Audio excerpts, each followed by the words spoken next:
okay. Do you get that? Well, these are, I mean, that sums up puns, isn't it? It's things that kids get in a cracker. I think pun should be short for punch him in the mouth. Idioms are better. Go on then, what's an idiom? Is that a new word you made up? No, As in Carl Pilkington's a complete idiom. I found out what it was because I thought, oh, I like them, what are they? Right. And it's like little sayings. Yeah, that's right. That sum stuff up. Go on, give us an example of your favourite. Okay, I'll just say one, talking about sayings, Carl was getting fed up with summer. He was fed up with not getting replies from something. He's having a hard time, and I went, oh, the worm has turned. He went, what? I went, the worm has turned. You've... Stupid saying, isn't it? No, well, okay, tell him why you think that's a stupid saying. Because how do you know when a worm's turned? Of all the creatures that you could flip over and know it's turned, why pick a worm? It's the worst thing they could have picked to express something turning. But you're taking turning literally. It means changing, doesn't it? Changing your attitude. A new broom, turning over a new leaf. Yeah, but things are going to be different now, and I'm sick of it. Chameleon. No, but chameleon is a brilliant thing to use for something to change. Chuck that in a sentence. There's nothing that you can link a worm to human life to. You're talking about something it's blind, isn't it? It's blind, it's deaf. Gay. It's got no features. Why is he having such a go at a worm? Just because it's a weird thing to use. Something that its arse it does more than its head. That could be said of you, Carl, to be fair. We've talked about what art is, we've talked about painting, sculpture, we've talked about music briefly, we've talked about whistling over music to make it better. Poetry. A completely different type of art form there. Carl, what's your thoughts on poetry? I've never really been a fan of it. There's a surprise. I think it's sort of, it's alright for the person who's doing it. You say that whistling is just for the whistler. But I think poetry's more like that, because sometimes you read it and you're thinking, what's he going on about? It's always a bit, I don't know, it's sold in a bad light. It's a bit sort of, a bit gay, innit? Right. I mean, it depends what sort you're talking about, because maybe there's poetry out there that I haven't heard. There's some poetry gayer than others. Yeah. War poetry can't be gay, can it? That was people... I haven't heard. Go on. People fighting in the trenches, and... That can't be gay. They weren't gay. They were writing to their sweetheart. I don't know his name. It might have been a bloke. I don't know. But so was it a sort of a, what sort of poem was it? Was it sort of a limerick, sort of a? No, it was. Well, there's famous ones, Wilfred Owen and Siegfried Sassoon, and they're very moving. They're about, what usually happens is that they talk about why are we here. This is, we've been sold a lie here, and they really started seeing war in a different light from their point of view in the trenches. Famously, some of them died soon after the, But I prefer a proper letter. No sort of crypticness. That's the problem with poems. Okay, so you'd have been disappointed to get Dulce et Decorum Est through the post, would you? You'd have just said, what are you trying to say, mate? What's the weather like? When you're coming home? Did you get my socks? Well, yeah, sometimes life is a bit like that, and it's like, say what you mean. Right. Well, then you have just wiped all art off the face of the earth if you literally just say what you mean. No, I'm just saying in a letter. Say if I was a woman and my fella was fighting in a war. Right. What's your fella's name? Harry. Okay, so Harry. Oh, let me get this right. So when were you married? About 1935. 1935. So you've been married about 4 years. Yeah. Harry, why don't you go off? Oh, you're a woman, aren't you? Yeah. You don't look like. Okay. So what did you see in Harry? Why did you like Harry? Was he? He just was like funny. Butch. He wasn't that butch, but that didn't matter back then, did it? In the war. No. And you took everyone. But what did you say when Harry said to you? Well, I thought it was coming because a lot of our friends ended up having. Did you to just go hug him and say "Don't go" or something? No point, because that would have just made it tough for him. So. What's the point? Just go with it. But if he I cried after he went. You cried after he went? That's what you do, innit? You wouldn't do it in front of him. He's got to go to battle. Okay, so your man goes off to battle. Right. Then I get a letter from the colonel saying, "Oh, bit of bad news. Harry's dead.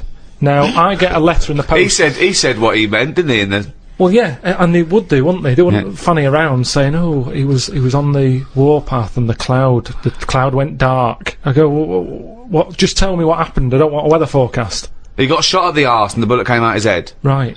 Now, the colonel, he would just tell me the basics. Now, because he sent his by Telegram. telegram, they sent a telegram. The letter I get from Harry has been stamped, so I get it late. Oh, okay. So I get a letter from Harry after he's died. Yeah. Right, and you know he's dead. I know he's dead, so I get this letter with his handwriting on. I'm devastated because I was just getting over his death. Yeah. It's all brought back to me when this letter drops through the post. Well, yeah, 3 days and you're pretty much over it. It's Harry's handwriting. Yeah. Oh God, what's this? What's now he I written? open it, Yeah.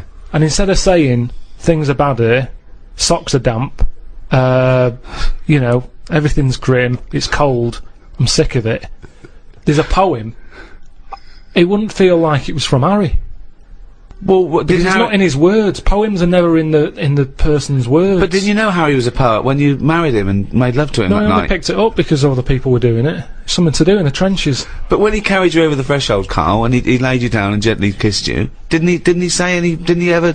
He must have whispered some sweet nothings into No, your it wasn't hysterical like red that. It head. wasn't No, like that. Straight no. to the point. It was like, get your knickers off.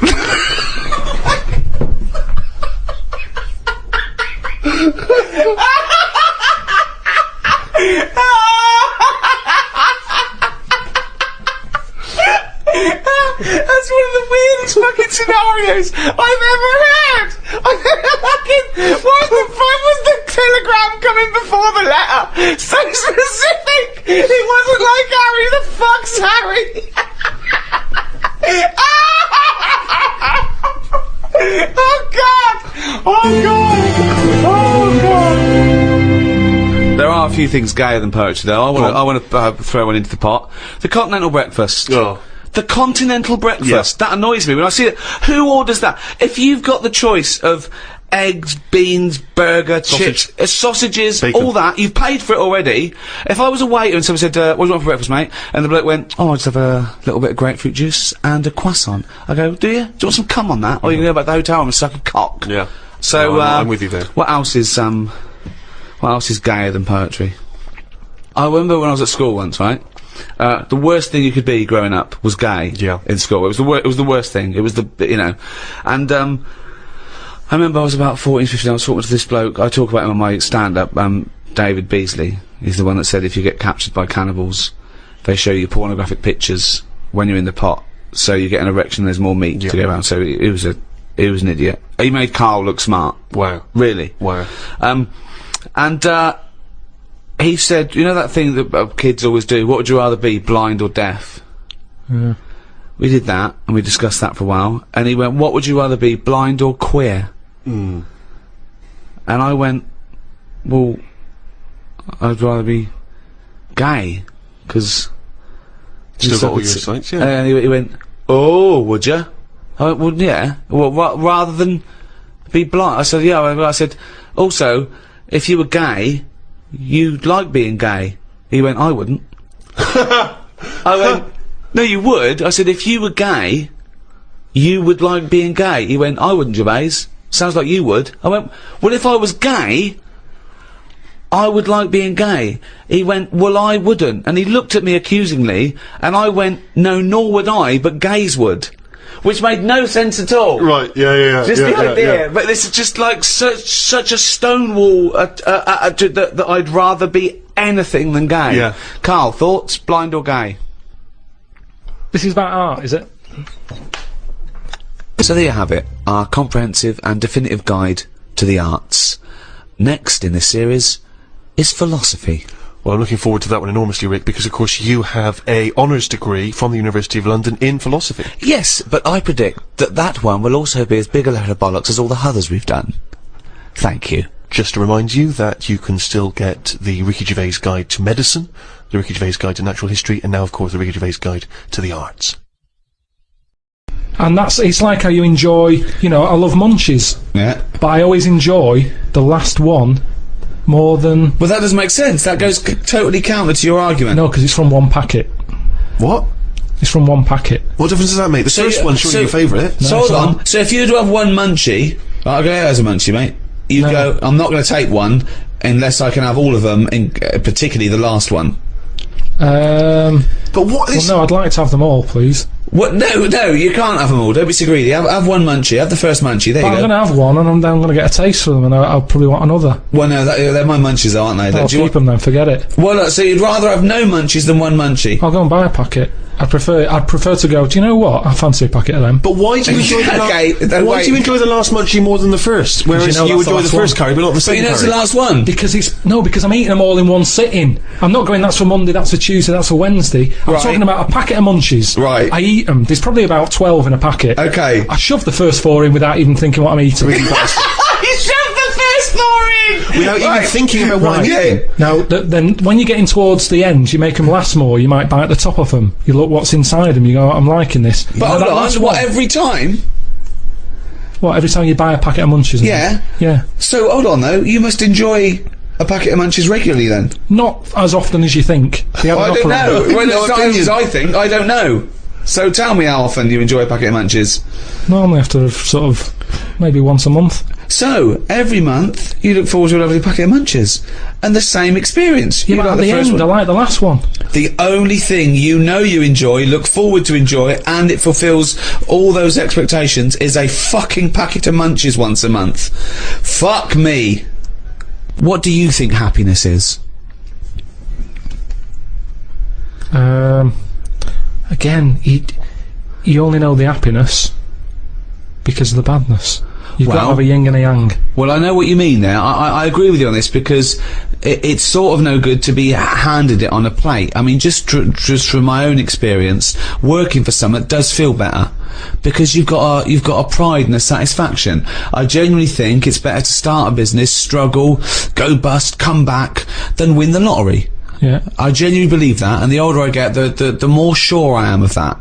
That working hard is itself the reward, and I genuinely believe that. But where does it end? It's no point having the struggle till you die and never get any happiness. So what's your balance? We don't have to go into philosophical terms here. What's your balance? What's your yin and yang of a good life? And by good life, I mean one that you've enjoyed or been satisfied with, and one that you have no regrets or guilt or shame, and a bit of pride. What are you asking me? I've got a bit of all that. Right? But you need the mixture, don't you? So you find out what your favourite thing is. It's like a bag of Revels. Yeah, but you can't cherish guilt or shame. Did you just say life is like a bag of Revels? Isn't that dangerously close to life's like a box of chocolates? In Forrest Gump over there, yeah. No, Jesus, but it is, isn't it? There's one or two in there that I don't like. like what? The raisin. No. With chocolate. Yeah, no. Now what I'm saying metaphorically, what's the Yeah, well, I'm actually using- named what Revel he doesn't like? Yeah, well, I'm telling you because it works in life. Go on then. But the Revel You like is raisins? there. Go on. Well, maybe if you have enough raisin ones, Yeah. you eventually go, do you know what? They're not that bad. What? And that's the thing in life. Well, hold on, wait a minute. So what are you saying? Where's this metaphor? Are you saying suddenly all the bad things in life are pretty good, actually, if you just Well, get used to them? sometimes out of bad comes some good. Go on.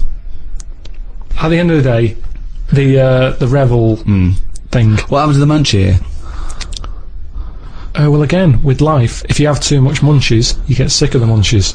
So move on, mix it up. What mixes it up? Bag of Rebels. You've got a bit of everything in there. Right. So even the ones you don't like, you might like in the end. You'll go, do you know what? I was Okay, wrong. I was lose wrong the judging." analogy now. Actually just talking about rebels now in life. What about what has he enjoyed before? What would you have written to Jim will fix it to fix for you? What would have given you pleasure as a kid? Dear Jim, can you fix it for me to do what?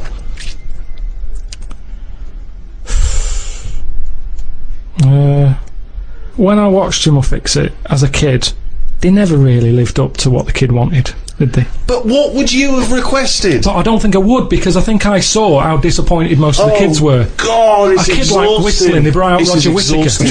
Yes, because they look at it and they go, can you fix it for me to go into space? No. Can I dance with Bananarama? No problem. That's the ones they pick. Yeah, so Do you know that's what why I wouldn't write in, because whatever you ask for, you're always going to get a watered down version. But if Jim could fix it for you to do anything, what would you have chosen? There's not many things I wanted as a kid. One though. thing. Just one thing. To choose one thing, please. Like my name was Brett. Oh, fucking hell! It's not unbelievable! I mean, it's extraordinary. There was no predicting that. Okay, you know what? I can make that dream come true for you right now, Brett. We can just call you Brett from now on. Not a problem, Brett. Brett Pilkington.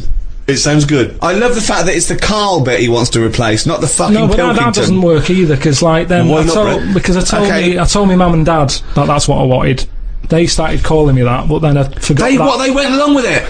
Yeah, So you said, Mum, Dad, call me Brett from now on. And they went, alright. yeah, but then I kept forgetting that I was Brett, so I wasn't answering, so they went back to Carl. It's amazing! So you've had that dream come true. Yeah, and it wasn't that good, and that's what I'm saying to you. Things never live up to what you want. Dreams, what are they? Taking one of the big themes of philosophy further, why are we here? What's the point of life? What is it to be human? The ethical upshots of some of the technological and medical breakthroughs pose, more of their own questions. Cloning, is that a person in its own right? Well, of course it is. What about if you grow that for harvesting without the brain? So growing kind of vital organs, presumably in a laboratory. What about that? Stem cell research. Is that, I mean, there's weird things happening all the time with all this transplant stuff. Read about one who, a way of sort of, you're saying, it's just a bit of meat. Yeah. You're saying, no, it doesn't No, matter. what I meant, organs can't have rights and feelings. No, but listen to this. Go on. So, It's going to be bullshit. no. No, the senses went up. Would you like a small wager? The senses went up when he said, right, listen to this. Okay, I'm going to bet you £5, Rick, that this is not bullshit. Don't let me down, Carl. Okay, I'm going to bet you they found out it was the heart of a chimp and the bloke's selling like bananas. Okay. And the doctor bought it half price at a market. I've got faith in Carl. I don't think he's going to let me down here. Not when we're talking about philosophy. He's going to have done some careful research. Okay. Let's take a wager. £5 is coming my way. So, what happened is, do you know like people do donor cards? Mm-hmm. Someone filled one out saying, if I die, you can have my kidney. Right? Mm-hmm. So, anyway, he died. He said, get the kidney out. He got the kidney out of him. Someone who needed a new kidney, they were like over the moon, there's a new kidney on the way. But this person who who needed the new kidney had a couple of things. What? He wasn't very good at driving, Yeah. and he couldn't stand yellow biscuits. Right. Couldn't stand yellow biscuits. Okay. He just didn't like them. There was Okay. something, he didn't know why, he's just never liked them. Anyway, they pop it in, he's having his tests done, he's in hospital for a couple of days, goes home, goes, could do with a yellow biscuit. What's the fuck's a yellow biscuit? Just a Banana baldies. What are you talking about? Just a yellow biscuit. Who decides? I like all biscuits except yellow ones. Where is this I'm just telling you what supermarket? happened, Right. and it Well, I don't turned know out- why. I don't know what the colour of the biscuit's necessarily got to do with it. It's like a phobia. It's an odd phobia. Oh, so he fears the combination of yellowness and biscuitiness. Right, so a bloke... He doesn't mind biscuits. I don't mind yellow. Don't ever put them together. That's my worst nightmare. So, right, I'm confused as to who's got what, whose kidney. There's a bloke's received a new kidney. He hated biscuits. He's that not were very good yellow. at driving. He hates custard creams. Right, but now, suddenly, after the hospital after the operation, a really cream. fancy yellow biscuit. Yeah. Okay, does he go out for a drive at any point? He went driving. And Right, because he's going to be terrible. He loved sweating driving. all over the road. What? Hold on, what? He loved driving. He liked driving all of a sudden. What? But he hated it. I know, but this is what's weird. It's bollocks. The kidney is a filter system. But if you have something for long It's enough, like getting a new tea strainer and suddenly liking yellow biscuits and driving. no, The kidney has no impact on anything. no. It's like how if you knock about with someone, you pick up their little things that they do. Suzanne kept saying to me, "That's a nonsense." I said, "Stop saying that. You've suddenly picked that up from someone." I said, "You've never said that before." You've done it 3 times in about 2 days. Oh God! and it's the same thing. It's the same Jesus thing. Christ! Living with Carl. He doesn't like me saying nonsense. I don't know why. But let's be honest, if you're going to live with Carl, you're going to use the phrase, that's nonsense. You're going to start quite a coming lot. up with more and more bollocks, nonsense, rubbish, shit. So you would see, you'd have someone else's cock and bollocks, but then you wouldn't donate yours to someone But else. what about this? What if you discovered later, right, that the person who donated the cock and bollocks, right, was a sex pervert? was a homosexual sex pervert? I don't think though that I'd bother looking into the history of these cock and bollocks. You It's just not accept like them. you know. You'd accept them willy-nilly, but what if you just found out by That chance? was his name. That was his name, Willy Nilly. That was his stage name. And What he'd if you come on and found show out him off by and they- chance? Yeah. How do I find out by chance? What's the scenario They there? say, well, the doctor goes, I should tell you, I know you believe in a load of shit about yellow biscuits and bollocks like that, so I'll just tell you, in case anything goes weird, this was a sex pervert's cock and bollocks, so if you find that you're sticking these through letterboxes, don't worry, it's not your fault. It's where they wanted to have gone. That's, Would it concern you if you accepted the cock and bollocks that had a past like that? Yeah, because the problem is, it wouldn't be that bad if I had his eyes, why? because then I'm seeing what he wants to see, and That doesn't that's make what any it- sense at all, But- Carl. but unfortunately- It makes no sense at all. The match is wrong. The eyes don't go with the cock and bollocks anymore. I don't know. So something's going to lose out here. Either the cock and bollocks, they're not going to get what they want anymore, or the eyes are going to be upset. So are you scared of the idea, to go back to your yellow biscuit analogy, that the cock and bollocks you inherit, that whatever the previous owner did with them, Lives on. that Bollocks. scares you, does it? Okay, there's one final scenario here, Carl. Okay. You haven't opted out, so your organs go to where they like. Now, unbeknownst to you, there's a big waiting list. There's a thing. They've got all your details, and you said, yeah, whatever. I don't want to know. You wouldn't want to know, would you, after you die, where it goes? You say, I don't, because you've said you don't want to know. If you don't know, you have a lovely life. When you die, they can go anywhere. They can do what they will. Okay. Now, unbeknownst to you, they have got it down. They've donated your arse, right, for use to a gay rapist with AIDS. Okay, so they are saving a life there. So when you die, they go, right, it's still warm. Get that gay rapist with AIDS round here, because that's going to stop him raping someone and give him AIDS. He comes round, he's straight up there. He's shagging you, right? You're basically saving a life, right? By letting him do that, right? Sorry, I'm confused here. What? Why is the gay rapist with AIDS got the arse? What's No, he doing? he's still connected to Carl. They've donated the arse, so when Carl dies, the doctors go, right, we're going to stop a terrible thing here. So the gay rapist can shag the arse? He shags, comes round, he shags Carl, gets out of his system and goes, phew, that stopped me. Yeah. Right, okay. Right, so it's just Carl's disembodied arse on a... No, it's the whole Carl. Oh, is that what Carl's dead? So Carl gets drugged, he's having a heart attack, they go, free, clear, they go, no, we've lost him. At 10:01, they go, oh, he's a arse donor. And they go, okay, where's the nearest gay rapist with AIDS live? Next door, get him round here. They go, okay, the gay rapist comes round and goes, where is he? Right? He goes, there he is, right? So Carl is face down. Now they turn him over, they go, there's the arse, you've got 10 minutes, then we got to bury him. I'm surprised you didn't know this guy was living next door. Right. So the gay rapist gets on top. He goes, right, this is lovely, right? He's loving it. He's shagging you. Right now, this is the weird thing. The doctors next door. They go, okay, the gay rapist will be finished soon, and then we have to bury him. But we should inform his next of kin. They go, oh, it's Suzanne. They go, your husband's dead. He's out of touch. She goes, oh my God, come round and just identify the body. I'd leave it a couple of minutes, but then come round. She goes, oh God, I'll be right there. So Suzanne's on her way. The gay rapist, right? He's pummeling you away, right? But you will not believe this. Oh my God. The movement and the way he's shagging you, right, has started your heart. Wow. Right? This is a stroke of amazing good fortune. Right? So you go, he goes, right? He, right, has a heart attack. Right? And he flops down on you. He just like headbutts the back of your head. So now, you're both naked, this gay rapist is up your arse, he's dead, right? The shock, so you go, fuck me, how can I get out of this, right? You wriggle, you fall onto the floor. So now, he's on the bottom, face up, you're on top of him, he's still in you. His cock is up your arse, you're sat on him, wriggling, Suzanne walks in, goes, Carl, what the fuck are you doing? She's heard about me being dead, and because she's come to the hospital. She goes, and they go, he's in there, and she goes, he's not dead, I can see him. They go, oh, because with the terrible. She bursts in, there you are, on top of him, wriggling to try and get his knob out your ass, right? You're sitting on a man who's dead. What do you say? I'd just say we got to join Booper.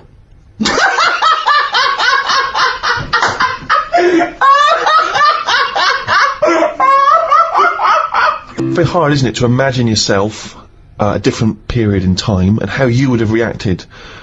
Now, if you think about America in the 1950s, black people still very much second-class citizens.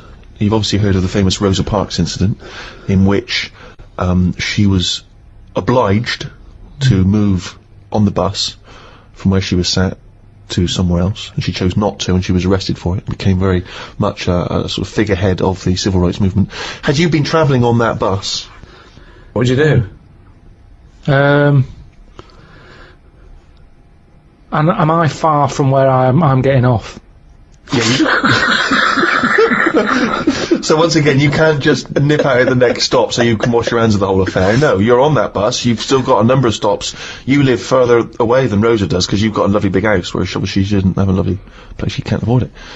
So you've got to stay on that bus. You've seen this now, you've seen this bus driver demanding that she gets up, gives up that seat. Maybe she's given up that seat for you. Maybe you've got on that bus as a privileged white man, and she refuses to get up on your behalf. I'd probably go, it's alright, I'm standing, I'm alright. But why would you say that? Because you're thinking of the modern day Karl, you're not thinking of the man from the 1950s. Well, the thing is, we don't have to go back in time. We can go to a country now where you'd see an injustice, where you were outnumbered by the law of the land. What if Suzanne wasn't allowed to sit with you on buses? What if now a law came in that women were second-class citizens and she can't come with you? Wouldn't you go, no, fuck that, she's sitting with me? I'd say we're only going around the block. We've been to the shopping centre. We're only 15 minutes. Can you take that bag with you, because there's no one sat next to you down here? I'm a bit crammed in up here. There's more blokes on the bus. I'll see you in a minute. It's not a big issue. I've done it on the train, where I've booked tickets and they've ended up being different tickets. And I've gone, I'll see you in an hour and a half. I've got an iPod. But so you went first class and that's luck. That's luck. That's circumstance. One is policy. Surely you can see the difference between a principle and a bit of luck. But it's what you get used to at the end of the day. I mean, I'm not walking past them and slapping them on the back of the head. I'm getting on, and it's just that's where they sit, that's where we sit. Like men and women going into a separate toilet. Karl, let's put this to I mean, obviously, this is too much for your head to... You're on a bus, right, and there's a few white people, and they're... I'm the driver. And they're being racist to a black kid. Right, I'd go, if I'm driving, I'd go, listen, lads, stop that, will you? If you're going to be racist, can you get off at the next stop and do it there? Well, you know, we've all had a tough day. It's the end of the day. We just all want to go home. We've all been working. Right. He's not in your way. He's sat in his own seat. Sit back. Calm down. Had enough. But what if they said, no, we usually sit there, we want that seat? Would you think the black kid's a troublemaker? Or just would you go, come on, just move, mate, it'd be peaceful? I'd go, what do you want to do? Do you want to move so this is calm down? Or no, you shouldn't say that. He doesn't matter if he wants to move or not. It's his right not to move. Do what you want, then. If you want to stay there and fight your own No. Once He wants to stay there. Don't you surely you want to be on the side of right. I'm just doing my job here. I'm sat driving a bus. I'm driving a bus for 30 quid a week here. I'm getting a load of grief off some people at the end of the day. But think bigger than the bus rule. It's not just a bus thing, alright? Just imagine that you're not a bus driver. Alright, no, but that's what we're talking about here. But yes, but Ricky's trying to make a point. It's an analogy again. It's about you taking some kind of responsibility that could put you in harm's way. Yeah. That could mean that you've got to stand up to danger or to bullies or to aggression. If someone's attacking Suzanne, she goes, Karl, help. You go, no, I could get her here. Because I know the full story here. But this is what I'm saying about Rosie, what's it? I'm just saying, she sat on the bus. How did it work? She got on the bus, she sat where she wanted. No, I'll tell you how it worked. The middle section of the bus, black people could sit there, but it was up to the driver's discretion to change where black people could sit, depending on the number of white passengers that got on. So she sat in a seat, some more and more white passengers get on, so this bloke decides, well, no, actually, this is no longer the black section, there is no black section, because there's enough white people, you've got to stand up. And she decided, no, I'm not going to get up. It's my right to be able to sit on this bus, as a person, as a human being, not whether or black or white. And that was why she got arrested. Well, she lost in the end, didn't she? What do you mean she lost in the end? There's a black president. Yeah, but it's not because of her getting on a bus. That's just because times changed. Yes, in a way it is. I don't know. Because she became a spearhead of the civil rights movement that was spearheaded by Martin Luther King. But all those little things go towards change. On a different bus, on a different day, it might not have turned out that way. That's what I'm saying. It might have been, you know, someone else who goes, get off, who's been in the right mood, might have been in the pub all afternoon. And she's there going, I'm not moving, and he's fed up, he's up to here with it. Sorry, so she's pissed up now. She's pissed up now. No, the person sat next to her. Yeah. Might have even been a black bloke who's been working hard, and he's like, I don't want this. But it's interesting you say that. The bus pulls over, the police are called in. But you say it's interesting you say that because in the Rosa Parks incident, there were a number of other black men, all of whom did stand up. I think 5 of them were there, and 4 of them stood up, and she stayed sat down. So there was 4 people there who did choose the easier route, the easier life, and she stayed sat down, and she's the one who went to prison, and she's the one who's remembered because of what she did on that day. It's difficult, isn't it? If I was on there, I'd weigh her up. You know, is this woman doing this as like a good cause, or is she just a trouble causer? Because she just seemed like, you know, I'll do what I want. Now that's fine. You'll always get people who do what they want, and they do change the little rules along the way. But I bet when she was doing it, it wasn't like a big stand up. This is the day I'm going to do it. It's just happened to. She was fed up that day. She didn't want to get up. Lazy. She might just go around law breaking all the time, and she's remembered now because she'd made a change about bus seats. But when she got up that morning, did she say I'm going to do that, or has she been fly tipping before she got on the bus? This is what I'm saying. Is she just you know? No, she's not a troublemaker. She's someone who already had a burgeoning interest in the civil rights. I mean, I really thought the Rosa Parks incident was pretty cut and dry. The fact that Carl's managed to find an ambiguity in it is extraordinary. I love it. Tell me something else about Rosie Parks. Oh, for God's sake, I don't know what she's got to do to win you round, Carl. Honestly, I didn't realise it would be this difficult. Round-headed fool, you've picked that up from someone. You've used that 200 times in the last 3 minutes. Head like a fucking orange. Stupid fucking bald cunt. Where'd you get that from, Suzanne? You've said it 3 times just during breakfast. Now, dim-witted half. Steve, £5. Yep. A big question, particularly in the area of philosophy of the mind, is what is intelligence? It's just, it's what you know, isn't it? Well, that's knowledge, isn't it, really? Yeah, it's a form of knowledge, intelligence. No, I don't think it is. Why not? Because intelligence, really, is everything from the ability to retain knowledge, to understand it, to apply. It's probably a little bit like the difference between how fast the computer is and how good the program on that computer is. It's no good. I'd say I've got a brain that can work stuff out. But sometimes if I tell it too much, it can't remember all of it. Now if I had a brain that had loads of memory space, tell me as much as you want. Well, that's important. That's and important. You keep it. But yeah, but some people say that's what intelligence is, isn't it? Memory. It's no good saying he's brilliant. He learns 10,000 facts a day. Really? Yeah, he forgets them the next day. Yeah. Well, that's what I'm saying. Well, yeah, but what good is that? Trivia is nothing. It doesn't show intelligence. It's good for chat. It's good for chat, and when you're out and about, if you meet a stranger, it's good to drop something in, like, you know. Go on.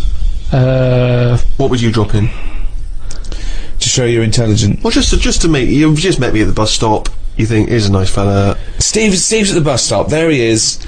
He's there. He's got his little duffel coat on, his little scarf, his file. He's got his little glasses. They're a little bit mudded up, where some ruffians are like thrown mud at him, and I've seen this, and he's cried and he's shat himself. Well, that's not true. Yeah, and he's run to the bus stop to go home to his mum. That's not true at all. So at the bus stop, there he is. You come along, you go, oh, who's this nerd who shot himself? That would never happen. Right, Never right. happen. And you I'd have fought them. I'd have had a fight with them. yeah, and you go, okay, he's obviously intellectual. Look at him, and he's gone, and he's looked at you, and he's gone, Jesus Christ, you look thick. Prove him wrong. No, what I'd do... Go on. There's no point just having one fact. Right. I'd wait for him to start a topic, and I'd show my intelligence by having a fact on the topic he's brought up. Okay. Because we can all have one topic. Yeah. That you go, oh, I'll show this off, and then, you know, someone goes, oh, has he been talking to you about the peanut fact again? And you go, he's obviously telling everyone. Then it's just a boring answer. Okay, so I might just say to you, you know, what are your views on mathematics? I'd just say the thing with numbers is there's loads of them. I remember I told you an interesting fact, once again, to try and explain infinity to you, and I told you this.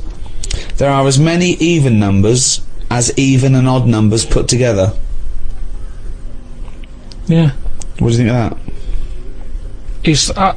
I think I've said before that I don't think things like that are impressive, because numbers are man-made anyway. Right. If you were talking about, like, when you mentioned about there's more insects we don't know about than what we do, then you're going, oh, where are they? Where are they hiding? It leaves a question. The fact that there's loads of numbers, it's like, yeah, but at the same time, you could rule numbers out of your life if you wanted to. Really? You could live a life. Do you really think that? Difficult. Yeah, you could. There's tribes. There's tribes in the Amazon. Yeah, but they're not They getting only their food from Sainsbury's, are No, they? They count to 3. They don't need any more numbers than 3, and they just have 3 because they go 1. They know what 1 is. They go, pass us one of them. And they have one of them. What do you mean? Anything What over, do you think anything they over say? 3, they just say, well, you're being greedy. So they don't need it. But what if they've got 5 children? How many kids you've got when you're living in a place like that, it doesn't matter. It's not about, you're just part of the tribe. Yeah. So it doesn't matter. Right, where is this tribe that only counts to 3? It's somewhere like the Amazon or something. Really? And there's no more numbers than 3. They don't need it. Anything more than 3, they just say, I'll have more. Right. Or give us another 3. But Give us another 3? Well, yeah. Yeah. Or another 1, or another 2. But what if they need 200? That's complicated, isn't it? Well, you just keep going, give us 3, and then just This ask is a them for slow 3. way of doing it. They've got nothing else to do. They're living in the Amazon. Alright, I'm at the bus stop. Oh, here's your bus. So far, you've told me nothing about maths whatsoever. So you're concluding that he is dim? Fucking idiot. When I was on holiday recently, Yeah. I got talking to an old fella, because where I went, it's mainly for old people. I got chatting with him. You could tell he had a lot of money. Yeah. He sort of tanned. He had that sort of rouge-coloured sort of jeans, Oh, yeah. which is always sort of... Telltale sign. It's kind of like he's got money. Yeah. And, The red jeans are twice as much, sir. That's okay, I've got money. yeah, it's either that colour or yellow. But you can carry it off when you're an old man, and especially with the tan, you think, yeah, he's got a few quid. I'm a millionaire. Do you have any yellow jeans? We've got one pair, sir, but They're the most expensive Yeah, ones. they're in the back room. Could I just see your bank account first? There it is. Oh, yeah, you can afford yellow jeans, all right, sir. Come this way. So I got talking to him, and it turns out he had a cruise ship. Right. Loads of money. Now, I was chatting to him for about 10 minutes. Yeah. What colour was his jacket? Said he didn't have a jacket on, just a white shirt. He's wearing red jeans and a white shirt. Yeah, sort of leather slip-on shoes, that I can remember. How old is he? It's hard to tell because he was well tanned. Was he an attractive man? He's a good-looking fella. So he's rich. So you saw this rich, good-looking bloke with just a shirt on. Oh, he had a shirt and his pink pants. His pink pants, and he just went over Well, and I struck don't up a understand. conversation. I don't know. Why did you notice what colour the crotch area was? What? Why did you notice what You were colour looking very much at the arms I and can the see crotch why area. you could see if you're looking at his face, you could see a white shirt. But tell why you could you why. see I'll tell you what why. colour This is what I'm the telling you. fabric around his This is what I'm testicles saying. were? You saw a good-looking old man sat at the bar. You went out and bought him a drink. Yeah, you I you was waiting noticed for the that. barbecue to open. Right. Okay. And you got noticed there a man's. early. So you noticed So a it was man's 9 in the morning. trousers. No. Yeah. No. I was annoyed. I don't like late nights on holiday. Right, With okay. jet lag. Suzanne said, let's go down there early tonight. Right. I get there, I find out the barbecue's not for another 40 odd minutes. What time was The it? holiday rep. Well, I don't know, it starts at 8. You're so I have to noticing wait for people. 40 You're minutes. noticing old men's genital coverings, but you don't know what fucking time it is. Yeah, but Get your story What I'm straight. saying to you is, the Right. reason I noticed his pants is because what he was talking about, Right. there was no reference points. I didn't have a clue what he was going on about. Right. What was he talking about for your eyes to wander down to his penis, is what I'm trying to say. What made you look at his penis? Because I got bored.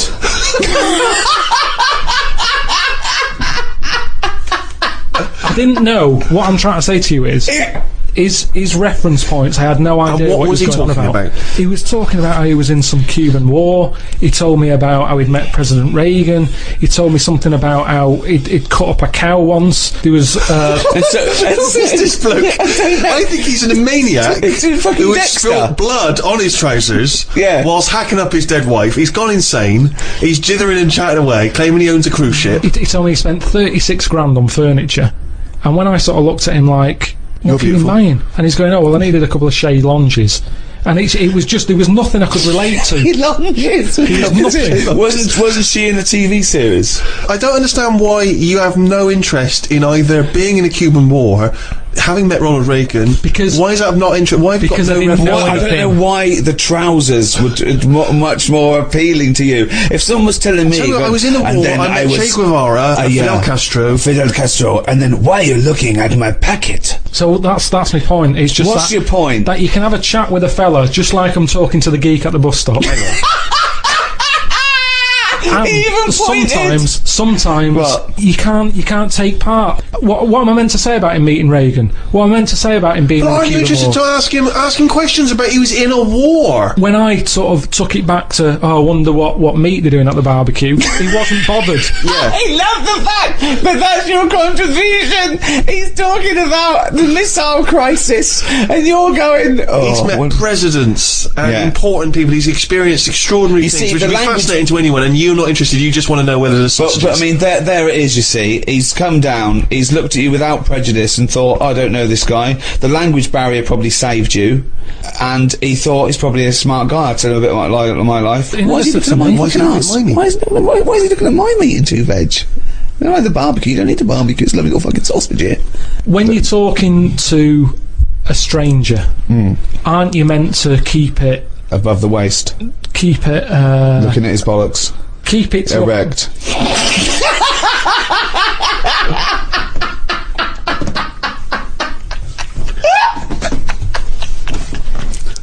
I made Carl laugh. Well, there you have it. The in-depth study of the mother of science, the Ricky Gervais Guide to Philosophy. You can still enjoy the back catalogue of these guides, medicine, natural history, and the arts, and seasons 1 to 5 of the Ricky Gervais Show. Over the last few years, with all our explorations, our studies, what have you learnt? What's the one big thing you've learnt since we've been doing this, since you've met myself and Stephen, since we've been prodding you, since we've treated you like an ape that we want to teach to speak? What have you learnt about yourself and the world? One thing, if you had to take it with you. I don't think I've learned anything that substantial Ever? during all this. There's not been anything groundbreaking, has there? We've chatted about midgets with no arms and legs, gay ones. I don't know if that will ever crop up again in a chat. So even if I've learned something from it, I don't think it'll ever crop up again. So it's no use. That's what I'm saying to you about information and intelligence. It's if you can use it. There's So no you're point having a saying brainy head. this series of audiobooks at the price of £1.95 is absolutely worthless and pointless? Yeah, I suppose it is, yeah. Thanks, good night. Testing. Better level, Steve. This is almost the environment more than It is the really, Earth, isn't it? Have Yeah. we already publicised it as the Earth? Well, yeah, but it doesn't matter. I mean, yeah, but that's fine. The Earth. Why is We it called talked- the Earth? Well, no, we talked about what? I said, what do you mean? Why is it called the Earth? You mean why is the Earth called the Earth? It's Why is just Mars something called I never Mars? say. I never say Earth. I always say world. Well, it depends. It's not called the world, is it? Because a world it's relative. Mars is a world.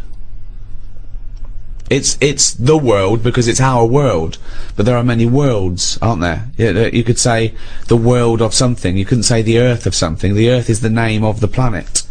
But when do we need that?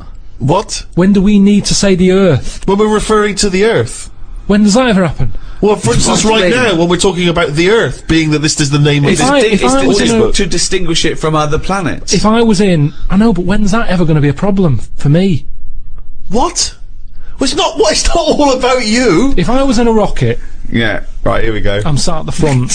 I look in, He's got a good seat. Yeah. The pilot goes, Carl, come up here, mate. and I look in the mirror, and I see Mirror. Mirror in the rocket. Mirror, check, reverse, indicate. Brilliant. and I see the world. I'd say, look, oh, doesn't the world look magnificent? You go. What do you mean? Yeah. Yeah, that's how I'd say it. I wouldn't say Earth. I wouldn't dream of using the word Earth. But then you're in a you could say, well, this is our world now for the next year. This is our world. This spaceship. I say no, not really. It I'll always is, be mate. looking back over there. I'm looking at there's our world. There's England. There. Not anymore, mate. We're moving to Mars. We're going to start a whole new world. Oh, which world are you talking about, Carl? Let's call it the Earth and Mars, like we always have, you dopey cunt. It is The Earth, really, isn't it? The Have we Earth. already publicised it as the Earth? Well, yeah, but it doesn't matter. I mean, yeah, but that's fine. The Earth. Why is We it called talked- the Earth? Well, no, we talked about what? I said, what do you mean? Why is it called the Earth? You mean why is the Earth called the Earth? It's Why is just Mars something called I never Mars? say. I never say Earth. I always say world. Well, it depends. It's not called the world, is it? Because a world it's relative. Mars is a world. It's the world because it's our world, but there are many worlds, aren't there? You could say the world of something. You couldn't say the Earth of something. The Earth is the name of the planet. But when do we need that? What? When do we need to say the Earth? When we're referring to the Earth. When does that ever happen? Well, for instance, What do you right mean? now, when we're talking about the Earth, being that this is the name of If this. I- if I was in a- to distinguish it from other planets. If I was in, I know, but when's that ever going to be a problem for me? What? Well, it's not. Well, it's not all about you. If I was in a rocket, Yeah, right, here we go. I'm sat at the front. I look in, He's got a good seat. Yeah. The pilot goes, Carl, come up here, mate. and I look in the mirror, and I see Mirror. Mirror in the rocket. Mirror, check, reverse, indicate. Brilliant. and I see the world. I'd say, look, oh, doesn't the world look magnificent? You go. What do you mean? Yeah. Yeah, that's how I'd say it. I wouldn't say Earth. I wouldn't dream of using the word Earth. But then you're in a you could say, well, this is our world now for the next year. This is our world. This spaceship. I say no, not really. It I'll always is, be mate. looking back over there. I'm looking at there's our world. There's England. There. Not anymore, mate. We're moving to Mars. We're going to start a whole new world. Oh, which world are you talking about, Carl? Let's call it the Earth and Mars, like we always have, you dopey cunt. That's the name of this planet But we're on. that's what I'm saying, though. It's not our problem. We're never going to leave it. So it's our world. So leave it as world. It's a bit of information. You don't write so and so road, London, England, Earth. You don't need it. What other words are you annoyed by? Other words are out there. You're thinking, why is that there? Because we do not need it. It's one of them where I come across something. They're not always in my head. It's just I'm trying to think of something that I've seen recently. That's a word. I'll say some mean- words, Carl. You tell me whether you like them or not. Okay? Yeah? Route. What sort of route are we talking about? Good question. What about a pre-planned journey? No, As in- I don't need it. You just go, which way are you going? I thought you meant beetroot. A That's root all right. vegetable. What you like? You don't mind beetroot? Depends what I'm having. He doesn't mean the food. He means you don't mind the word existing. This is because you have such a limited vocabulary that it annoys you and intimidates you that people are using words, correct words, the correct English language. Are you happy with chair? Should we keep chair? It works. It's fine. Are you happy with the chair you sit on, or the chair who's in charge of like a forum or a meeting? What would we call a bloke who's in charge of a meeting? Chief. Chief. Okay. What about bloke who's in charge of a some group Native of Americans. Native Americans. I don't know any. Again, not going to affect my life. No, but what would you call him? He's a bloke who's in charge of all the Indian, all the Seriously, not a problem Yes, to but me. it's a problem for someone, so Yeah, you've got to have a who's word for Head it. chief. Head chief. Oh, so he's that means he's the bloke in charge of people who are in charge of meetings. That's No, confused. you've got- I'm confused. Right? I don't know Yeah, who I'm you're talking about, confused, mate. actually. I'm confused here. I mean, some words I know you're not happy with. There are certain numbers you're not keen on. What about number 7? Would you get rid of that? I've heard about that tribe where it is just like they have 3. They say that's all they need in their life. 1, 2, 3. Really? Yeah, give us 3 of them. And then actually gives another 2 with them 3. It's all like just easy. I love the fact that they're still saying they're talking like that. Still down the market. Yeah. We should have a word for this 3 and this 2. Nah, fuck it. I very rarely want 3 then 2. Keep it 3 then 2. How many do you need now? Just 1 and another one. We'll say 2. Oh yeah, I could say 2. Yeah. Do you want one more? If I wanted 3, I'd say 3. Do you want one more? Yeah, go on, give us 3 and 1. As the writer and pioneering ecologist Rachel Carson once wrote, "Those who dwell among the beauties and mysteries of the earth are never alone or weary of life. Earth, third rock from the sun, and the only known planet in the universe to accommodate life, was formed about 5 billion years ago. Extensively covered by saltwater oceans, it supports a myriad of organisms, the most evolved of which is man. Yet how we humans interact with our world could be sowing the seeds of our own destruction. With environmental concerns still high on the political agenda, what is the future of life on Earth? How are we coping with the threat of global warming? And is our newfound ecological concern too little too late?" To discuss the past, present and future of the Earth, I'm joined by Stephen Merchant, award-winning writer and graduate of the University of Warwick. Hello.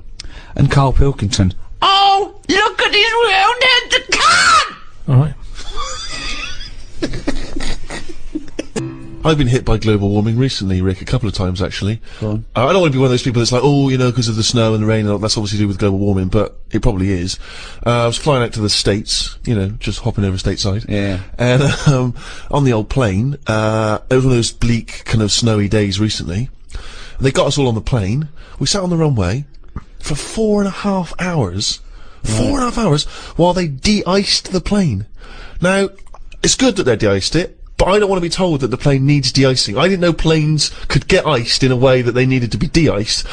Sometimes, Rick, if it's a chilly morning, right, got the old car, what I'll do is I'll pop the engine on, Yeah. okay, let it warm up, pop inside, have another cup of tea, come back out, it's lovely and warm and toasty in there. That's what I'd like to have seen them do with the old plane. Pilot. Yeah. The pilot goes, "Don't you get on yet? Let me Exactly, run let me around the warm it block." up. Yeah, exactly. Yeah. Yeah. But also, when it's up at 30,000 feet, it's like minus 50, Well, this 60 is it. degrees. This must get iced up anyway. So- There's not some guy on the wing doesn't scraping get with one of out, those little no. plastic things. Yeah, You don't see them if you've got a window we seat. got to put in here. We got to put in here for a while. It's iced up. Yeah, I mean, that's it, but also, I didn't see anyone de-icing, so I don't know how they do it. It's not presumably with, you know, like I sometimes use a CD case if I haven't got one of those scrapers. Yeah, that's good. I mean, I don't know if Yeah. there was people with, you know, probably with a vinyl record scraping away, but, yeah, 4.5 hours to de-ice it. Bunch of people on there whinging and phoning and calling and making me annoyed anyway. Get to, Los Angeles, City of Angels. Famously, you know, glorious weather all year round. That's why people move there. Pissed down with rain the entire time I was there. I know you hit the storm. I think I moved out of LA and went to New York the day before it turned horrible, didn't I? The problem was, I hired a car, right, and I was going to get a relatively cheap car. They persuaded me to upgrade to a Mercedes convertible. I thought, yeah, I'll look good driving around LA, you know, and that. Couldn't use the top down, obviously. Every day I'd get in this car, every day it would be pouring with rain. I could hear it splattering on the fabric roof, thinking I just paid the odds for this.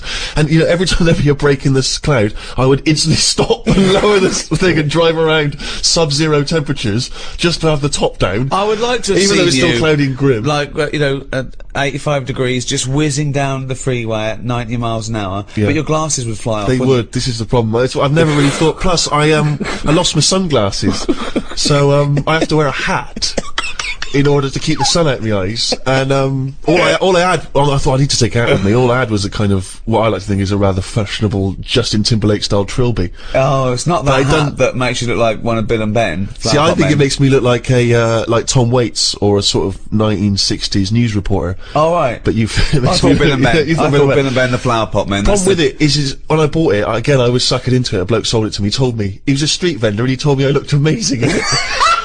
I'll be honest, I honestly gave him the cash straight away. Did you have a game of Find the Lady with him as well? I'm beginning to wonder if that was part of his sales pattern, and he wasn't just a lovely fellow who's trying to help me out. But yeah, it's not quite big enough, so instead of sort of pulling in tight down by the ears, it sort of sits pork pie-esque on top of my head. Right. And it is in danger of flying off. It did fly off into the back seat when I was driving. Luckily, I could stop and pop it back on again. But yeah, that's great. It didn't fly off, and you know, you don't want that as you're cruising past a couple of sort of Playboy bunny types in an open-top Cadillac, and you're just grinning to them and your hat flies off. Or it hits a big Hell's Angel on a chopper behind you Of course, in the yeah. face. He's Yeah, good, he's he flapping scratches his around. bike, you stop and you Yeah. go, "It's my hat." Yeah. And he goes, "Is it?" Exactly.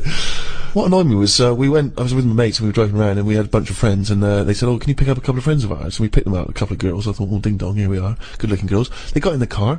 Instantly we were going, "There's not much leg room." I was thinking, for God's sake, it's a bloody Mercedes! I couldn't even impress them with it. It's costing me a fortune. I thought like, going, this is a lovely bit of motor, but no, whinging straight away, never met before. First thing they say. Yeah. See, now my image of an Englishman is essentially that cliched one. It is, I think, Hugh Grant. So you're modern, you're straight away modern or now. I would say it's either mixed between Hugh Grant and Roger Moore when he was James Bond. You see, know what I that's mean? another small percentage of Englishness that sort of annoys me. Those people that think they're James Bond, they think they can buy a suit and read GQ, and they're suave and sophisticated, and they get cars they can't afford. Or what they basically do, the people who think they're James Bond, all they do is work in a bank, come home, and flick through GQ at the adverts, looking at people with wearing watches and aftershave. Who wears aftershave? Do you wear aftershave, Carl? Normally, aftershave is the sort of thing I let other people buy me. It's like underpants, tea towels, and sort of aftershave and that. Other people buying me. Who's buying you tea towels? My mum. Right, My mum, okay. every time she turns up, she's got Brilla pads and stuff. I've got loads of them. I keep saying to her, I don't need any of this, but she always brings a box full of stuff. Brilla pads, tea towels, underpants. The underpants size hasn't gone up since I was 14. But I can rely on her for that. So do you not have anything in your life which you would think of as being gentlemanly? Do you ever dress smartly? What about suits? I bought one suit that time when you invited me to the BAFTAs. That's the only suit. I wore it for the BAFTAs. I think I wore it for one other thing. I haven't wore it since. I don't feel comfortable. It's not me. But don't you go to a That'd be a wedding? lovely advert, wouldn't it? Him with a suit on going, "I haven't wore it since." Carl Pilkington hasn't wore it since. I don't go to weddings. No, I don't like going to them. I agree. I mean, even though you know them, they don't give you any time when you're there, do they? They just they don't know whether you're there or not. They're on cloud 9. They don't know who's around. It doesn't matter. You don't need It's to be all, there. with them, on a wedding day, it's all me, isn't it? Oh, what are they like? I know, unbelievable. You don't even get to make a speech, do you? Although I know you were annoyed, Steve. Steve doesn't like to part with money. I don't know what the politically correct term is. Stingy cunt, isn't he? He's fucking mean, right? And if he ever has to spend out on like a wedding gift to someone he's known, all his life, he'll look down the list and he'll find things under £25. Then if he bothers spending that much, he's furious when an usher goes, "Just stick it there." Oh, it drives me insane. Well, firstly, I'm annoyed about the wedding list. I don't know when that's come along, because I don't know why I can't just bring maybe something I've made at home. No. Why has there got to be a list of stuff? What newly married bride doesn't want a pair of homemade clogs? Exactly. Do you know what I mean? And then you arrive there and it's just, "Oh, thanks very much, stick it on the table." But saying that, I think people very much appreciate you being at their wedding. No, They do, they remember if you were there. No, they don't. They do. They don't. You don't get invited to weddings because you ain't got any mates. No, I've got to know enough people. Everyone's getting married. But they're always in the middle of nowhere. That annoys me when people say, "You come to our wedding?" "Yeah, fine, we're in Greece." Yeah. Well, no, down the road. I might make it down the road for the reception. Yeah. Go to Greece. What? You want me to book a holiday and come to your wedding? Well, the thing that drives me insane when you do go is when they put you on a table with people you don't know. Well, that's I got it. all my mates there, and they put because I got to mingle with some people. I don't care. I need these. But that's what I'm not good at. Talking to people once. Talking to people who you don't know. No. What sort of stuff would you make conversation about at a wedding? I'd probably say, first of all, how do you know them? How do you know the people getting married? And then, do you think it'll last? Imagine getting Imagine inviting Carl Pilkington to end and going, oh, where should we put him? Oh, I don't know. Is there a table for one? Oh, just You'd be on the table with the kids. imagine being stuck with Carl Pilkington at a wedding. Yeah, what else? So you've asked them, do you think it'll last? They've gone, I'm sorry? Who are you? Carl Pilkington from Manchester. Right. Yes, we think it'll last. What else would you ask? So what's your next? You know it's going badly. They're sort of like looking down their nose at you. They're thinking, why did they invite this bald-headed scum? There's just the last wedding I went to. It's going back a couple of years, but everyone seems a bit snidey. Do you know what I mean? Because you've got a mixture of families there, haven't you? Yeah. And none of them really like each other. No. And I got stuck with an old fella who had a flatulence problem. That sounds fun. And then he went on to say it doesn't matter, the suit's hired. And it's just kind of... I'm gonna die! I just don't like him. I love it. He's basically saying at a wedding, it doesn't matter if I shit myself. Oh. To be born English is to win first prize in the lottery of life. So what do you think of that, Carl?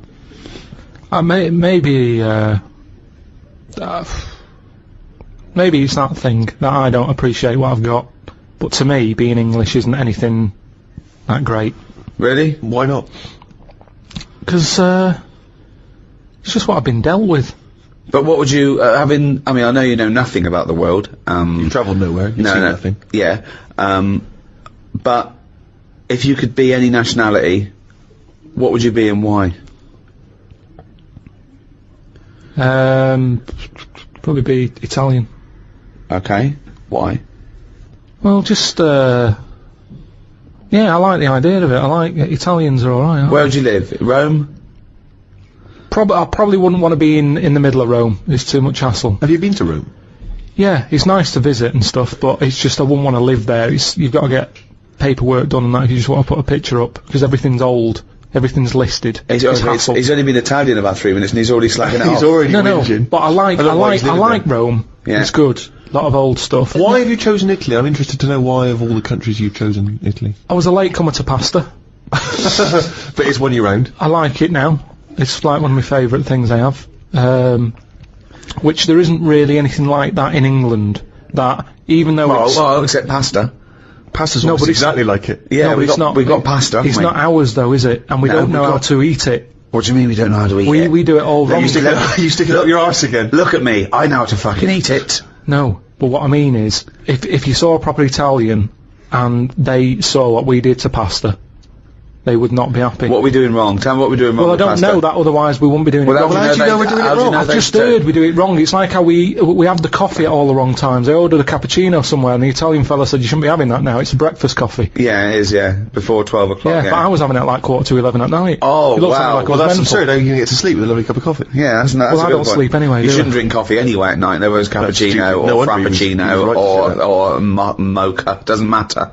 Don't drink coffee after about 4 in the afternoon anyway. Full stop. So, hang on. So you love pasta, but you're not eating it right, so you'd like to be Italian in order to be able to eat pasta correctly. Even though you enjoy the pasta you What eat. do you feel being Italian is, and what's It's just, attractive it's to just being... very sort of, it's a relaxed lifestyle. Whenever you go to Italy, everyone's sat outside a cafe. It doesn't matter what sort of person you Carl, are. that's all you do now with your spare time is Yes. sit outside a cafe. But they get more respect over there. For Why? it. It's like, it's okay to do that. There's older people sat outside cafes who do nothing. I and it's love the just fact that he they're wants to probably be retired. Italian so he can sit outside a cafe and get more respect than he does now sitting outside a cafe. No, but everyone's rushing about here. People have like colder coffee. They have frappuccinos here because they haven't got time to have a hot coffee. It's like they've got a coffee with ice in so I can neck it. Get it down my neck and get on with my day. Relax, enjoy your coffee. I don't understand the rush. You never enjoy anything. You said that you don't enjoy anything. You don't enjoy a coffee. When you're having a coffee, you're probably going, oh, I don't know if I can enjoy it yet, in retrospect. And tomorrow I'll go, I like that coffee yesterday. But the reason you enjoy Italy is because when you're there, you're on holiday. That's why you're able to chill out and No, relax. no. When you say it's old people sat in some little Sicilian village. Of course they got no money. Here, I went to the Salvation Army Right. Why? because it's nice. What do you mean? You can get toast and a cup of tea for £1. Carl, you little skinflint. Right. You little roundy There's heady nothing Scrooge. skinflinty about that. That's just that should be the going rate, Steve. I'm surprised I haven't seen you in there, to be honest. But the thing is, Where is it? now? Just near Camden. What is it? Is it like old people? A lot of old people, mainly old people. And this is what I'm saying. These are people who are old and they sat in a cafe, but they don't get any respect. People are walking past and they don't want to go in. The way you reacted when I said I was in the Salvation Army, that's the reaction they get. Yet an old Italian person, they looked after better. Well, it's certainly true they look after their older families, don't they? Right, They do and that's respect what I'm the saying. Whereas, I mean, it's a lovely place, Salvation Army. Every old fella in there's got a tie on. Yeah. They make an effort. And that chokes me when I see an old boy still put a shirt and tie on. He's 90. He's like been through the hardship, and yet on a Sunday they still shine their shoes, and you know what I mean. I mean, you sometimes can't even bother to put your trousers on. I know. Mine got an elasticated waistband, Yeah. and they're still fiddling with braces and buttons. Yeah. So anyway, yeah, that's what I like about Italians and that. There's a lot of. So you want to be respect. Italian because when you're old, you can sit outside a cafe and get more respect than you do here. Yeah, look at the old people in this country. They never look happy, do they? Really. Most of the time, when you see them walking around, they go to pot.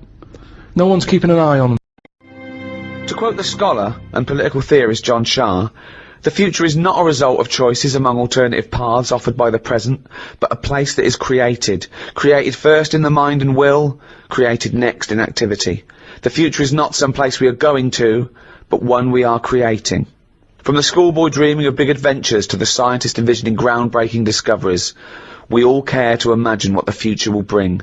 Many people have attempted to predict the future, others to mould and control it. But what do we really know of the future? How does the past inform it? And what educated guesses can we make about the shape of things to come? To discuss these questions and more, I'm joined by Stephen Merchant, award-winning writer and graduate of the University of Warwick. Hello. And KARL Pilkington, fucking mong. Right.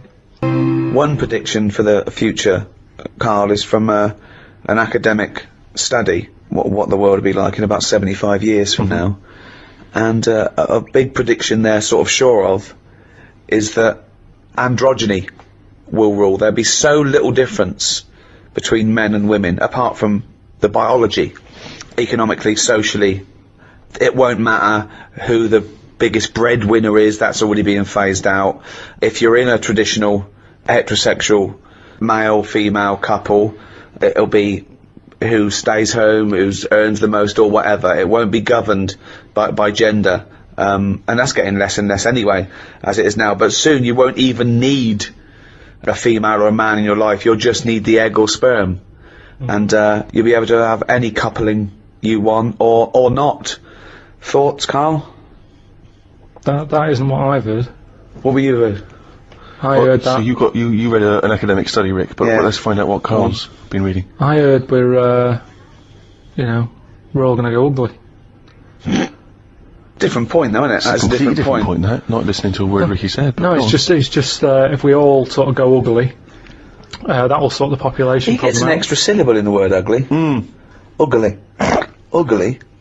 Ugly. Yeah. So that just sorts the population out because people aren't sort of having it away left, right, and centre. Well, no, well, then that doesn't sort of... What do you mean? Sorry, Rick, I don't understand what the hell he said there. Are you saying, because everyone's ugly, everyone won't want to have it away more with the ugly person? Yeah. Okay, I still don't... You seem to understand what he's talking about, Rick. I'm still But confused. what he thinks is that if we're all ugly, then we still have this strange paradigm of beauty that won't exist, so we won't fancy anyone as much. No, they'll still sort of fancy, because at the end of the day we're animals, aren't we? Yeah. So we'll still have it away, but Yeah. not as much as they'd like to do now because it's all based on looks. Sorry, but what's this got to do What's with what this Ricky world said? like? Describe a typical town or country It's setting. exactly right. Imagine London. You've still got the gherkin. You've still got the big wheel. That's Right. It's just everyone's ugly. Right, and they're doing all the same jobs, are they? Everyone's just, still the So world's what- got to carry What on. do they look like? What's ugly? Just imagine, like, have you ever seen anyone when you've just gone, look at that? Yeah. Right. Well, like that. Yeah, but hold on.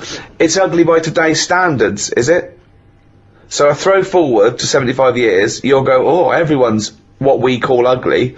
But what's happened to society? What do they think of everyone? They won't suddenly go in, oh, isn't it annoying? We've got uglier. Because it's not No, like because a we have strict... got better looking, haven't we?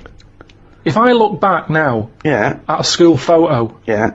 you look at my class and you go, what was going on then? You can't tell the difference between some of the girls and the blokes. No, but that's not true. Because It is, honestly. You that's look at it fashion and you and see nutrition, and I see that. Yeah, when I see an old episode of Bullseye, I think, Jesus, the men look like rakes with no teeth and a moustache, and they're bald with their hair down like a paedophile. And he goes, "Now, how old are you?" And I thought, 52. 50 goes, "I'm 22." He said, "What?" Yeah, but that's more because of the sort of people that used to go on Bullseye. I mean, you know, Paul Newman was never going to pop on Bullseye. No, exactly.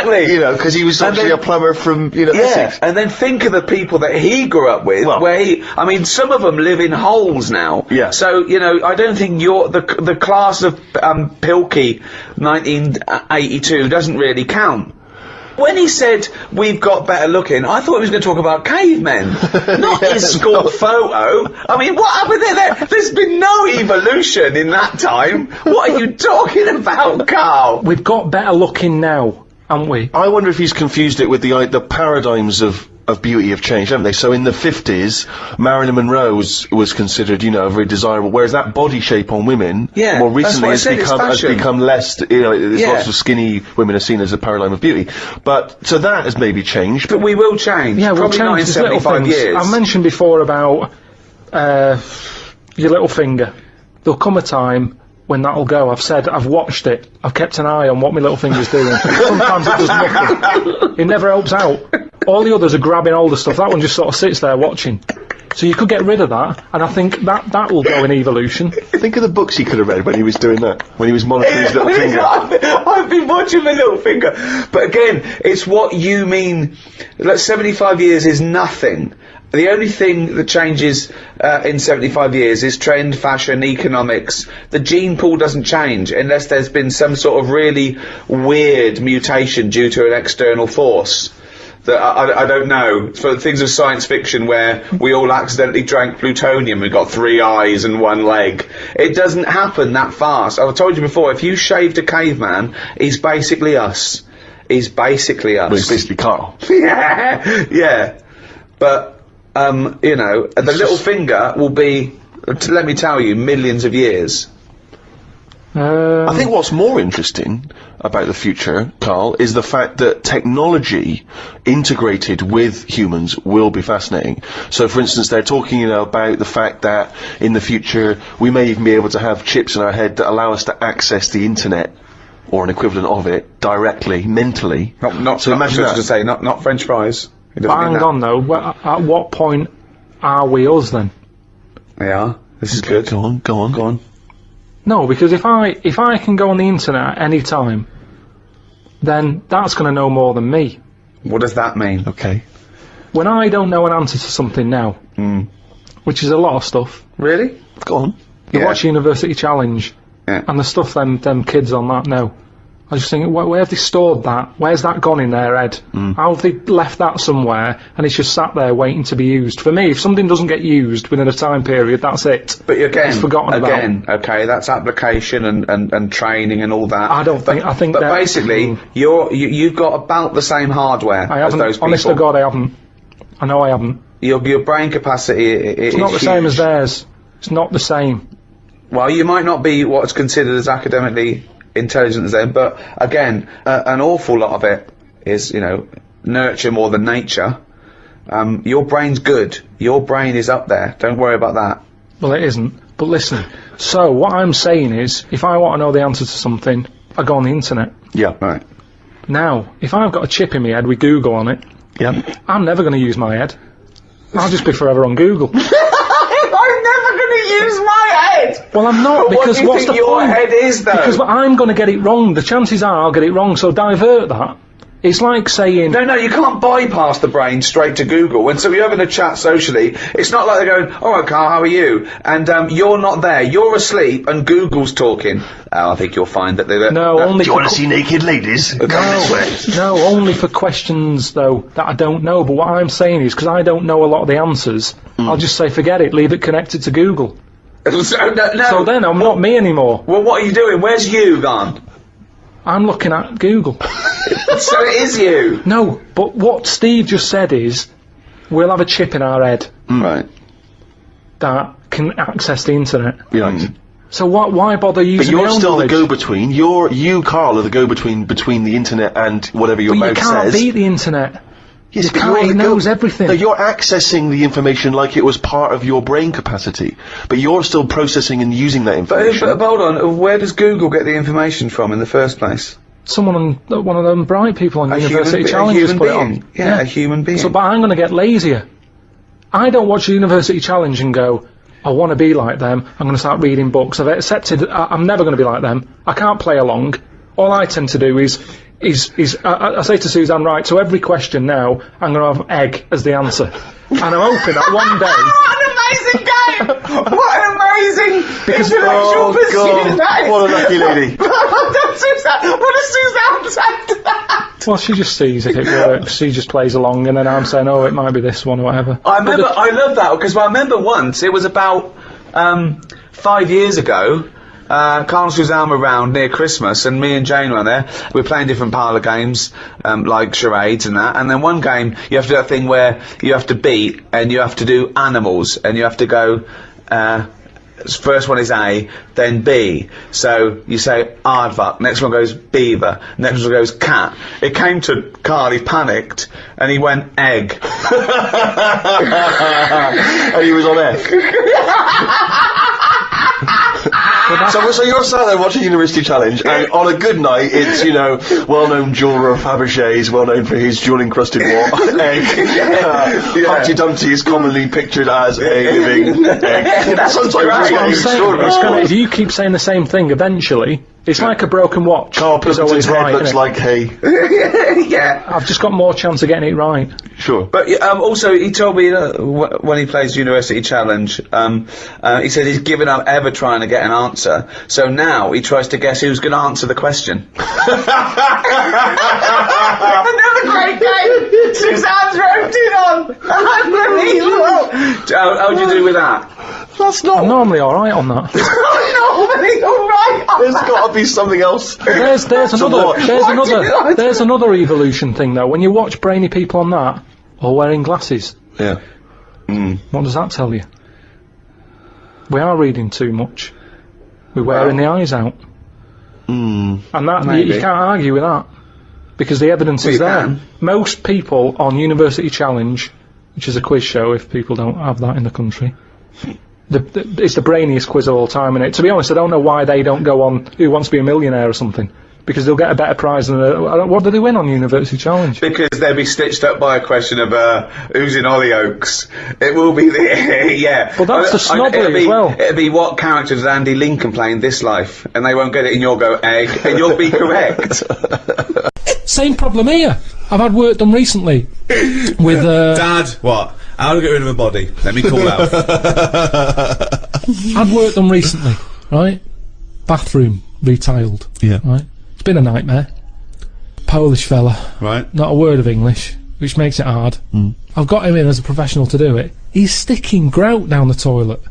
So then, like, he sort Now, of who's finishes. grout? Is that another mate? And after they put like the grout in the tiles to finish it off, Yeah. anything that's left, he didn't put it in the bin and dispose of it properly. He stuck it down the toilet, and now it's there. The grout's there at the bottom of the toilet. Is it really? Yeah, with a screw in it. Well, you can drain it, can't you? You can turn the water off, get rid of it, drain the water No, off. it won't seem to go around the U-bend. Well, It's no, stuck you there. get it out there, you dry it off, wouldn't you, so there's no water in there. Well, just stick your hand Pushed in. a lot Get of- your hand in there. Why don't you put a Well, last marigold time I glove? did that, last time you called up when I had my hand down a grid, and you were going, "What are you doing? Get someone out to do that." Yeah, but it's putting a marigold on and taking the screw out, isn't it? Oh yeah, the screw's not a problem. I'm not that bothered about that. Still I'm worried down there, about the though, is grout. Yeah, the screw's there. Yeah. So you could have taken that out, no problem. Yeah, but it's half a job, that, isn't it? I want to get rid of the grout first, and I'll get rid of the screw. Yeah. But I will. I'm not scared about putting. You called up here. I was up to my shoulder, Steve, in like glunge.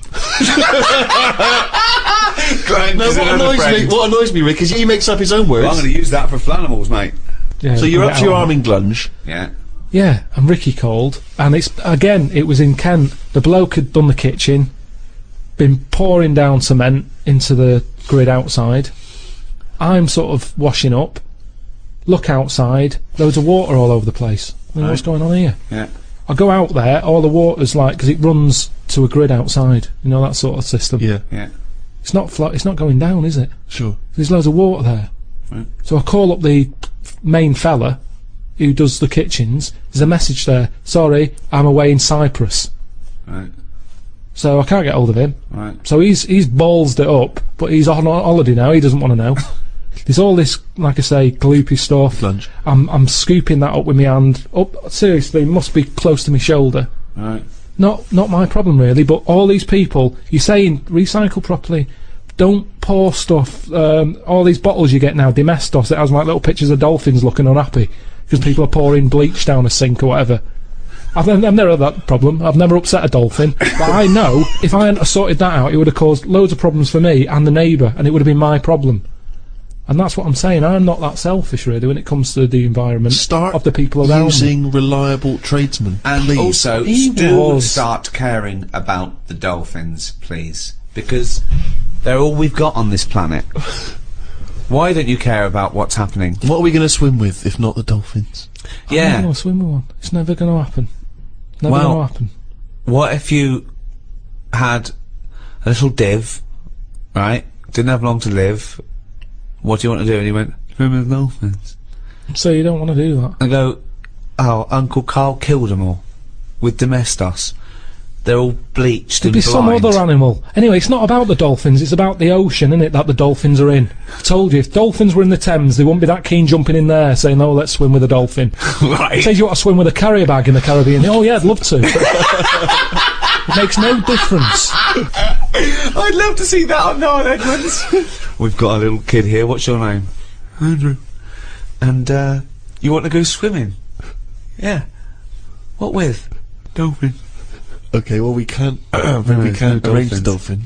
They've all died out because of environmental ignorance. Would you like to swim with a carrier bag? Yeah.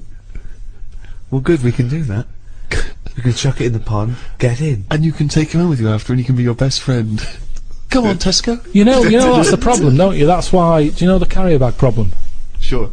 I was in the supermarket, and it's that point when they turned round and said, "Do you want a carrier bag?" And I said, "Yeah." I'd bought like milk, loaf. I think I bought some pikelets. Some what? That's a pikelet! It's like a thin crumpet. I think you told me that before. There's a word I'd get rid of. Pikelet. There's a word I would get rid of. Thin crumpet. I've got time to say thin crumpet. I do not need a specific Thin word. crumpet. But, That's not a crumpet. Why? Too thin. Call it a The pikelet thing or is, fuck off. I'd spent over a tenner anyway. Right. I get to the till. What? Can you make a pikelet by squashing a crumpet thin? It's tough. I've What? tried that. What if you cut one in half? No, it doesn't. It's not the same. No? I've tried squashing a How thick and crumpet. dense is a crumpet that you need a thin Depends one? where you go. They've got thicker. I'm not enjoying the thicker crumpet at the moment. Why? Because the outside burns and the inside does nothing. It's like eating dough. I've cut them out of my diet. Have you? Yeah, Well, I'm you a go straight to pikelets now. Is It's that also because it's not the 1950s anymore. yeah. So I bought all this stuff. It's over a tenner. She said, "You want a carrier bag?" I said, "Of course I do." With all this, you know. She said 5 pence. I said, "You what?" She said 5 pence for a carrier bag. I said, "I come here all the Good. time for the pikelets." No, I'm right behind this. Right behind this. Why? Charging for carrier bags, Yeah, it makes you absolutely. think, like- Lazy bastards. I take carrier bags down to the supermarket every time I go down there. Yeah, we've got a drawer full of carrier bags. I use No, reuse them. Steve, can I just put a question in? Go on. I do normally. I reuse them. Okay. But I didn't know I was on my way home from work that day. Fine, Suzanne but this is the called problem. up. So be it. So- That's Come you bought Come pays on. with a nose. 5p, otherwise you carry one with and you. you got another one. And you got Right, another so I said, how's that going to help? How's my 5 pence going to help the environment? Typical. That is the attitude. That sums it up. Then it sums it up. goes What can I towards do? something else, doesn't it? You're It's just the making you think. turtles. It's the turtles. Right, she said. yeah, turtles. That's right. They get caught up in them. Yeah, terrible. She said. They think they're the a jellyfish, and they go, they swallow it. Yeah, and they choke. So I said, right. So it's all right. I can kill a turtle, can I, for 5 pence? You're not that bothered then? Why do you want to kill What? a turtle at all? Because if carrier bags shouldn't be out there, Yeah. ban them. But don't say you're killing turtles with free carrier bags. If you want to kill a turtle, 5 pence. Oh, there you go. There's 5 pence. I'll go and kill a turtle. That's what's annoying me. It's not compulsory though, is it? But what they're saying is that 5 pence goes towards something, doesn't it? What? If they're What's it going towards? well, we don't know. Why are they? She charging just 5 told me. pence? She said we can't give you carrier bags anymore because you're killing turtles. There's no way. She said we can't give you. Carl Pilkington, stop killing fucking turtles. 5 pence. All I'm saying is, if carrier bags are killing turtles, stop making carrier bags. Because the thing is, I can afford 2 carrier bags. 2 turtles are dead since I've been going in there. So what? Flash. So does it matter? Does it matter that much or not enough or what? What's the point here? There could be, for that 5p, you could get a little fella out there, when he sees a turtle going, he goes and sticks his finger down his throat. But what taste are they getting out of a jellyfish anyway? Wow. Will they? Carrier bag's better, innit? To be born English is to win first prize in the lottery of life. So said Cecil Rhodes, one of the grandfathers of British imperialism.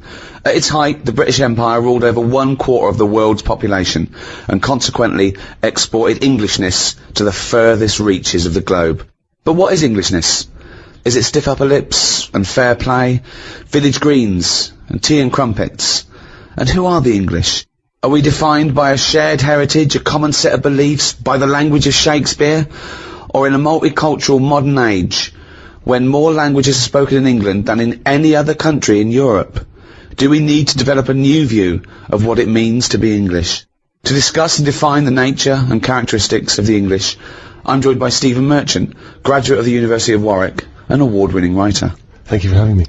And KARL Pilkington, a man who, by his own admission, didn't go to school, has no qualifications. Mention the head, talk about the head. I'm just trying to get to the point that he's not qualified in anything, or really has no authority in any subject, or hasn't got the right to it. Talk about the head. And it was known the world over as a man who has a head like a fucking orange. Right. I think one thing that's very English is harping back and whinging combined. People saying, oh, England used to be better in my day, oh, England was better when I was a kid, England was better in the 50s or whatever. KARL, do you think England's better now? Are you happier now than you were when you were a kid? Do you feel that life was better in, say, the 1950s? I don't know, I wasn't around. So But you understand what it was like in those days. You've seen happy days. I don't know, people always say, don't they, old people always say, oh, you know, it was a better life in the 50s. And he's like, yeah, it was for them. Of course it was for them. They're old now. Being old isn't great, is it? So you're just happy with your lot. I suppose I was happiest in about 1984. Quite a specific year. Why? Why was that? It's just I was free and happy. Do you know what I mean? How old were you? I don't know. He's just counting on his fingers now. 12. Right, okay. And it was just good. So the happiest days of your life were between the age of 12 and 13? Yeah, it was good. I had the world ahead of me. Little did you know your hair was going to fall out and you were going to whinge every minute of the day. I had my bike. I like messing about my bike. You had your mates. I had a pet magpie. So you were probably the teenager that you eventually hate? Probably. Were you a good lad, law-abiding? I wasn't bad. I just sort of, you know, just potted about. I mean, when people talk about what was on the telly back then, I don't have that much memory of it because I was always out. I was always playing out. What were you doing when you were out? Just playing about, just like on a bike or... Just riding in a circle endlessly Tell through ya, blizzards, I loved it. rain, sleet, Loved it. hail. I never seemed to be in. I was always... When everyone always goes, where were you when Band-Aid was happening? I was always out on my bike. And everything was Like you and McGregor?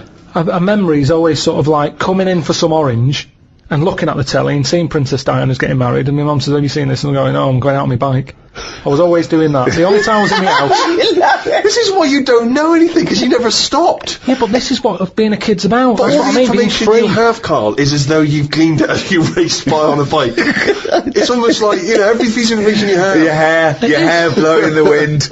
KARL, your hair will blow out one day. Oh, don't talk stupid, ma'am. So yeah, 12 to 13 was good. But you see... And it was all downhill from then, was it? 13 is your teenager then, aren't you? Life got tough. Yeah. How did it get tough?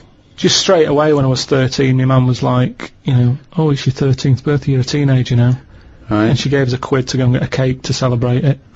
Went to the supermarket, got a cake, and I just thought, I don't like the look of this. Don't like the look of the way the future is here. On his 13th birthday! Well, you were buying a cake. What did you see at the supermarket? Just, it was kind of like, I don't know, I suddenly felt grown up. I didn't like it. But I think you were always about 58, really, with your outlook. Well, yeah, my mum always said I was old. She said I was an old baby. She said I could frown before I could walk. So they always had a bit of a worried look on my face. Didn't say much, just always listened. My eyes moved about more than I did. Just sat there looking around, looking stressed. My eyes moved about more than I did. Oh dear, couldn't walk. Well, I can't walk, but I'll try and get a bit of movement in my face. It's a workout, a baby workout. Oh, babies, well, if you can't walk, what about your face? Let your face do the walking. It sounds like that horror film. It sounds like Pilkington's Baby. Yeah. Just you lying there in your cot. I didn't like all the stuff that's set up for you. like, my mum tried to send me to, like, a nursery. I said, no, I'm not having this. Just like that. I said when I'm older and I've got to go, I'll go, but let's leave out this bit. And she said, alright. I love the fact that he could reason with her. I love him. He's 3 years old with a pipe. She's going, you're going to nursery. She goes, I think not, Mum. I mean, kids don't play out, do they? Kids, you know, parents are scared to let the kids play out, and that's why the streets are dangerous now. Because no one's playing out on the streets. Whereas when I was a kid, everyone was out on the streets were safer. Because there was more people knocking about. Right. Let the kids play out. It must be like a constant, like a Larry painting. His front garden, do you know what I mean? Just loads of people just there was walking never around. any problems. I was sort of taken away by some fella. What? No, I was playing about in the garden. Yeah. But my dad's mate, Tony, Yeah. he did tiling with him. He drove past. And he saw me looking a bit fed up, so he just leant over, picked me up, took me to the pub. Now, the thing is, there wasn't panic. People weren't going, oh, God, where's Carl gone? He's out. Just... How old were you? He's down the pub. Yeah, He's 4 years old, yeah. Well, he's only having a... He's down the pub with Tony, probably playing darts. Yeah, I was about 3 or 4. Sorry, so some bloke drives by who happens to be a friend of your dad's, thinks that baby looks grumpy. Yeah. I'm taking him down to the pub. That's what it was Tony, like. you bringing a baby to the pub? Yeah, I might do, yeah, we're all bringing ours. Alright, see you later, mate. But that's what I'm saying. Whereas now they go, the baby's gone. There's a big full-on panic going Yeah, on. but I think it says more about your parents that they didn't do that. They looked out of the back cars and you were gone. Some bloke's driving off in a van. They're just going, oh, well, done Princess Diana look lovely. This is absurd. So what happened when you got down the pub? I just was there for a bit, and then For a bit, just had a game of pool. then my dad came in. He was like, oh, there you are. Oh, there you are! I love that! Where's my baby? Go in the door, I'm just going to have a quick pint. Oh, there you are. Alright, mate. So, yeah, I think things were better back then. Rick, as you hinted at in your introduction, the idea of Englishness and England, it's quite a vague term, isn't it? You can play loose and fast with it. I mean, for instance, I was looking at some quotes about England, and John Major, former Prime Minister, he typified England as being a place of long shadows on county cricket grounds, warm beer, invincible green suburbs, dog lovers, and old maids bicycling through the morning mist. Very specific vision of England. But he never came to the estate that I was born on, Sure. or Carl was, you know what I mean? I think, I know of that. If we go for a walk around Richmond, we see people playing cricket on the village green, and it's lovely, but I don't know if it's typical. I mean, I don't know. I mean, I don't know where most people live. But in a way, it's probably 50-50, isn't it, in cities and in the country, but that's wealthy country. But that's, interestingly, that's the vision of England that people like to subscribe to. When you buy your nan a box of biscuits for Christmas from Harrods, that's the image of England that's on the front. Why am I spending money at Harrods on my nan?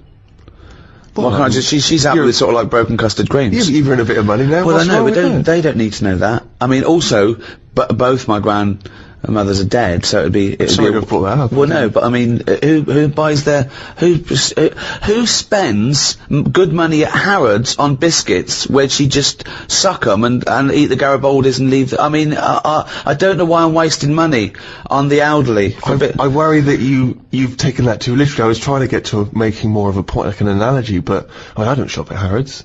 Right. Please, I mean, I might, get some Easter eggs 2 days after Easter. Well, what do you think of this then? We were in Fortnum & Mason's after Christmas, and all the crackers were half price. Good idea. And there was a box of crackers for 500 quid, down to 250 quid. And I thought, right, that's got to be the best prizes anyone's ever seen. I'm going to get Cartier watches in these things. So we bought 250 quid. I thought, oh, it's a bargain. It's half price. Got them home, pulled a couple, and there was a little notebook, right, that said wine notes. That's one. What? Wine notes. So you drink a bottle of wine and go... you'd make a note. Make a note of it, right? There was another one that had something that it was like opera notes or something. And then there was one for, travel notes, like what country you been. I'm thinking, what world are these crackers for? Who's putting a cracker and going, I needed it, I filled up my, wine notebook. It's like... 500 quid? Yeah.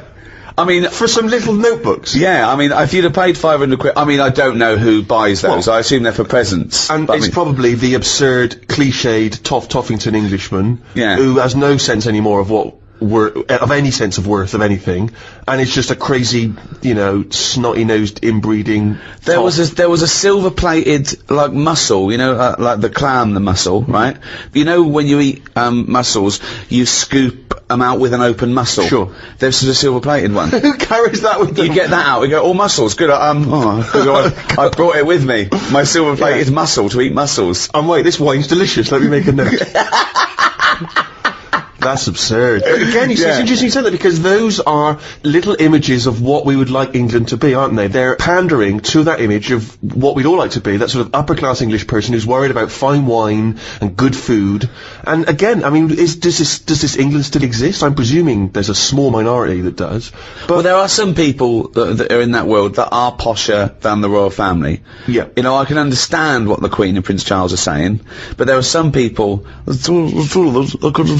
What? And I don't know what they're talking about either. well, I was never really aware of class and the English class system until I went to university. Absolutely. I became aware of it then. Absolutely right. When I got to university and everyone sort of spoke like royalty, that's when I discovered I was probably working class. But when I hear those people who do actually speak in that kind of, oh, Jeff, you know, that sort of absurd, oh, rugger, oh, you absolute bloody bastard. You know what, though? I don't mind the mega posh people. I don't mind that. Ah, bloody hell, yeah, of course, take one. You know, I don't mind one of those. What I don't like is the ones that stand around in all bar one with a rugby shirt with a collar up. Yeah. Do you know what I mean? Yeah. Those sort of, who are going to work in the city, Yeah. and they're loud and think they're gentry, Yeah. but they're not. It's that middle bit that annoys me more. They've got that confidence, but without any of the charm. But that's the England that I think people think of when they think of it. It's the 4 weddings and a funeral England. And yeah, it's not the England I experienced and grew up in. So, what is your typical image of an Englishman now? If I had to draw it for an alien, Yeah. He'd be quite squat, quite sturdy, sort of no neck, hairy. Are you just thinking of yourself? Do you know what? It would be my build with Karl's head. Really? And no neck, yeah. I think he's sort of balding and unshaven, and he's like a shaved caveman. I think he's tough. He'd have tats.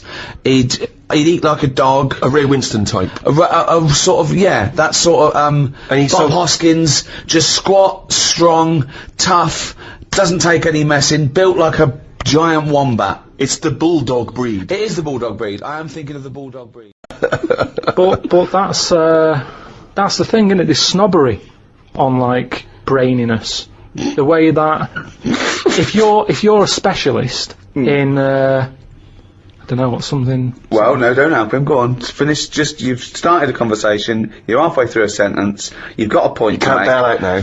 Okay. Say if you're a specialist in Go on. Latin tattoos. Tattoos! Don't know what that is. What Latin tattoos? I didn't know you wanted something so specific. So that's a tattoo you have on your arm with Cogito ergo sum underneath, or is it a Just tattoo? any sort of. Well, it's the only reason Latin's still alive, isn't it? Right. Right. Tattooists. So you go on Mastermind, Yeah. and people will go, "Oh, he's clever, isn't he?" You got 40 correct in 60 seconds. Yeah. Now, if you go on and say any questions about Coronation Street between 1990 and 92, people go, "No, he's a bit of a knob," because there's a snobbery to education. Yes. Yes. There is. But a question is still a question, isn't it? Well, to a certain degree, although, yeah, that's fine. But there's no application to knowing who played Ena Sharples, whereas presumably there is something useful in Well, not perhaps Latin tattoos, because No, we not don't. Latin None of us tattoos, understand no, exactly what no. that is. But if you have knowledge of astrophysics, obviously that's going to be, as Ricky says, it's going to take more application to become an expert on that than watching Coronation Street twice a week. But it's still information that you've had to learn. You've not learned it, have you? You've just sat down in front of the telly and it's just piped into your brain very directly and very easily and enjoyably. Let's say the people working on that microchip that one day you'll have in your brain, are they not doing something more interesting and valuable for society than the Coronation Street fella? No, because Coronation Street is that fella who knows a lot about it. He's enjoying his time watching that. I'm not saying he's not enjoying it. So he's enjoying it, but a brain in a jar can be enjoying it if it doesn't know it's a brain in a jar. Right. So what you asking me? But we were talking. Didn't seem a difficult point what we were saying. What I mean is, Okay, one more go. What do Right. you mean? the chip in the brain isn't part of filling your head with stuff, the journey of filling it with that stuff. What do you mean? Whereas if say if you had a baby, the baby pops out, it cries a bit, you go, right, what do you want your baby to be interested in? And you say, I want it to be a plumber.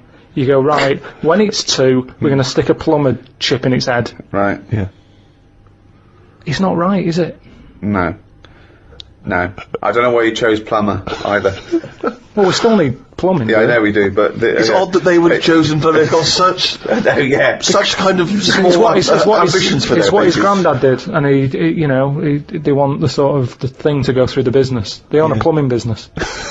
They want the baby to carry on the business of the They plumbing. want the baby to be able to plumb. It goes on now where parents force the kids into riding horses, and you see the kid without the parents about, and you go, "Do you like horses?" And they go, "No, not really. Being forced to get on a horse. Yeah. Can't stand them."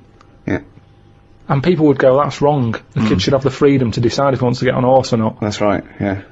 Well, what about this chip in the head? But you've made this But you've up. made the scenario They're up. not putting chips in babies' I heads. thought you said they were. No, what? I didn't say that, I never said that. I think Steve's right, and I don't know, I haven't read it, but I imagine he's saying it's the next step in convenience with technology and an interface between a human and a research tool or fun. You know, computers went from being the size of a room to a thing you can wear on your watch. So the next step may be, you won't forget your palm top, you won't forget your iPod, you won't forget your laptop. It's in there, it's an interface. I know, but it makes us lazy. But you straight away thought that now that it went to some sort of weird laboratory where it's all white and there's just a doctor and everyone's in a silver suit, right? And they go, "We're removing the self. We're removing the self and putting in chip. You are now computer boy." Yeah, I it's want to not. watch Coronation Street. Well, you won't in a few seconds. But I hate Coronation Street, me. Carl, it's not a question of. It's not that Google is now Carl. It looks like Carl, but it's just spamming, little pop-ups about offers you can buy and cheap holidays here and there. He's not the man I'm married. Right, look at it like this. Jesus. Look, I see it all the time now. Go on. You go, where are you going, to someone? And they go, I'm going to Dorset. Aye. Oh, aye, what road are you taking? Don't know, I'll just pop on the sat-nav. Now, that's a start, isn't it? Okay. Let's act that out with me, okay? I'm going away for the weekend, Carl. Are you? Yeah. Where are you going? Dorset. Oh, yeah. How are you getting there? Car. Oh, right, yeah. Well, which way are you going? Don't know. Why do you want to know? Well, just making a friendly chat. I'm interested in geography. Which way are you going? Well, I don't know really. I've got a sat nav in my car, and I'm getting there. And what do you know? What? Lazy, isn't it? Well, I'm not a pigeon. I don't. Oh, you got an A to Z. Well, yeah, but it's on a computer. The A to Z. What's the difference between looking at an A to Z and? Lazy, though. Not really. No. Why? Why is it any different that I've got it computerized so I can go along? A to Z is a bit dangerous, isn't it? It's a bit. Don't go to A to Z when you're driving along. Clive, who are you talking to? Because we need to hit the road. We need to get going. Well, it's this fucking idiot who wants to know what road I'm taking, which is a fucking boring thing to ask. Anyway. Sorry, who is this twat? Because we really got to he's get a going. fucking dickhead. I think he's an A to Z salesman by the I mean, Well, just tell him we're using the sat nav because it's the quickest, most efficient way of doing it. It's the quickest, most efficient way of doing it. No, okay. but look what's Who the happened. fuck are you? Would Columbus found America if he had a sat nav? Yes! No, he wouldn't. He'd have put in America and he would have taken it He to wouldn't. He America. only found it because he got lost. Now, if everybody just Hold goes... on. How would an undiscovered country be on a sat nav? No, Go on. but I just What's mean... the difference between the sat nav and the map in that regard? Because I've found some lovely little cafes on roads I've never been on. He's gone from finding a continent to a little I love that. Little greasy I am off to discover the unknown world. Where are you going? Well, I don't know yet. It's the unknown world. What are you taking? Just a boat. Lazy swim, you cunt. I love the fact that he's so Luddite now, he's annoyed at the sat-nav. I mean, you'd have probably given Columbus a hard time. Oh, got a compass. Don't you know where north is, you twat? I just think there's something in being lost. I never feel lost. I just think, oh, I've had a diversion. Because you find new things. I'm forever going down. Suzanne's asking the French peasant where I just think, Columbus. Alright, what's the most interesting thing you found when lost? Like I say, I found a shop that was like a fancy dress shop. Amazing. Do you need fancy dress stuff? Dressed You up never as go out. Columbus, went and bought a sat-nav, went to Dorset for the weekend. You never go out. Why do you need a fancy dress shop? That sounds like the sort of one thing you would hate is fancy dress. Yeah, but I like looking at they have like a space helmet in there. Right, so you found a fancy dress shop. Where are you supposed to be going that you had time to get sidetracked and go in a... I think I was going to a meeting. Amazing, that's the last time! So you want to get lost? You don't want to get lost, No, because I always give myself loads of time because I get lost a lot. I always give myself... Get a sat-nav! No, I'm just saying, that's how you find little treats along the way, and next time you pass it, or next time someone says, do you know where the fancy dress shop is? You can go, yeah, I do. You go, I have no idea because I was lost. I didn't know where it was. No, normally I I'm learn. not going to tell you, lazy cunt. Have you got an AZ? Oh, that's harsh. Yeah, find it yourself, you lazy twat. Well, I might get lost. Good. You might find another one. It just goes back to the chip thing in the head. I think you've got to learn along the way. We can't get lazy. We can't have chips in the head, knowing how to plumb. That's what it's all about, isn't it? And making mistakes. If you make a mistake, I've done some wiring, got a little shock. Won't happen again. It will. I've seen that experiment with you before. Yeah. What would you do, right, if you run a business, right, your business could go under, right, it snows a bit, you've got 10 employees, you're paying them well, and they go, I can't come in today, Carl, bit icy. I'll do it, okay? Right, they're snowed in, right, you're running the business, what are you running? It's a, let's not, I'm not going to big myself up, it's just it's a don't factory, you run it, it's doesn't make U-bends, bells I that make knock, U-bends, U-bends for... Toilet, so you run a, okay, right, okay, so, plumbing. you pay them alright, don't you? I'd say most of them are on above average. So you're there, what time do you get in? About 9:15. 9:15, waiting for them to come in at 9, yeah? Yeah. Okay, right, it's snowing, it's a bit snowy, you got there, it took you a bit while, you'd set off early, did you, or? Gave myself a bit more time because I had to put the heating on the car. Okay, ring ring, ring ring. Hello, KP Plumbing. Oh, is that Miss Pilkington? Yeah, it is, yeah, who's that? It's Sheila. Listen. Sheila, shouldn't you be here by now? Yeah, no, I was gonna set off. Well, we'll set off now, stop wasting time, we've got a big order on. No, I know. We're all on a bonus here if we get this done. I'll see you in 10 minutes, shall I? I can't make it. What? I can't make it. Why not? The car won't start and it's slippy on the drive. I just can't get out. Get the transport. I'll see you I'll give you 20 minutes, alright? Don't worry about it. Well, Thanks for calling. I'll see you in a bit. I'm also scared of the ice. I'm scared of the ice. I'm not gonna come in today. It's dangerous. So what are you gonna do? Well, I'm gonna wait until the ice and snow goes away and then I'm gonna come in. But they're predicting it's gonna be about 2 weeks before they clear all this. I can't really travel in this. It's a bit dangerous. Well, I'll tell you what. You stay at home. I'll replace you. Because I need someone to come in with What, a big you're firing me because I can't get into work with this. Well, I got into work, Sheila. Yeah, I know, but you don't live with me, do you? If you did live with me, then No, but you'd probably see how... it was bad where I was as well. Yeah, I'm here. do you know how bad it is here? When you come round and have a look how bad it is here, no, you drive I'm my... not coming Tell you round what, here. you come round and drive my fucking car because I'm snowed in, you fucking calling me a cunt. And I'll tell you, if you fire me, I'll take you to drive uni, you bald-headed wanker. Right, you're fired anyway for that. You're in fucking trouble then. Right then, see ya. Right, and then she's done with. She's weak anyway. Ring ring. KP Plumbing. Hiya, is that, Miss Pilkington? Yeah, it is, yeah. Hi, it's Bob here. Bob. Yeah, bit of trouble. In my area, it's absolutely snowing. It's possible no one's getting out. I live near Sheila. Bob, listen, Sheila's just been on. She's saying she can't get in either. She can't. I've just seen her out there trying to dig her car out, and she's she's really tried hard to get to work, but she can't do it because she's not very rich and her car doesn't work. She hasn't got the right tyres, and there's no public transport. They've cancelled those. Wrong snow on this country. I'm not going to make it in today, son. So I'll see you tomorrow, right, boy? Well, no, you're saying you'll see me tomorrow. Yeah. But you'll probably call up tomorrow with the same thing. Well, only if it's snowing still. Now listen, it might not I can't run a business like this, Bob. Yeah, it's not my fault, is it really? So go round to Sheila's and like slag me off if you want. But I'll tell you what, you're not coming back here. Fuck off. One chance. Give them one chance. Well, you didn't even give him one chance. No, because they've done it before.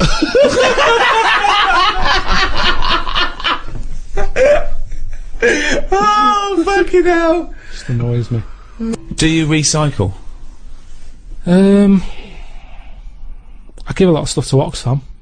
Well, yeah, that's the sort of recycling, yeah. Hand-me-downs and passing on things. Well, it's probably a better form of recycling, isn't it? You're not destroying anything and remaking it, you're just letting someone else wear a jumper that you don't wear anymore. So that's, yeah. Don't really do all I don't separate stuff. I don't sort of put, there's the cans, there's the paper. You don't do that? You just throw it away, do you? Yeah. Because that's not recycling and they can't do anything with that. That annoys me when you're just putting it in landfill, mate. Come on. Yeah.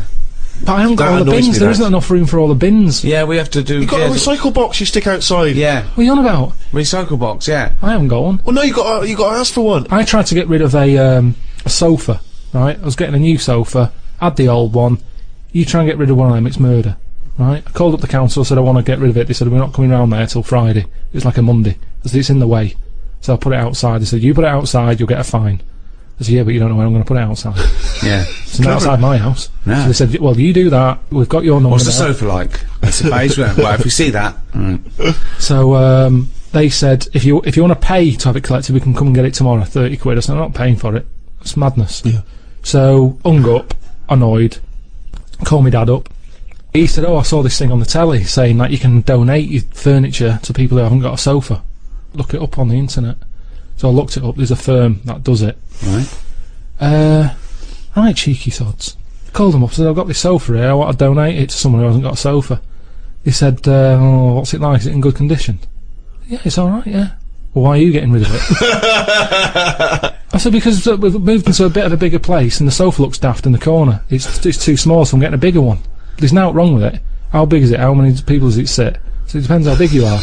You can sit 2 people on it, but it's not the comfiest. But it's in good condition. It's none of your nonsense like stuff. It was expensive when I bought it. He said, right. He said, is it safe? So I said, what do you mean? He said, is it fag proof? So I said, I don't smoke. He said, well, go and get the, lift the thing up. He's got me running around looking at my sofa when I'm giving it away. I had to lift it up, it had a picture of a fag on it. I said, yeah, it's got a picture of a fag on it. And could I just point out for our American listeners, fag is a slang for cigarette. When he says, is it fag proof, he's not going to open the cushion and someone's go, it's me! So I should explain that straight away. So anyway, it turned out it was fag proof. They came and picked it up, took it away. That was that. But look at the hassle. Look at the hassle it takes to get rid of something. And then they say to you, do not be dumping stuff on the street. You know, it's that thing of having to wait for certain days of the week, and you can't always keep hold of something till a certain day of the week because it's big. A mattress it's one of them things you can't get sort of rid of, or you can't stick it somewhere because it's in the way. It's a big clumpy bit of furniture, isn't it? Yeah. It's not a bit of furniture really, a mattress, but I know what you mean. Well, it's a new sideboard. Yeah, don't lean on it. It's a bit spongy. What do you keep in it? We can't keep anything in it. It's just full of springs and stuff. No, but you know what I mean. It's a piece of furniture, to be honest. Well, it's part it should be on a bed, to be honest. It's part of a furniture bit, isn't it? Did I tell you that time when? I don't think you could even ever count a mattress as a piece of furniture. Of course you can. It's functional. And where do you stop? Is a pillow a piece of furniture? Is a blanket?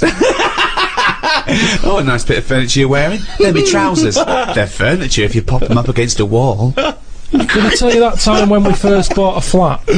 Go on.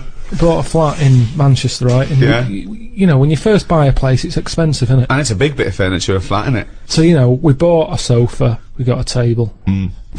Sorry, you don't mean you bought a sofa, you ended up with a table? No, you bought a sofa and a table. Yeah. Table. Yeah. Now, I didn't know. Suzanne sent you to buy a sofa and you came back with a table. Now, back then, I wasn't as wise as I am now.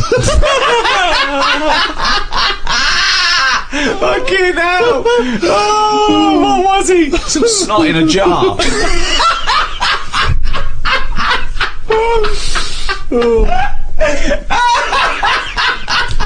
Can I just apologise to any slot in a jar that's listening and was offended by that comment? Alright. So I ordered a bed.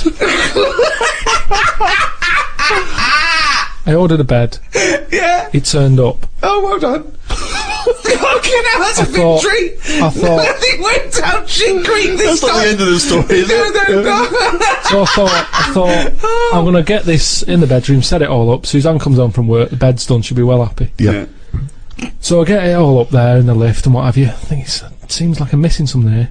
Put it together, no mattress. How would you not notice there was no mattress? No, just because it's like, you know, I'm thinking, yeah, I've got all the screws, I've got the slats for that at the bottom, there's the post and that. So I put it together. Where's going, the right. softy, spongy bit of furniture that usually sits on top of the more rigid bit of furniture? So I called them up. I said, "There's no mattress with it." They said, "No, it's not part of it." I said, "What do you mean it's not part of it? A bed isn't a bed without a mattress. It's a climbing frame, right?" So they said, you know, you can buy one. We have got them in for that thing, but it was like 400 odd quid. And I don't know why you're telling me this. I 300. know this. I've walked beds. I understand this is how it the works. mattress isn't a bed. No, the bed is something else. Yeah, but that's wrong. You cannot use a bed without a mattress, is what I'm saying. So don't sell it without it. No, but some people replace the bed frame That's and fine. keep the old That's mattress fine. on the other That's way fine. around. Once you've invested in it and you go, oh, will I buy a new bed or will I just buy a new mattress? Fine. Well, they're not going to keep selling beds with new mattresses in case you've already got a mattress. What? A bed and a mattress without any pillows and blankets is no good, but you don't expect that to come with it. At least you can sleep on that.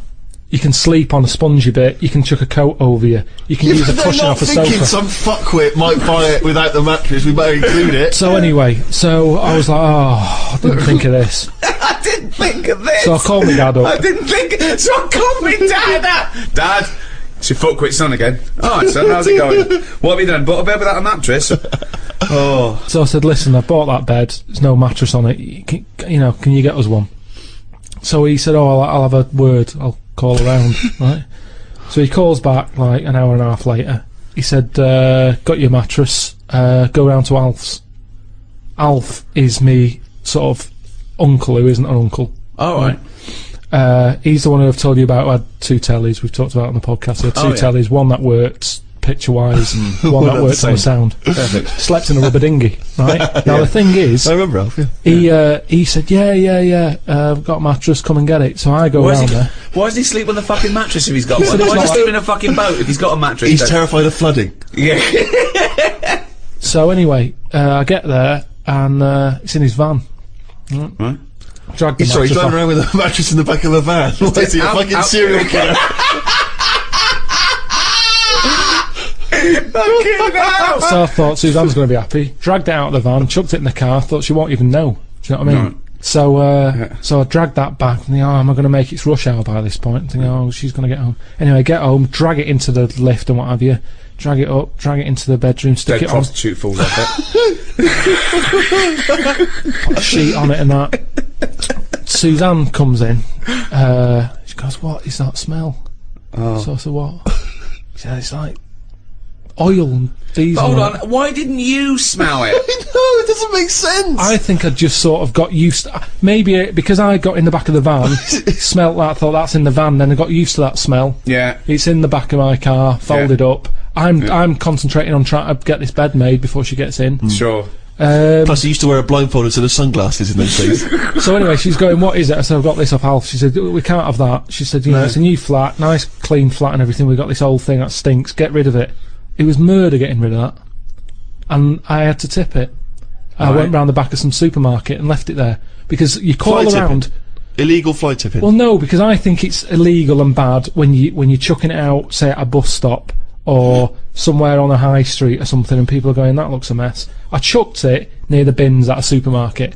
I'd gone out of my way. I thought, where is this not going to be offensive? Why couldn't you just go on the tip? I think I did try the tip. Oh no, there's a massive queue. There was a massive queue.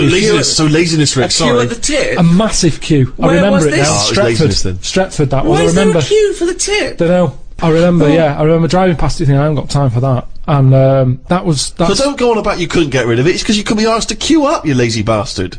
Couldn't get rid But of what it. was he thinking? Why was he panicking? One, why did he get a bed without a mattress? Two, why does he call his dad to get him out of mattress-related problems? His dad goes, Alf's got one in the back of a dirty old fucking van. Oh, wait, that should be alright. No, but the thing is, what I'm saying is, when I was in that bed shop and I'm going, "Oh yeah, good bed. I'm sitting on it. I'm sitting on a mattress with it." At no point did he say, "Now, have you thought about what sort of mattress you want? Have you got orthopaedic problems or whatever?" That didn't come up. He said, "There's your order, there's your address. I'm not a bed man. I go to the bed man to get bed advice." In the same way, same problem here. I've had work done recently with Dad, what? How to get rid of a body? Let me call Alf. Carl, what do you think about all the pomp and circumstance around, It's all alien. It's not for me. I don't like that sort of. I try and not put myself in the same sort of circles as posh people, because it's just it's like a different club, isn't it? It's like I said to you about young people and old people. There's such a different life going on. They say like the the whale and the hippo are related. You never see them together. And it's the same with really posh, well-off people and someone who's just getting on with their life. But I mean, that's the thing that's changed as well. The stiff upper lip thing, that's out of the window now. I mean, it's like everyone's got a new addiction. Everyone's, oh, I'm addicted to drugs, alcohol. I'm addicted to sex. Not a problem. Have a wank. And everyone's got depression now. Can you be addicted to sex if you're not getting any? Because if that's the case, then... oh dear. Do you think there's a big difference, Karl, between the Englishman of yesteryear who didn't complain? I mean, he just got on with things. He might have whinged about the weather and the like, but he just got on with things. He carried an umbrella. Yeah. Whereas nowadays, people are getting their Prozac and their antidepressant pills, they're going into therapy. Yeah. He kept out of stuff as well. There was a war and so-and-so. Alright. They're coming this way. If they come over here, give them a slap. Why are we getting involved now in everything? Thoughts on that, Karl? It's news now, innit? Sometimes I think, don't tell me, don't want to know. Just get on with it. Whoever's job that is, get on with it. Yeah. Why am I being told about it? When I've got a problem in my job, no one else knows. No one helps me out and goes, well, I've got an opinion for him. No. This might help him. No one helps me. But I'm being bombarded by everyone else's hassle. They love talking, actually. That's what the English do. Talking, but they never finalise it. They love just being in the meeting room, talking, saying, yeah, we could do this, we could do that. I'm the only one in that room not getting paid. Everyone else is on a wage. I'm there looking at my watch, thinking, right, I've been here for an hour and nothing's been sorted. They're looking, thinking we can drag this out for another half hour, get us to lunch. That's what annoys me. They're all sat there just pushing bullshit around the room like dung beetles. I'm sick of it. And that's what the English do. And it's a shame, because I don't think they used to be like that. I wish everybody just sort of kept to themselves more. Like, certain animals do. Just get on with it. It's like an old-fashioned way. What animals keep well, themselves? any animals keep themselves themselves. Like what? I've said loads of things. What animals keep themselves? Badgers. Why do they keep themselves? They just whenever you've seen them and you're sort of wandering about a roadside, they're on their own. Right. They're not sort of... What are they doing? In pairs. I don't know. Most of the time they're dead. I've seen more dead badgers than alive ones. I've never seen a live badger. I don't know what his point was. So that's why they're one alone and two getting on with it. I love it. Most of the time. It started off with some kind of poetic analogy. I don't know what that was. Most of the time. I just... oh, God. I like this thing of the Englishman I knew growing up, was, you had to... When you hit a certain age, when you hit, like... manhood or puberty or whatever, 13, 14, 15, you had to start showing your mettle. Then the most important thing then was to the worst thing to be growing up was gay. That was like, you couldn't be gay. It couldn't be gay. Anything but gay. And then you had to be hard. You had to be tough. I remember, right, when I first started going to pubs, right, so I don't know, say 18, you walk into a toilet, the urinals, and the first thing everyone did was fart and gob. Yeah. That was it, right? Yeah, if you couldn't do that, then, you get funny looks. You go in the urinal, and they'd look at you and go, oh, sorry. It was all about, being a man. I think wearing glasses makes you slightly exempt from that. It's like you don't have to... People automatically dissociate. It's like if I was in prison, I wouldn't have to do that because I'd just be the professor. Yeah, do you know what I mean? Exactly, or brains. Yeah. I would. Yeah. I wouldn't need to be part of it. I'm never a threat because I never look like I'm going to be a tough guy. So consequently, I live in this sort of parallel stratosphere where I haven't got a piss and gob. Yeah. Has that got more popular? Yes. Has it? Yeah. There's a lot of people doing it in the streets now. Really? It's not avoiding... Not in Hampstead.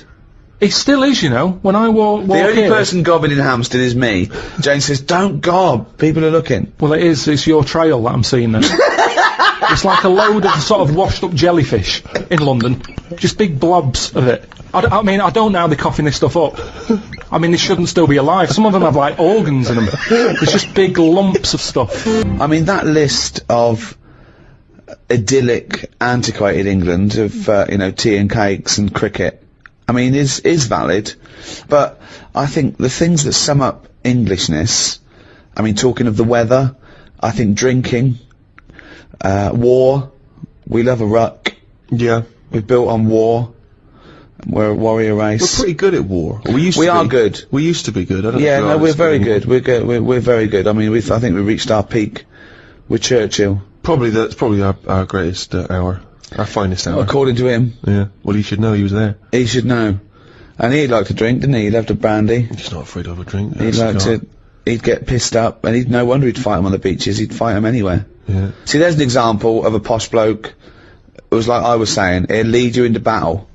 He'd have a weapon too. He'd go in there. He didn't sit back. I mean, when he was old, he did. But nothing wrong with being posh if you're willing to go and, get stuck in. What do you think, Carl? Is it as scary though? I mean, imagine if he was rougher sounding, and he was on the front line. And, Like he went, you fucking little cunt. I'll fight you on the beach. See me down in Brighton Monday. I'm gonna fucking smack your head in, you little fucking German cunt. Like that, you mean? Yeah. It's less of a morale boost. Well, that's the other point of one, isn't it? That those speeches were for as much as morale as information and defiance. You don't want to feel like the leader of your country could glass you if you got on the wrong side. No, exactly. It's got to be rules under war, hasn't it? I mean, that fair play has got to come into it as well. Talking of the English sense of fair play and war, when the crossbow was invented, a lot of people wouldn't use it. They said it was unchristian. So our soldiers sort of resisted it. So Europeans got this thing that needed no skill, and it was shooting these bolts, and they could reload quick, and versus our bowmen. What do you think of that? What do you think of going, oh, it's cheating, we won't use it, but having a disadvantage? That's honour, isn't it? It's almost like it's okay to kill someone, but with skill. But what's the problem here? What am I meant to be worrying about? Well, you've got bow and arrows. Yeah. They're amazing. They're heavy. They're your arms. They've got trained bowmen. They're skilled. The most skilled sort of marksman soldiers in the country. Someone comes along, goes, don't worry about that. Here's a crossbow. Just pop it in, put it back. Deadly, quick. Anyone can use it. So now you've got anyone with a crossbow killing people. Women, children. Anyone can use it. So the Europeans, they're going crazy. Oh, William Tell he's shooting apples off heads. Yeah. Right? But we resisted it because we thought it was, unchristian and cheating to kill without skill. What do you think of that?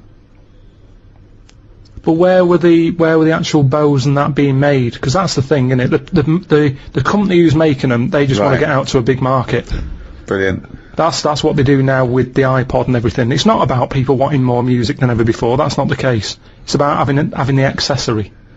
And if the bow and arrow was like sold as this, light to carry for all the family, that's how it would have happened. That's what it's all about. Ye new bow and arrow from Ronco. But what do you think the problem Yeah, but is? you're not quite getting Ricky's point. His point is the idea of there being sort of rules and fair play and etiquette in war. The I don't objective is think to that's kill a the enemy. place. I don't think war and that is a place to start getting all uppity about someone cheating or having a better system. Really? You think all fair in love and war, do you? Yeah, definitely. Right. Well, It's just about rules, winning. isn't it? No, not in a war. There isn't rules. So what about things like the Geneva Convention? It's the understanding that even if we're entering into a war, theoretically, there's a set of agreed It's good for both universal sides, rules. isn't it? Fair play has got to come into but everything. What's extraordinary about the idea of English fair play is, famously the approach during the First World War, that we would sort of walk up out of the trenches onto no man's land and sort of politely march at a slow, steady pace across towards the enemy. know. I mean, and then we were just being machine gunned down. I mean, it was absurd. Well, I know we were fodder. It was fodder to use up some of their bullets. I mean, it was But, crazy. I mean, it's madness, but in a way it's the gentry who are leading us, seeing, the average Tommy as a sort of, as cannon fodder. Of course. And, you've got to realise that most of those people didn't want to be there. Most of them didn't even understand it. I mean, and if you think of the first and second, they were just wars, but, I can't imagine How what would it'd be you cope, like. do you think, Carl, in a war situation? You've seen all those films of the, I mean, that's the one they had a knockabout and stuff, didn't they? They took the game of football. And In that. no man's land, yeah. Christmas Day. But who took a football there? Well, it's an important thing, isn't it? That my mum, this is when she was about 60, 65. There was a neighbour who was, like, 85, 90. And, again, completely alone. And my mum used to go on there every day. Do you want any shopping? Do it, right? She was good for her. She was like her witness in the world, to her existence. But I remember calling her once, and, she'd come back. I said, "What have you been doing?" She went, "Oh, I've been around so and so." So I went, "All right." She went, "Oh, she won't die, Rick." Like she's helping her, but she's thinking this is getting silly now. You were meant to go years ago here. I was like, Well, that's the problem, if you get pally with an old person, and you could be stuck with them for years. and having to do stuff, that's what you don't want to do, is it? You meet an old, an old fella, and then you've got to start popping in his sort of piles or whatever when he can't do them himself. What do you do? If you're... It depends how friendly you are, though. I mean, I'm just talking about someone you meet at the bus stop, as opposed to popping the piles back in. How does that happen? Jesus. Just the ones on the estate I grew up on. As soon as he got to a certain age, there was Mrs. Knowles who went mental. One day she seemed fine, next day she was chucking cans in everyone's garden. You could just hear her coming. Which was weird. Aren't you? Now you brought up weird people. There was a fella called Shorts Man, right? It's so pedestrian! I love that. Shorts man wore some shorts. Now, what I like, yeah, he did, but they were really short. They were that sort where, it's almost pointless having them on. What do you mean? They were just, like shorts now for blokes. They go up to your knees, don't they? There's no chance. There's no accident happening there. There's nothing going to pop out. Yeah. No. But Shorts Man, he liked it. He liked the fact that happened. Right. And he used to walk with big strides to sort of help the chance along. So that he knew, with the big strides and the short shorts, Yeah. they were going to pop out. Did you ever see it pop out? Yeah. Why did you look at the shorts? Just because it was like playing Buckaroo. It was like, when are they going to pop out? But what?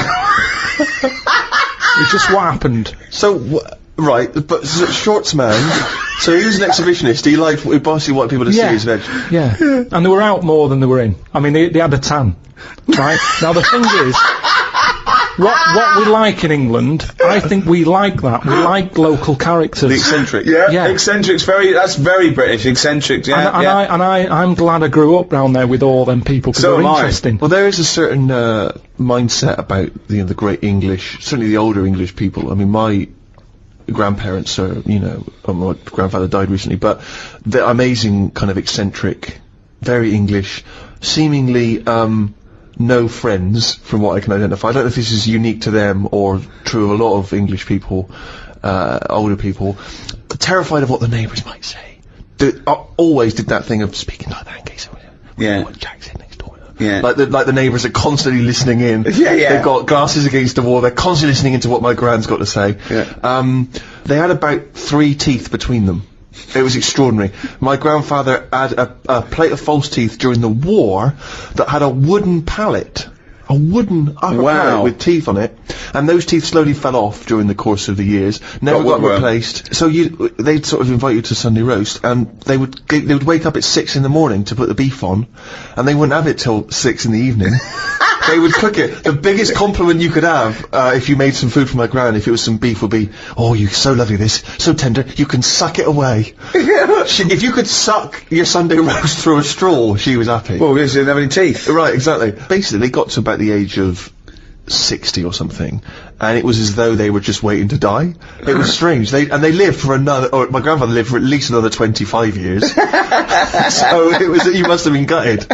But when my father needed a winter coat, a big heavy winter coat, and he was thinking of buying one, and my gran said, "Oh, don't worry about that, Ron. You can have your father's winter coat." And he said, "Well, but he's still alive. What do you talk? He needs it winter coat." She went, "No, he'll be dead soon. Just don't, silly to waste it. Seems to waste it, just wait." My father must have been waiting 10 years for that winter coat. I love the fact he waited. You can see where Steve got it from. Of course he waited. Stupid, I'm waiting now.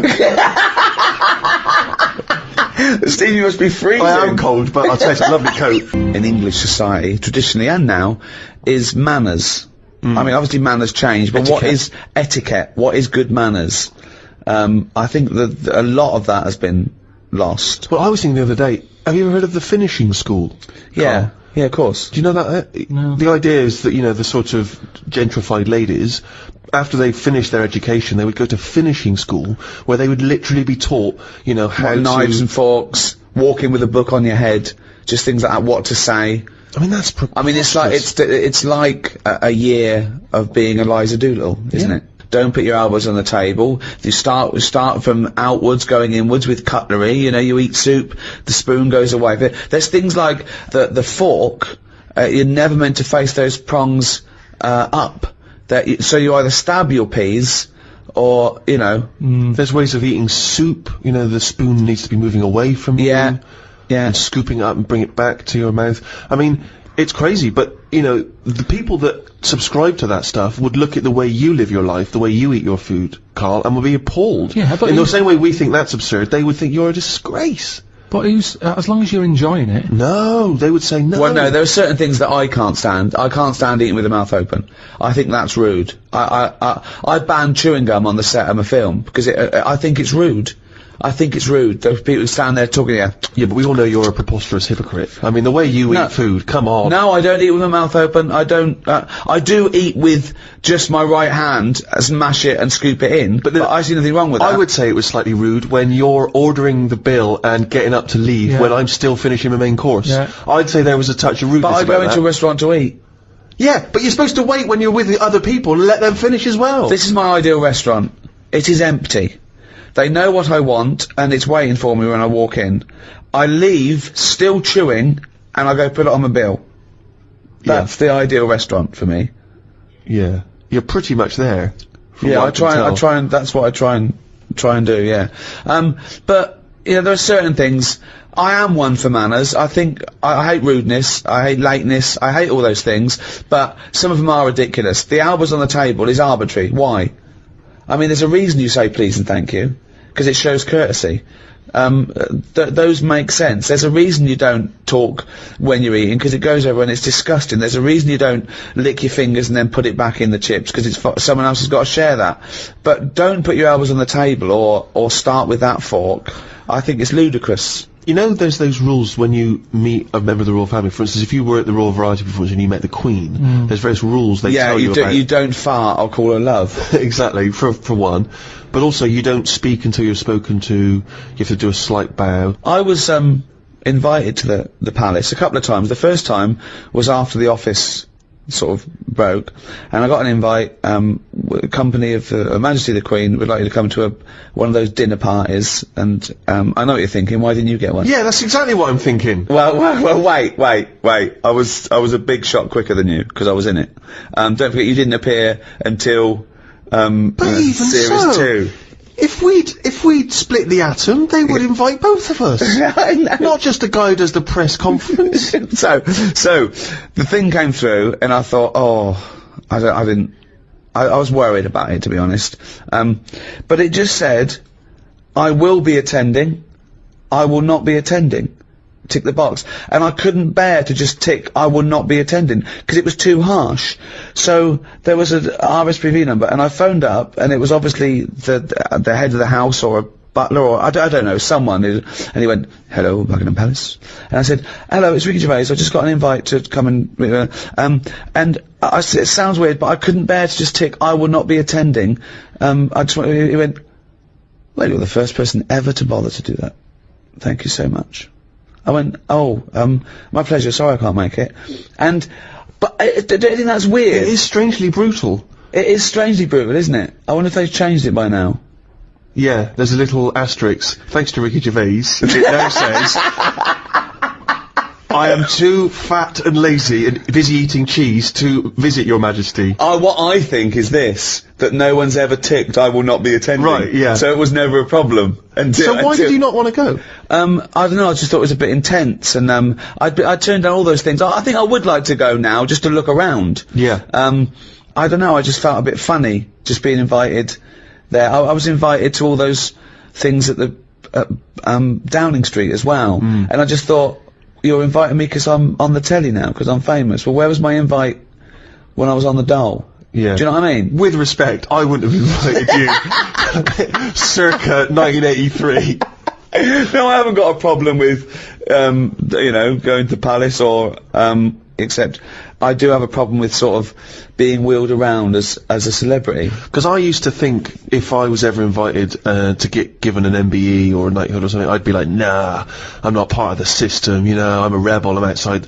Now I think it would be quite cool. Well, I only to be think it's a called Sir problem for a Steve. comedian, because, you know, we're sort of meant to dish it out, and it's difficult to dish it out if you're being seen. What I do find weird is the idea of having to bow and scrape before people because I'm told to do that. Well, like, what I find is that idea of I'm obligated to be respectful to such a degree just because someone's the Queen. Like, obviously I'd always be respectful, but why can't I speak when she turns? What I don't understand. That's what I find a strange idea. What would you say though? Well, I just say, you know, honour to meet you, Your Majesty. But you know, I don't understand why I can't initiate that. Why? If I don't find think it she'd weird. mind that if you went honour to meet you before she'd spoken. What she's going to say? She's going to go, cheeky cunt. I talks first, lanky.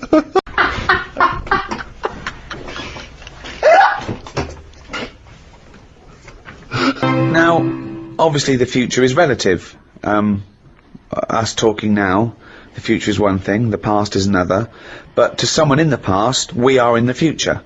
So, Karl, if you could go back into any era, okay, you are what you are now. You are you as you sit there now, your age, with all your memories and all your input and all your advantages on ages gone by and all your advantages over people gone by. Where would you go? What would you do? Don't worry about ramifications, like if you squash a butterfly you come back here and we're all speaking a different language and... Yeah, but I don't believe all that. Of course you should. They should have picked something better than a butterfly. The thing about if you kill a butterfly, there's a volcano somewhere. Right? There. Okay, what did that noise mean? It's just passing the buck, isn't it? It's kind of like blaming a butterfly. Like, they only live about a day. So you blame it and it's dead anyway and there's no evidence left. It's a stupid argument. Is that the theory? Is that the theory that you're it's- blaming a butterfly for a volcano? I'm not sure that's it, is it? Yeah, it it's wafts about- its wings and When it it causes... wafts, right, when a butterfly wafts, if you stop the waffery, then the whole world has changed, because there was no waft on a certain day, okay? But that means that everything's part of the causal web. It's a model for determinism. So things do, yeah, of course things have an effect on everything else. Yeah, but I'm just saying that's a bad example. The butterfly doing its wings. Well, no. Something... that butterfly might have flown in through a car window and frightened someone, and they crashed. Use a wasp. Why is that preferable? Because you don't panic. I've been in a car when there's a wasp knocking about. It's terrifying. I can see how that could cause a disaster. But a butterfly, you just go open the other window. I love that you've won him over to that theory now, just by substituting a butterfly and a wasp. Let me think back to perhaps when you were a teenager or even before when you were growing up. You had visions, I suppose, of your own personal future and how that would play out, how you could change the way you lived your life in order to affect the future. I mean, I'm very lucky in some regards in that one of my ambitions was always to be involved with comedy. Yeah. And, I was It's funny very though, isn't excited it? about that, and I was lucky that I've managed to achieve that. A lot of people don't even know what they want from their future. Well, the other thing is that when you dream of where you'll be in 20 years' time, you don't change the future. You don't change the buildings, and No. you just think of yourself sort of richer, having a happier life. Yeah, you know yeah. what I mean. So, And also, I was always slightly more handsome in the future. Whereas I kept imagining I would grow a little more handsome. People kept saying, my grandmother would keep telling me, you know, you'll fill out when you fill out a bit. She was obsessed with me filling out. This is why she would feed me endlessly. The idea that somehow if I was Yeah. less gangly, yeah, it worked with me though. yeah, Right. you really filled I out. filled out, yeah. It's funny because I still forget what I look like now in the present. Yeah. In my head, I still look like I used to look. Then I catch a little glimpse of myself in the shop window and go, "Who's that fat old?" Oh, no. You know what I mean? I'm Yeah. so much better. But you did have you've journeyed a long way. I mean, you good-looking lad, and you are. I mean, it's preposterous. I mean, everyone I work with or meet who's seen a picture of you as a teenager doesn't understand it. I mean, I pretty much look the same. You know what I mean? I haven't changed much. I'm still a constant disappointment to myself in a way, you know. When I put on a tuxedo, that's the best I'm ever going to look, and I don't look like James Bond. Yeah. Whereas you at least had a moment where you looked around. I mean, honestly, it's Jane I feel sorry for. Because I mean, she did not sign up for this. Well, we've all No, changed. I've seen pictures of her in the past. She ain't changed much. No, I don't mean that. Whereas I mean, we've all changed. We all changed. Carl used to have hair. Yeah, but he hadn't, you, by your own admission, had it for long. You didn't have it hair for long, did you? You No, started it wasn't. playing It ball wasn't. Didn't want to hang around my hair. It was never. I've told you, it didn't feel needed, so it went. I never did anything with it. It was hair of a Chinaman, wasn't it? Even the hairdresser said. He said, you can do nothing with this. So what do you mean? He said, it's just too. It's sort of limsy. Limsy! Sorry, was that's a Limp or flimsy, I reckon. well, no, that Limsy is a Chinaman that gave his name to the limp hair of the Chinese. So you race. think your hair bailed on you because it was not getting treated well enough? I think that's true. I think that's how it works. But yeah, I know what you mean. I sort of think about if I've changed and that, but I don't think I have that much. I still have the same sort of thoughts. I like olives now, which I didn't like probably 3 years ago. Right, wow. But you can, if you eat 4 in a row, you get a taste for them. And I thought, go on, then I'll have 5. And I thought, yeah, they're all right, these. So that's different. But other than that, I mean, So what were your dreams and ambitions when you were young? didn't have any. Right. It was kind of 5 years old. What do you want to be? What was your thoughts for the future? I didn't worry. At 5 years old, you're not worrying about work Okay. and that. 10. What's your hopes and fears of all these years? I met in thee tonight. I wasn't worrying about work till about 13, 14. I was thinking, right, you know, people who are new had left school, they weren't getting work. I was thinking, I don't want to be like that. That's when I did boxing. You know, I could have gone down that route. Got into boxing, didn't I? How many fights do you have? Don't know, about 3 or 4. Yeah. How long is it? Just when does brain damage kick in? I guess it can. I guess it can happen almost instantly. I mean, that must be part of it. Were you really? Did you really get a bad beating on one of those fights? Yeah, Leroy gave us a right good clackering. Clackering. Yeah, the thing is, your jab was a bit limsy, but Leroy's was clackering. Then there was the dancing. I don't remember this. What breakdancing? Well, I did that. I did a bit of body popping. Yeah. But did you ever really think that you might do this in the future? You never know, do you? But did you, at the time, do you remember thinking, I wouldn't mind doing Well, this I professionally? must have thought that for me to go. Well, let's try and join, you know, Twiggy's dance club and all that. And my mum and dad always sort of, you know, if you want to give it a go, give it a go. With the boxing, you know, my dad was saying, right, I'll get you the proper shoes and that. And my mum's like, don't bother getting him them yet.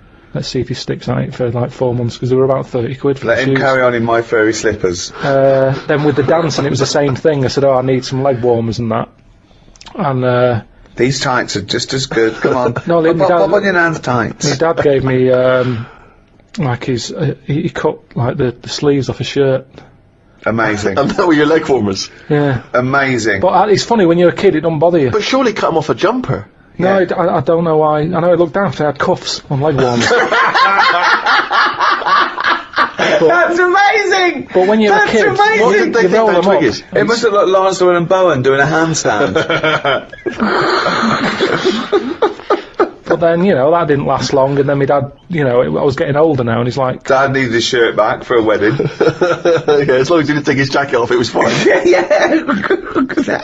Dad, I'm losing my hat. I need a hat. I don't need a bloody hat. Pop my pants on, Fed. but then you've got to make sure you try and get a job, and school was sort of saying, So 15 now. Hang on, why did you stop going down Twiggies? well, it was short, wasn't it? Amazing. Oh, it closed down? Closed down, it had a load of toilet rolls in there. It'd been turned into like a storage unit. I've never really had like a dream. I've just bumbled along.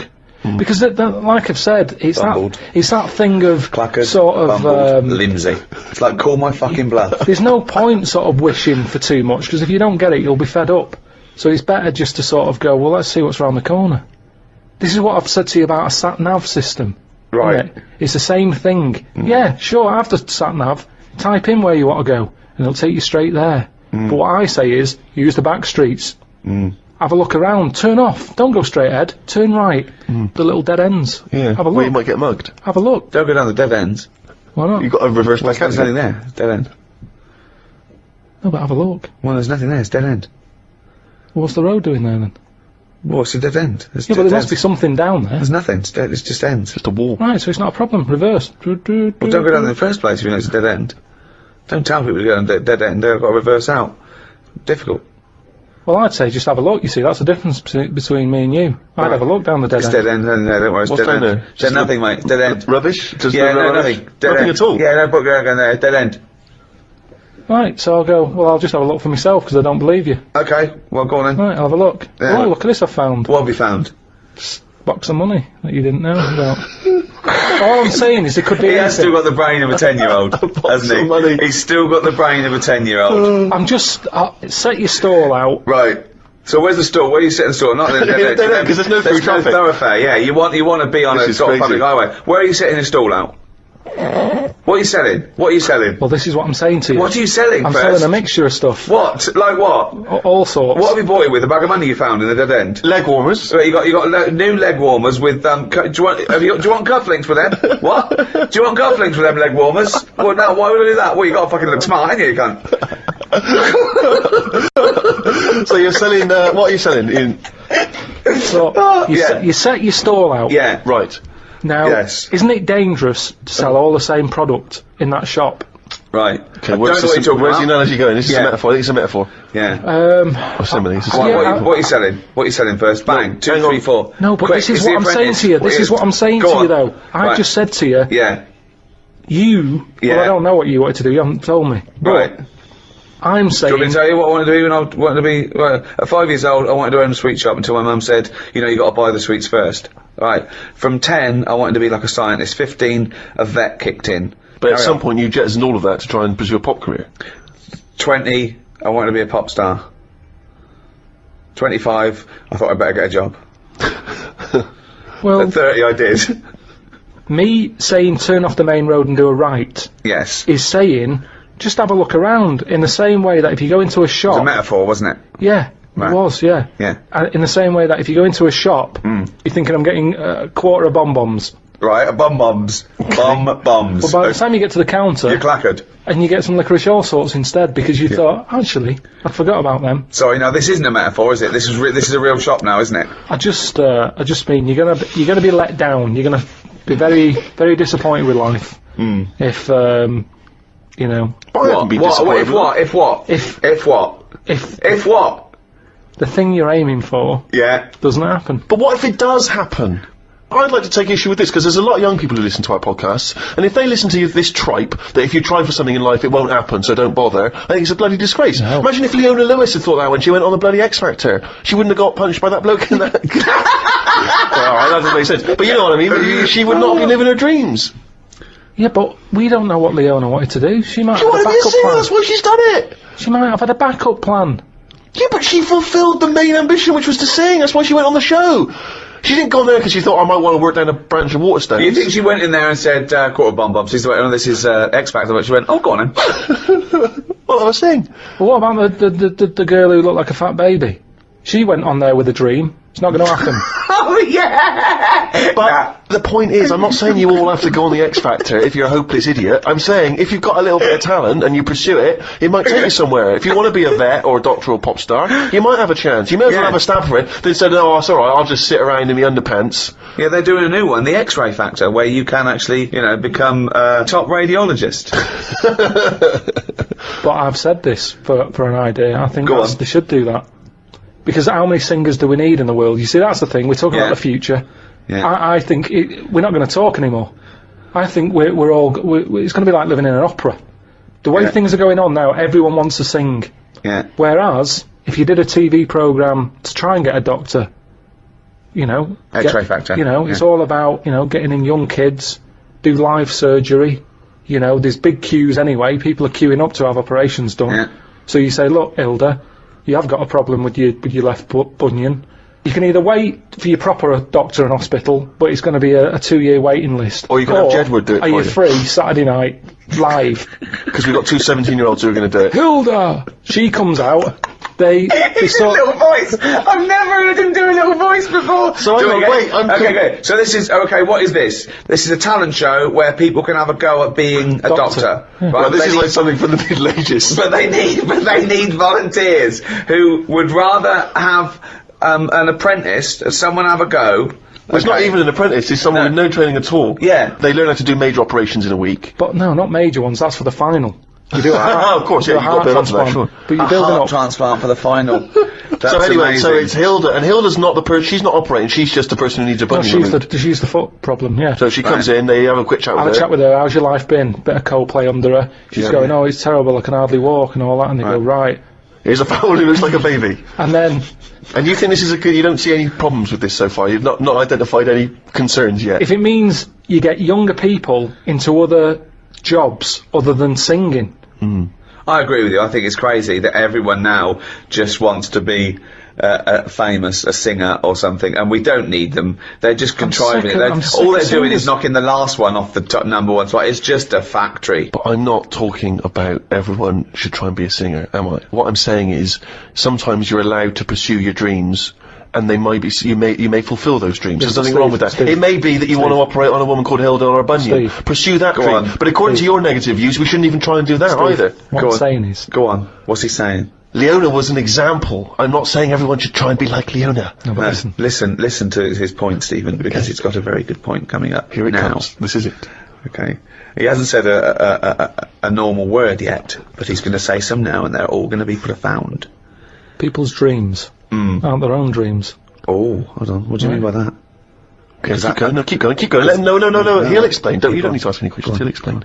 Because they think they know what they want because they see it on the telly. They see, someone singing a song and they go, I want to do that. So all I'm saying is, change the dreams. Change the dreams. Yeah. Surgery. They're watching that. They're seeing Hilda happy with a better foot. The doctor's getting all the praise. They go, I want a bit of that action. That's what it's about. They don't want to be singers. They want to be known. They want to be famous. Yeah. So, fine, have a bit of fame, but do some good. Fix Hilda's foot. Sorry, was that the end of the point? Yeah, because all we've done, we've changed the dreams. Dreams that... Well, you've hit on a good point there, because what is astounding is that when people are inundated with praise for people who are just clothes horses. They are just skinny nobodies who don't do anything except have their picture taken, and they're role models for, I'm not talking about, anyone in particular, but it's just these people who want to be seen with other celebrities and marry celebrities and be a celebrity. People think that's an easy life because they're getting rewarded for it. And yet, someone who's stuck in a laboratory trying to come up with a cure for AIDS, they don't know or care about them. And Okay. Can I just point out, though, that if we're going to have a go at people being successful, making money, and being well known for doing nothing of any value, I point you to the man sat opposite me here. And that's, hey, I tell you, there's times when I, lie awake at night thinking, what was my dreams? Yeah, but I'd love to be a little but I've got doctor. a new boy there. hold on, And 2 houses. I'd love to be a little doctor. Yeah, I mean, it's past me now. There's no way I can go back. Well, But it would have been you're brilliant. wrong. Carl Pilkington. Hilda! What is it? What now, Hilda? What's up with you? I've got terrible piles. There's some sort of blockage up there. I haven't gone to the I haven't gone to the toilet for a week. Well, Carl, can you unblock Hilda's arse? Now live, unblocking Hilda's arse. Carl Pilkington. I thought she had bad feet. No, her feet. No, Jedward fixed her feet. There's a lovely job. That's why they stayed in last week. Her arse is worse than her feet. It's because she's been off her feet for so long, because she couldn't walk. Her arse took the brunt of it, and it's just terrible. Piles have burst, and it's blocked up there where all she just eats is cheese because she's so depressed. I'd probably knock it on the head there. Why? I'd just say, like going back to the street thing, I've gone down the wrong avenue. I go, this isn't for me. I didn't know I'd be, eye to eye with this. What's that? It's not for me, and that's how you find out that it's not for you, by doing it. Right. But at least I gave it a go. So this the same as you had one fight with Leroy, you went along to a dance studio, it was shut, you've seen Hilda's arse, and it's turned you off proctology. Once again, you've just abandoned it. Yeah, well, there's Have no a point. go! Have a go! Just feel inside Hilda's back passage, feel the blockage. Right. No, because the audience have already decided. They've seen a weakness in me, they're going to vote me out. No, There's no point me getting dirty fingers for this.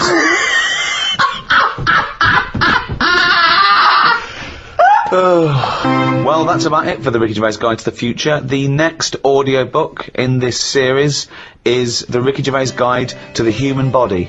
Look forward to that. Will do. It's goodbye from me, Ricky Gervais, Stephen Merchant, Goodbye. and the little round-headed, shaven chimp that is forever Carl Pilkington. Alright.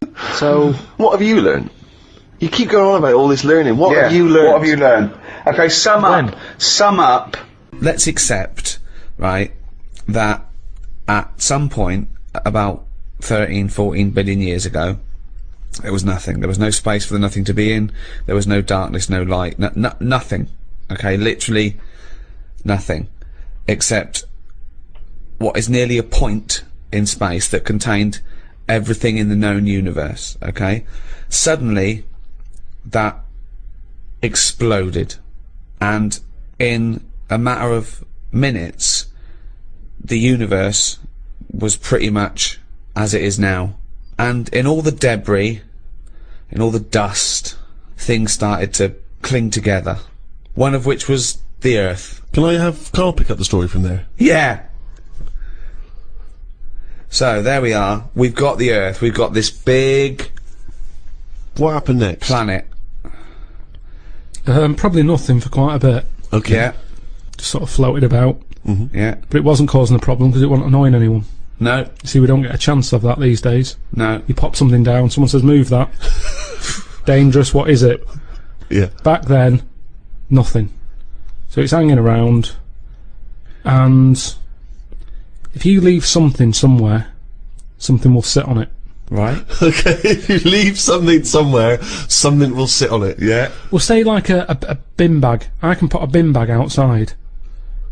Bin men don't come until Friday. Sure. But I don't want it in the house. It's got chicken in it. Yep. I pop it outside, right? It's sat there for a few days now. Just time, like, you know, a day before the bin men are coming, Yeah. I pick that up and take it round the front. Right. It's got a slug living under it, Right. like one of those little wood lice things. Yeah. Might be there. Yeah. Snail. Yep. What's your point? My We've got point- a young Earth. It's 4.5 billion years ago. It's whizzing round the sun. Something's gonna sit on it. Yeah, something had to sort of happen, didn't it? I tell you what it's like. Go on. In the same way, penicillin Go on. happened. Go on. It was the bread was sat there. It goes off. Air would have created the greenness. Oh God! This sounds like the Bible. That is like the Bible. Air created the greenness. That's amazing. Carry on, because I want to. I'm learning here. I'm learning. And once you've got something, that leads to otherness. This is like a monk that sat down.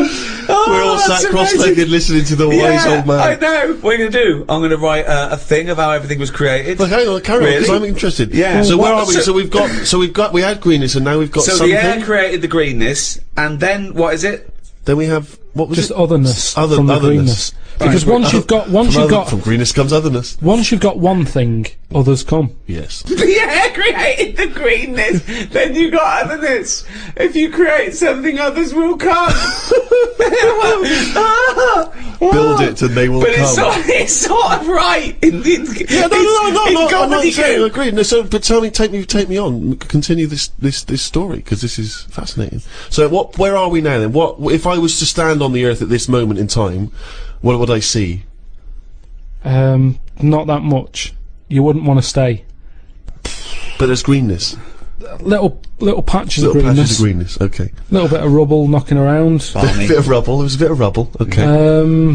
we've still got a long way to go. We want to get to life, don't we? Okay, let's skip forward then, Carl, to life. So everything was right, okay? It was the right distance from the sun, okay? Yeah, but even if it wasn't, we would still been created. No, we wouldn't. We would. Something would have done. No, we wouldn't have. I want to hear Carl's opinion on this, Rick. I'm not interested in facts. I want to hear Carl's opinion. So, are you saying, if the atmosphere, right, around the Earth wasn't about 99% nitrogen and oxygen with 1% other gases, we'd have still had something else? Something would have been around. What would I'm it not have saying been? it might be better than us. It might be worse than us. What would it look like? Well, it's hard to say, because they say, don't they, that it's the conditions that mould you into the shape and colour. Sure. And you know, everything else that makes you the person that you are.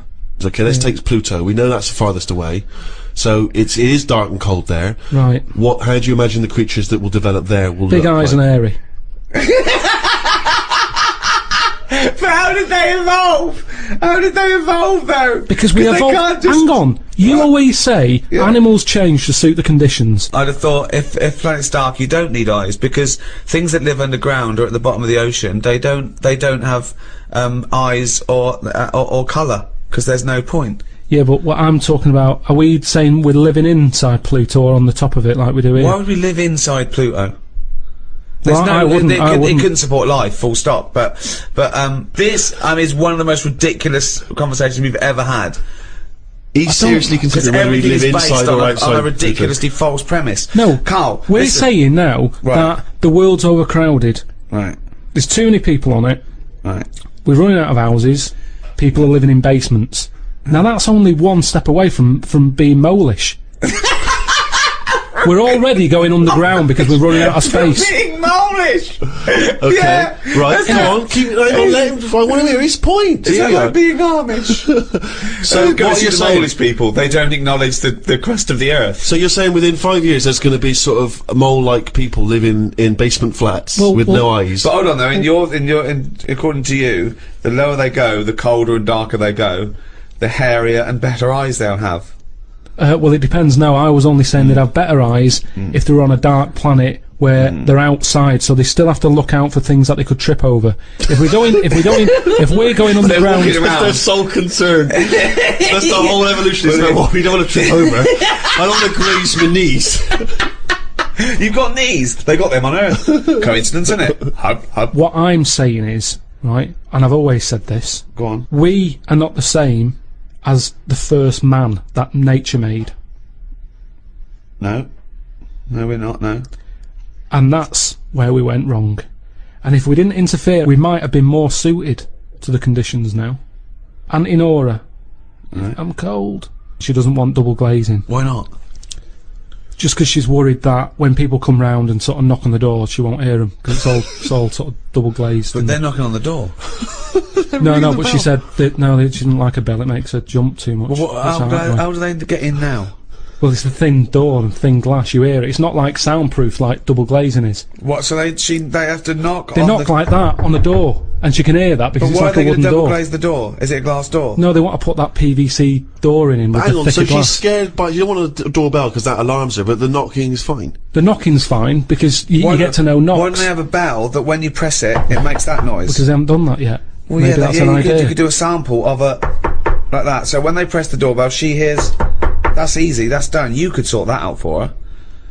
Well, I don't want to start getting dragged into it because But why don't you tell her? Say, Auntie Nora, have double glazing. Be warm. Be safe. Hear the knock of the bell on the doubly door. this is it, though, isn't it? She wouldn't be around now if it wasn't for people interfering, coming up with tablets, making weak people live longer. Right.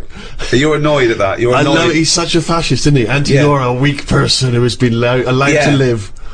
No, but Eugenics is where you'd be happier. Do you recycle and not leave the tap running and turn off lights because you're worried about a child born in 100 years' time? no, because I don't think. At the end of the day, we have to face facts here. Go on. The world is it- old. Hold on. Right. Okay. The Yeah. world's it's old. Really old. And it's the same as if you've got a gran who's 70, Yeah. there's not much you can do for her. You can say you're warm, but at the end of the day, she's still going to be shitting her pants. She's still going to be, forgetting things and all the rest of it. And you might be taking care of her, but at the end of the day, the good days are gone. Right. Yeah. So, in a way, like the world, it's got to a point that it's old, and we can say turn the tap off, turn the lights off, close the windows, stop letting heat out. The earth, metaphorically, is shitting its pants. You've only got to look at what's happening, right? It's freezing, isn't it, at the moment out there? Yeah. Ice everywhere, snow everywhere. Now, an old person, what happens to them? They're always cold. It's like the earth, isn't it? Brilliant. The earth now is freezing. Yeah. It feels the cold more than winter ever. as well. It's also because it's winter, but yeah. And I think if you try and make it better now, you end up doing more damage. Does that make any sense at Doesn't all? make any sense. Doesn't make sense at all. Well, just you can sometimes it's too late to make something better. Like I've had old relations who smoke like 50 a day. Doctor said you've got to stop smoking. Stop smoking. 2 weeks later, they're dead. Shouldn't have stopped them smoking. Yeah. Their insides. Good advice. Well, their insides are used to all that pollution. Yeah. Take the pollution away. What will the world do? Oh, good. That is a good point. Interesting. This is scientifically grounded, is it? You've done a lot of the research, read a lot of the information about this, or is it just a wild harebrained speculation again, backed up with nothing? Is it bullshit? Which of those two is it? I just, like I said to you, I just think it's a theory. That's what it is. Yeah. You're not telling me it's a coincidence that about 3 of my old relations have died because the doctor said stop smoking. Well, it might be because they're very old, and Well, yeah, they were old, but it's weird how why stop them smoking? They're old. sure. Let them have a fag. Jesus, they've got nothing else in their life. You took that away, they die. Let them have a fag. And it's the same with this world.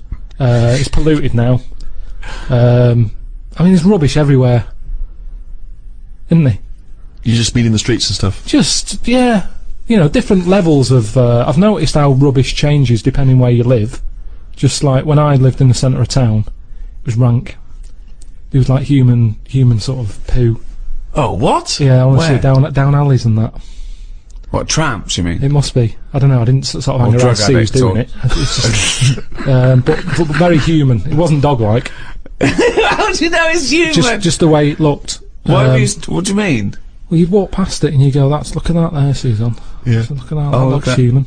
Oh, yeah. And what does Suzanne say? Yeah, can we walk somewhere else from now on? This isn't... Yeah, why are you walking up and down this same alley? With all this shit? because it's a cut- show you the human poo. It's a cut Were you having through. a shit yourself? It's the cut through that we used to always use, and most of the time it was just like smell a wee, really strong wee, Yeah. and you'd see if you could hold your breath for the full thing. But A little bit of fun, a little bit of romantic fun after a night evening in a restaurant. I remember when he took her for a walk around the car park.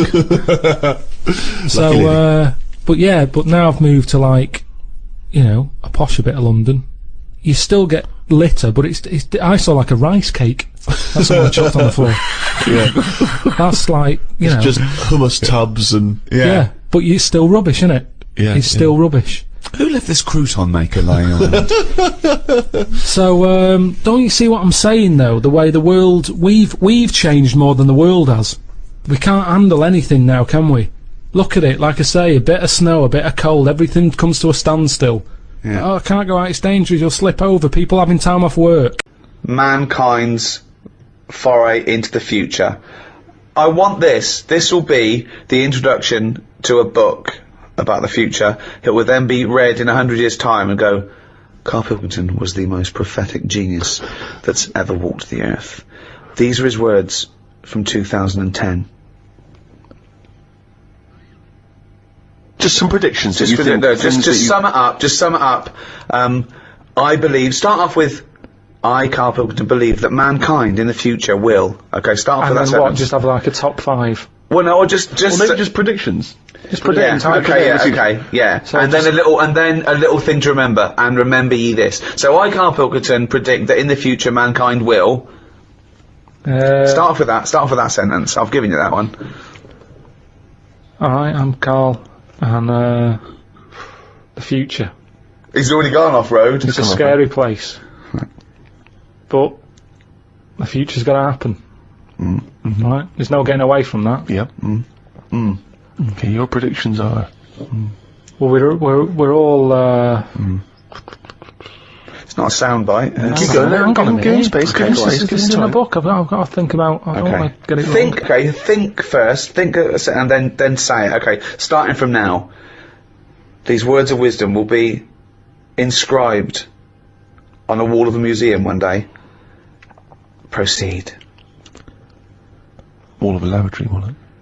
I think trousers are going to be stopped being made. Just because Right. you see kids now, they've got pants around their ankles. They're going further and further down. So I think that's evolution. Just getting rid of the trouser. Right. It's just dropping naturally. That's the evolution of the trouser, because it's dropping Well, you see incrementally now, down you can the see arse. kids' underpants. So they're just dropping. Yeah. I think they'll get to a point when they just don't bother wearing them anymore. Right. Prediction 1.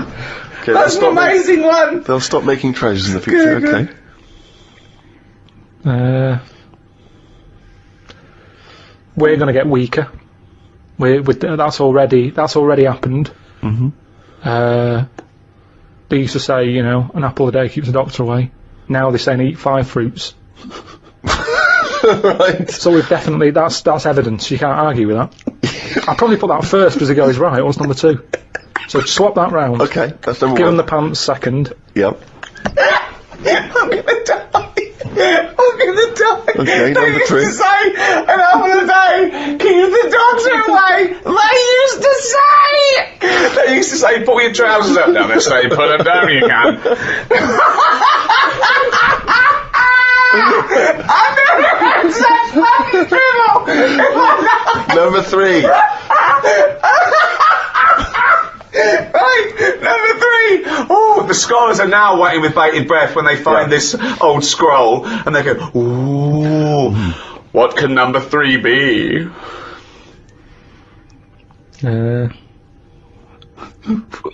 I reckon we'll blend all our food. Oh God! No, because He was going to make a point about race. But he said, I never thought it would be.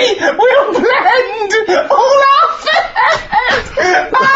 like they do for babies, you mean? I just think when you think about all the stuff we eat now, cavemen chewing on big lumps of meat. Yeah. We had wisdom teeth. Yeah. Now they say, "Oh, take them out. You're not using them." Yeah. Why not using them? Because your food's soft. Yeah. Sorbet, Yeah. soups. Yeah. Everything's softer, Just isn't it? When those you get an two, yeah. avocado, they say, "Is it soft?" Everyone's squeezing the food before they buy it. Yeah. No one wants anything tough. Yeah. So I think chewing is a sort of It's a thing of the thing of the past. We haven't got the time to chew. Everyone's like, "Hurry up, eat that." You don't have to go out for dinner with Ricky. He's like, "Hurry up, I'm still eating Well, it." he does blend his food, I think. Okay, so blending food. Great. I reckon. What else do we do now? So I've done teeth, done trousers. I've come up with this idea. These sort of like glasses, but you can live wherever you want to live. What do you mean? Everything that's real, you're not looking at that anymore. This is really the future. I'd put this at number 10. This is like... We're only doing 5. Fuck me. So what you mean is that you look through the glasses and instead of seeing the real world, you see a tropical what you want to paradise. see. So if you're a young kid and you like the idea of living in the urban ghetto Yeah. with all graffiti on the walls and that, you can see that. Yeah, but hold on. Are you walking round? Because you'll be bumping into stuff, won't you? No. Why not? No, what you mean is that the stuff that's there in the real world is being digitally reimagined in your glasses. So what was a nice country lane is suddenly now an It's urban got loads ghetto. of graffiti on it. Sure. Absolutely mental point. This one's But- ever worked. Absolutely But one of the older- maddest So things you've ever said. really weird, that one. Yeah, It yeah. could be done. I reckon it could be easily Why done. would it be? Okay, that Because- last one, that's number 4. That's a load of bollocks. So what's number 5? There'll be more letters in the alphabet. Why? Why? Because we're running out of words now, aren't we? No, we're not running out of No, we words. are. We are definitely running out of Just words. using, just using the letters we've already got and yeah. making new words. Yeah, we're making, yeah. No, but we haven't got enough now. Of course we have. Have you any idea? You could have a word with 9 L's Yes. before you run out.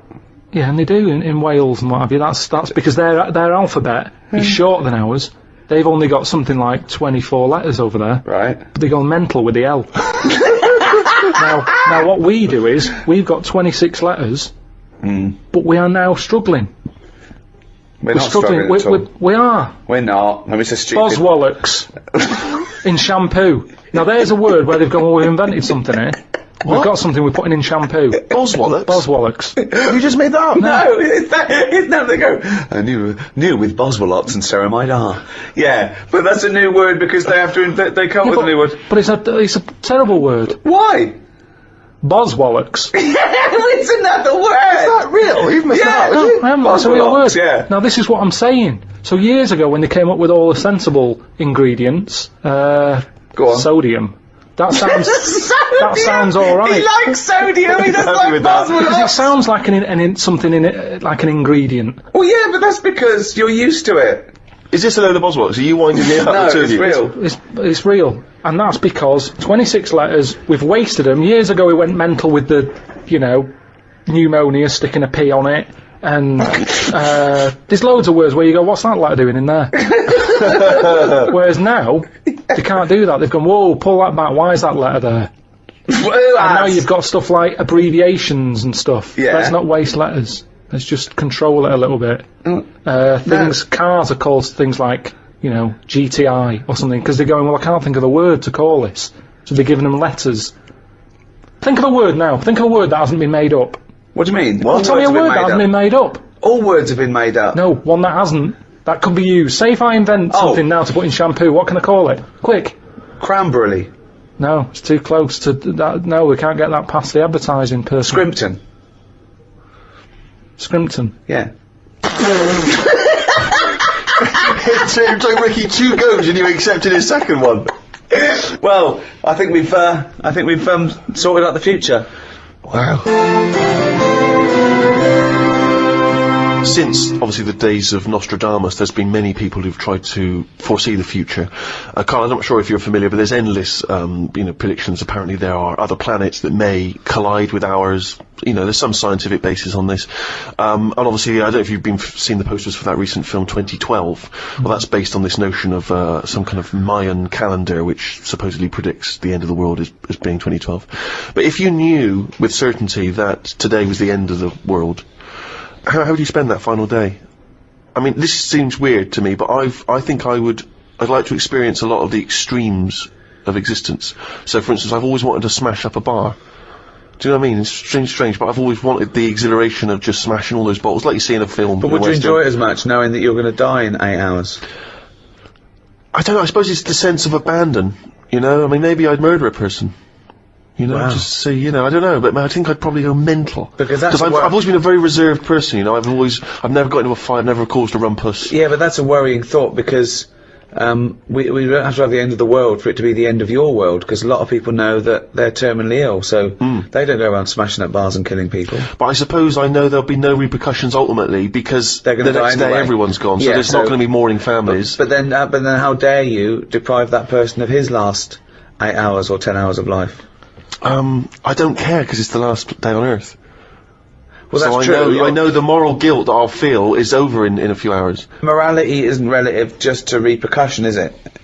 Because no, but you the point is you can do things without repercussion. But often people say, what would you do it if you never got caught, or would you do it if there is repercussions for that person, as grave as they might be, just because you feel that it's no big deal either way, that they're only going to live another 8 hours, they might feel differently. And you're saying, well, you won't care because you won't be around. But then, why do people care about their loved ones when they won't be around? Why do people get a will ready? Because my point is that they know that those people will continue to live for an indeterminate amount of time. So you do care about the other person's feelings? Of course I do. Oh, no, of course I do. But my point is, knowing that everyone is going to be wiped off the face of the earth the following day, all those repercussions are no longer quite the same. I'd find it hard to divorce myself from my morality that's ingrained just because it doesn't matter anymore. Yeah, but I mean, I honestly, to me, it seems that we're approaching just the end of all things, and so I'm saying that there's something about the fact that we're all going to end that somehow seems very liberating. What would you do? I've always wanted to kick a duck up the arse.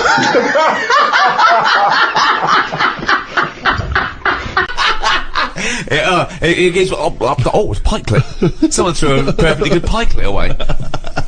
Talking about the Earth, KARL is going around the Earth.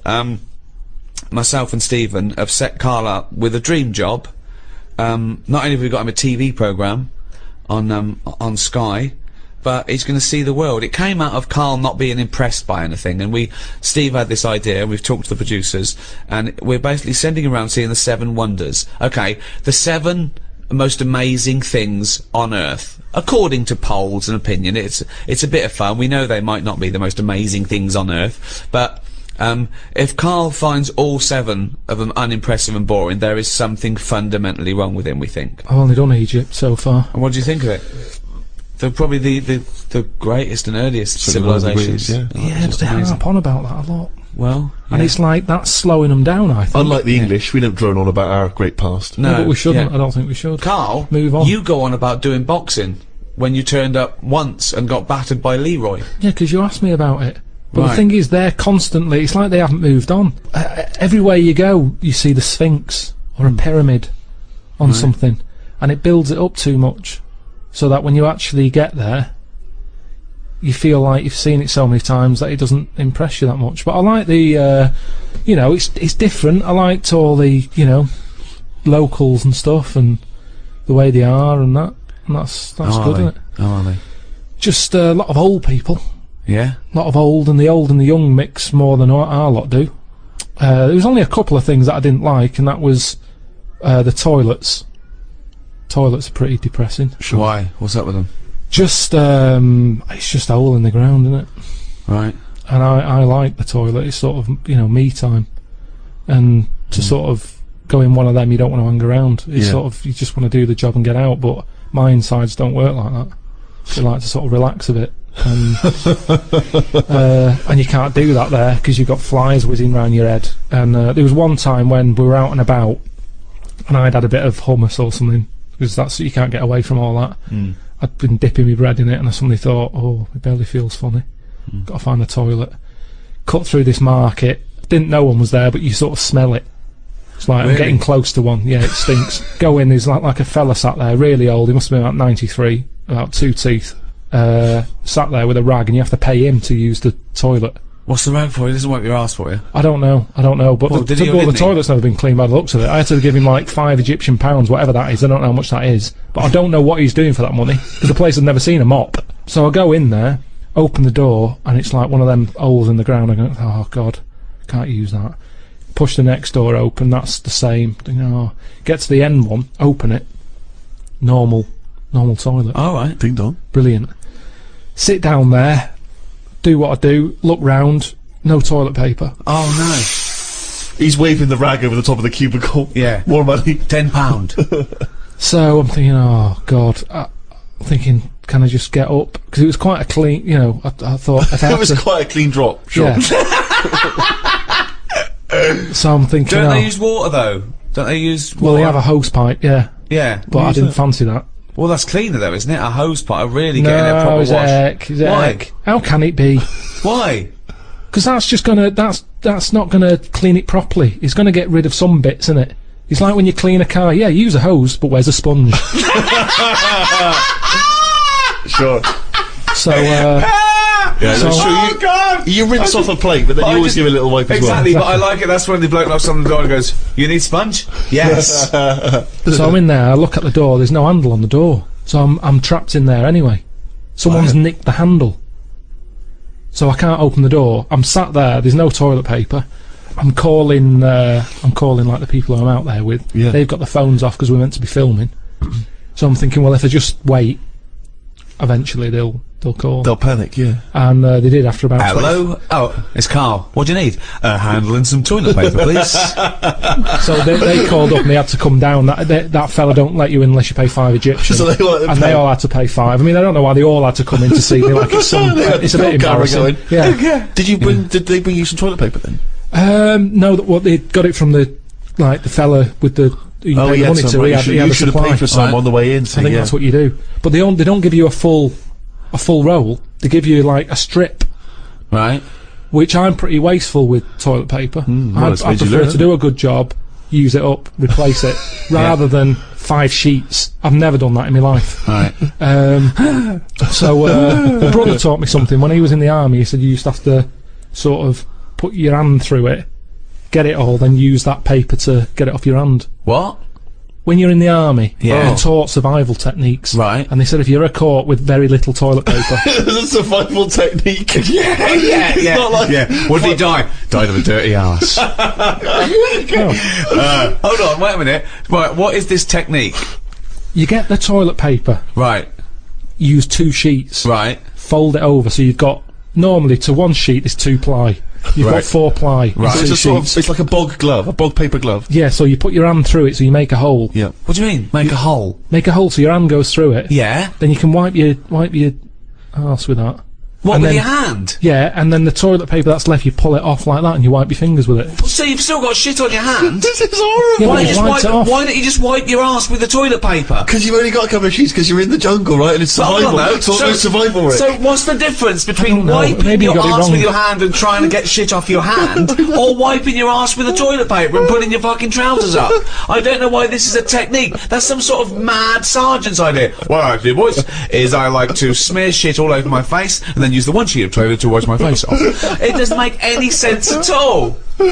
Should I suggest something for you? You like wiping your ass with your hand. You don't like paper and water, you like a sponge. One of those big foam hands that you see at sporting Sports events. events. So you just Yeah. go in with that, like Kenny Everett. You go in there with 2 big sponges. You sit down, you wipe your ass, you just leave them up, you just leave and them then there. you can cheer about it as you leave. But everyone will know. Be careful with the giant sponge finger that it doesn't go up the arse. And cause damage. That is a problem. Well, that's it in the last series of the Ricky Gervais Guide To's. Maybe the last guide to ever. Maybe the last audiobook ever. Who knows? As you've seen, we're running out of ideas. Well, I've had enough. Yeah, so be have I, yeah. honest, right. Well, I mean, that was about the environment, and we certainly recycled some old shit there. So, it's goodbye from me, Ricky Gervais, Stephen Merchant, Bye. and the global village idiot that is Carl Pilkington. Well, it's an important thing, isn't it? That my mum, this is when she was about 60, 65. There was a neighbour who was like, 85, 90, and again, completely alone. And my mum used to go on there every day. Do you want any shopping? Do it, right? She was good for her. She was like her witness in the world, to her existence. But I remember calling her once, and she'd come back. I said, "What have you been doing?" She went, "Oh, I've been around so and so." So I went, "All right." She went, "Oh, she won't die, Rick." Like she's helping her, but she's thinking this is getting silly now. You were meant to go years ago here. I was like, Well, that's the problem, if you get pally with an old person, Yeah. then you could be stuck with them for years. and having to do stuff, that's what you don't want to do, is it? You meet an old, an old fella, and then you've got to start popping in his sort of piles or whatever when he can't do them himself. What do you do if you're? It depends how friendly you are, though. I mean, I'm just talking about someone you meet at the bus stop, as opposed to popping the piles back in. How does that happen? Jesus. Just the ones on the estate I grew up on. As soon as he got to a certain age, there was Mrs. Knowles who went mental. One day she seemed fine, next day she was chucking cans in everyone's garden. You could just hear her coming. Which was weird. Aren't you? Now you brought up weird people. There was Go a on. fellow called Shorts Man. Right? It's so pedestrian. I love that. Shorts man wore some shorts. Now, what I like, yeah, he did, but they were really short. They were that sort where, it's almost pointless having them on. What do you mean? They were just, like shorts now for blokes. They go up to your knees, don't they? There's no chance. There's no accident happening there. There's Go on. nothing going to pop out. Yeah. No. But Shorts Man, he liked it. He liked the fact that happened, and he Right. used to walk with big strides to sort of help the chance along. So that he knew with the big strides and the short shorts, Yeah. they were going to pop out. Did you ever see it pop out? Yeah. Why were you everyone looking at did. the shorts? Just because it was like playing Buckaroo. It was like, when are they going to pop out? But what? It's just what happened. So, right, but shorts man So he was an exhibitionist. He liked basically wanted people to see his veg. Yeah. And they were out more than they were in. I mean, they had a tan. Right? Now, the thing is, what we like in England, I think we like that. We like local characters. The eccentric. Yeah. Eccentric's that's very British. Eccentric, yeah. I'm glad I grew up down there with all them people, because So they're am I. interesting. Well, there is a certain mindset about the great English, certainly the older English people. I mean, my grandparents are, my grandfather died recently, but they're amazing, kind of eccentric, very English, seemingly no friends, from what I can identify. I don't know if this is unique to them or true of a lot of English people, older people. Terrified of what the neighbours might say. Always did that thing of speaking like that in case Jack's in next door. Yeah. Like the neighbours are constantly listening in. Yeah. They've got glasses against the wall. They're constantly listening into what my gran's got to say. Yeah. They had about 3 teeth between them. It was extraordinary. My grandfather had a plate of false teeth during the war that had a wooden pallet. A wooden upper pallet with teeth on it, and those teeth slowly fell off during the course of the years. Never got replaced. So they'd sort of invite you to Sunday roast, and they would wake up at 6 in the morning to put the beef on, and they wouldn't have it till 6 in the evening. They would cook it. The biggest compliment you could have if you made some food for my gran, if it was some beef, would be, "Oh, you're so lovely, this, so tender, you can suck it away." If you could suck your Sunday roast through a straw, she was happy. Well, because you didn't have any teeth. Right, exactly. Basically, they got to about the age of 60 or something, and it was as though they were just waiting to die. It was strange. They lived for my grandfather lived for at least another 25 years. So it was, you must have been gutted. But when my father needed a winter coat, a big heavy winter coat, and he was thinking of buying one, and my gran said, "Oh, don't worry about that, Ron. You can have your father's winter coat." And he said, "Well, but he's still alive. What do you talk? He needs it winter coat." She went, "No, he'll be dead soon. Just don't, silly to waste it. Seems to waste it, just wait." My father must have been waiting 10 years for that winter coat. I love the fact he waited. You can see where Steve got it from. Of course he waiting. did. Stupid, I'm waiting now. Steve, you must be freezing. I am cold, but I'll tell you, it's a lovely coat. In English society, traditionally and now, is manners. I mean, obviously manners change, but what is etiquette? What is good manners? I think that a lot of that has been lost. Well, I was thinking the other day, have you ever heard of the finishing school? Yeah. Carl? Yeah, of course. Do you know that? No. The idea is that, the sort of gentrified ladies, after they finished their education, they would go to finishing school, where they would literally be taught, how Knives to... and forks, walking with a book on your head, just things like that, what to say. I mean, that's I mean, it's like a year of being Eliza Doolittle, isn't it? Don't put your elbows on the table. You start from outwards, going inwards with cutlery. You eat soup, the spoon goes away. There's things like the fork. You're never meant to face those prongs up. So you either stab your peas, or There's ways of eating soup. The spoon needs to be moving away from you. Yeah. And scooping it up and bring it back to your mouth. I mean, it's crazy, but, the people that subscribe to that stuff would look at the way you live your life, the way you eat your food, Carl, and would be appalled. Yeah, but in the same way we think that's absurd, they would think you're a disgrace. But as long as you're enjoying it. No, they would say no. Well, no, there are certain things that I can't stand. I can't stand eating with the mouth open. I think that's rude. I ban chewing gum on the set of a film, because I think it's rude. I think it's rude. Those people stand there talking, Yeah, but we all know you're a preposterous hypocrite. I mean, the way you eat food, come on. No, I don't eat with my mouth open. I don't. I do eat with just my right hand, smash it and scoop it in. But I see nothing wrong with that. I would say it was slightly rude when you're ordering the bill and getting up to leave when I'm still finishing my main course. Yeah. I'd say there was a touch of rudeness But I about go into a restaurant to eat. Yeah, but you're supposed to wait when you're with the other people and let them finish as well. This is my ideal restaurant. It is empty. They know what I want, and it's waiting for me when I walk in. I leave, still chewing, and I go put it on the bill. That's the ideal restaurant for me. Yeah. You're pretty much there. Yeah, I try and, that's what I try and do, yeah. But, there are certain things. I am one for manners. I think, I hate rudeness, I hate lateness, I hate all those things, but some of them are ridiculous. The elbows on the table is arbitrary. Why? I mean, there's a reason you say please and thank you, because it shows courtesy. those make sense. There's a reason you don't talk when you're eating, because it goes over and it's disgusting. There's a reason you don't lick your fingers and then put it back in the chips, because someone else has got to share that. But don't put your elbows on the table or start with that fork.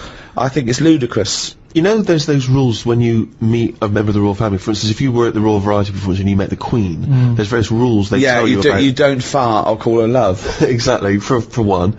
But also, you don't speak until you're spoken to. You have to do a slight bow. I was invited to the palace a couple of times. The first time was after the office sort of broke, and I got an invite. A company of Her Majesty the Queen would like you to come to one of those dinner parties, and I know what you're thinking. Why didn't you get one? Yeah, that's exactly what I'm thinking. Well, wait. I was a big shot quicker than you, because I was in it. Don't forget, you didn't appear until even series so, 2. If we'd split the atom, they would invite both of us. I know. Not just a guy who does the press conference. So the thing came through, and I thought, I was worried about it, to be honest.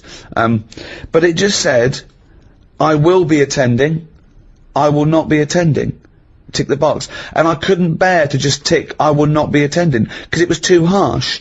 So there was a RSPV number, and I phoned up, and it was obviously the head of the house, or a butler, or I don't know, someone and he went, hello, Buckingham Palace. And I said, hello, it's Ricky Gervais, I just got an invite to come and I said, it sounds weird, but I couldn't bear to just tick, I will not be attending. He went, well, you're the first person ever to bother to do that. Thank you so much. I went, my pleasure, sorry I can't make it. But don't you think that's weird? It is strangely brutal. It is strangely brutal, isn't it? I wonder if they've changed it by now. Yeah, there's a little asterisk. Thanks to Ricky Gervais, it now says, I am too fat and lazy and busy eating cheese to visit your majesty. What I think is this, that no one's ever ticked, I will not be attending. Right, yeah. So it was never a problem. So why did you not want to go? I don't know, I just thought it was a bit intense, and I turned down all those things. I think I would like to go now, just to look around. Yeah. I don't know, I just felt a bit funny, just being invited there. I was invited to all those things at the Downing Street as well, and I just thought, you're inviting me because I'm on the telly now, because I'm famous. Well, where was my invite when I was on the dole? Yeah. Do you know what I mean? With respect, I wouldn't have invited you circa 1983. No, I haven't got a problem with, you know, going to Palace or, except I do have a problem with sort of being wheeled around as a celebrity. Because I used to think if I was ever invited to get given an MBE or a knighthood or something, I'd be like, nah, I'm not part of the system, you know, I'm a rebel, I'm outside.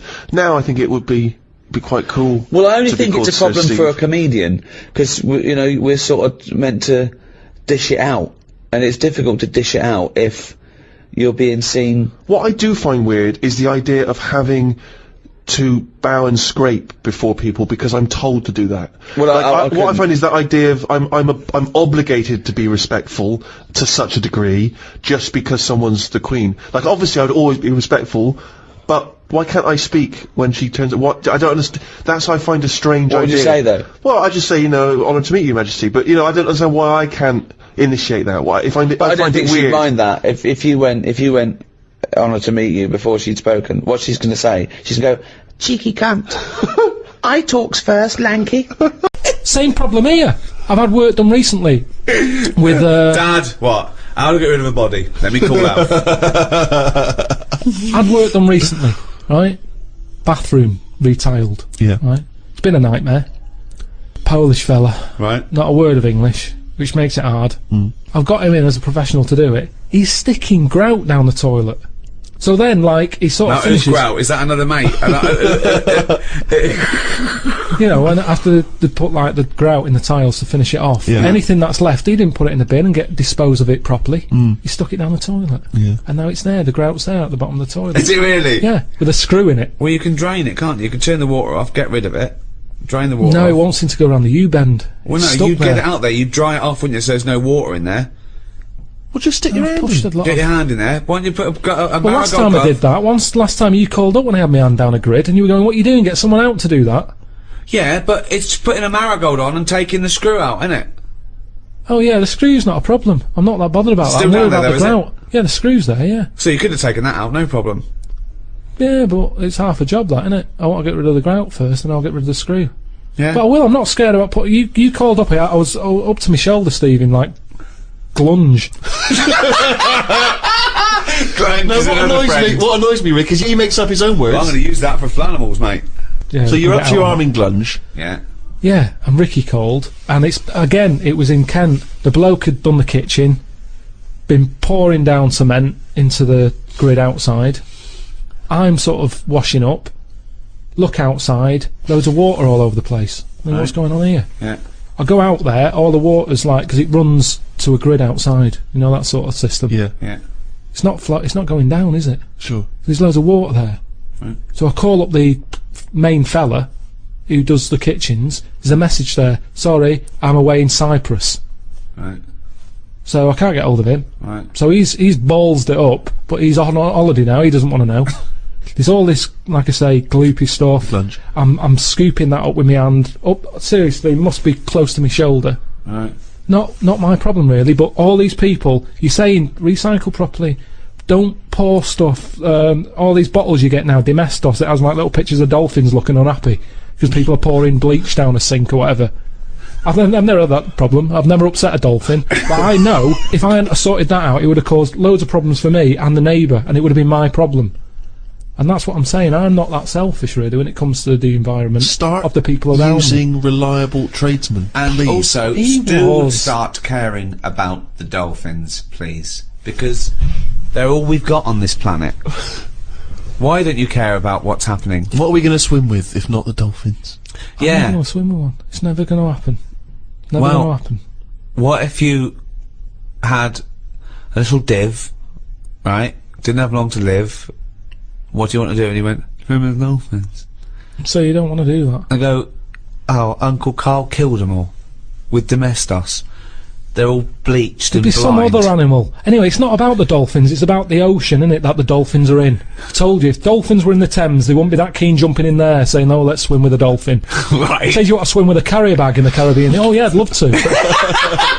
It makes no difference. I'd love to see that on Noel Edmonds. We've got a little kid here. What's your name? Andrew. And, you want to go swimming? Yeah. What with? Dolphin. Okay, well we can't arrange the dolphins. dolphin. They've all died out because of environmental ignorance. Would you like to swim with a carrier bag? Yeah. Well, good, we can do that. We can chuck it in the pond, get in. And you can take him out with you after and he can be your best friend. Come on, Tesco. You know that's the problem, don't you? That's why, do you know the carrier bag problem? Sure. I was in the supermarket, and it's that point when they turned round and said, "Do you want a carrier bag?" And I said, "Yeah." I'd bought like milk, loaf. I think I bought some pikelets. Some what? That's a pikelet! It's like a thin crumpet. I think you told me that before! There's a word I'd get rid of. Pikelet! There's a word I would get rid of. Thin crumpet. I've got time to say thin crumpet. I do not Yeah. need a specific Thin word. crumpet. But These, that's not a crumpet. Why? Too thin. Call it a The thing pikelet or is, fuck off. I'd spent over a tenner anyway. Right. Right. I get to the till. What? Can you make a pikelet by squashing a crumpet thin? It's tough What? to. I've tried What that. if you cut one in half? No, it doesn't. It's not the same. No? I've tried squashing a thick and crumpet. dense is a crumpet that you need a thin Depends one. where you go. They've got thicker. I'm not enjoying the thicker crumpet at the moment Why? because the outside burns and the inside does nothing. It's like eating dough. I've cut them out of my diet. Have you? Yeah, Well, no, you I'm straight to pikelets now, is It's that? also because it's not the 1950s anymore. Yeah. So I bought all this stuff. It's over a tenner. She said, "You want a carrier bag?" I said, "Of course I do." With all this, you know. She said, "5 pence." I said, "You what?" She said, "5 pence for a carrier bag." I said, "I come here all the Good. time for the pikelets." No, I'm right behind this. Right behind this. Why? Charging for carrier bags, Yeah, it makes you absolutely. think, like- Lazy bastards. I take carrier bags down to the supermarket every time I go down there. Yeah, we've got a drawer full of carrier bags. I use Well, reuse them. Steve, can I just put a question in? Go on. I do normally. I reuse them. Right. But I didn't know I was on my way home from work that day. Fine, but Suzanne this is the called problem. up. So be it. said, That's "Come you on, bought come pays on." with a nose, 5p, otherwise you carry one with And you. you got another one. And you got Right, so I said, how's that going to help? How's my 5 pence going to help the environment? Typical, that is the attitude, that sums it up, Yeah. and it Well, sums at it least up. it goes What to can I the- do? something else, doesn't it? It's It's just the making you think. turtles. It's the turtles. Right, she said. yeah, turtles. That's right. They get caught up in them. Yeah, terrible. She said. They think they're a jellyfish. jellyfish, and they Yeah. go, oh, they swallow it. Yeah, and they choke. So I said, right, so it's alright, I can kill a turtle, can I, for 5 pence? You're not that bothered then? Why do you want to kill a turtle at all? Because if carrier bags shouldn't be out there, Yeah. ban them. But don't say, you're killing turtles with free carrier bags. If you want to kill a turtle, 5 pence. Oh, there you go, there's 5 pence, I'll go and kill a turtle. That's what's annoying me. It's not compulsory though, is it? But what they're saying is that 5 pence goes towards something, doesn't it? What? If they're What's it going towards? well, we don't know. Why are they She charging just 5 told me, pence? she said, we can't give you carrier bags anymore because you're killing turtles. See, there's no way she said we can't give you Carl Pilkington. Stop killing fucking turtles. 5 pence. All I'm saying is, if carrier bags are killing turtles, stop making carrier bags. Because the thing is, I can afford 2 carrier bags. 2 turtles are dead since I've been going in there. So what? So does it matter? Does it matter that much or not enough or what? What's the point here? There could be, for that 5p, you could get a little fella out there, when he sees a turtle going, he goes and sticks his finger down his throat. But what taste are they getting out of a jellyfish anyway? Wow. Will they? Carrier bag's better, innit?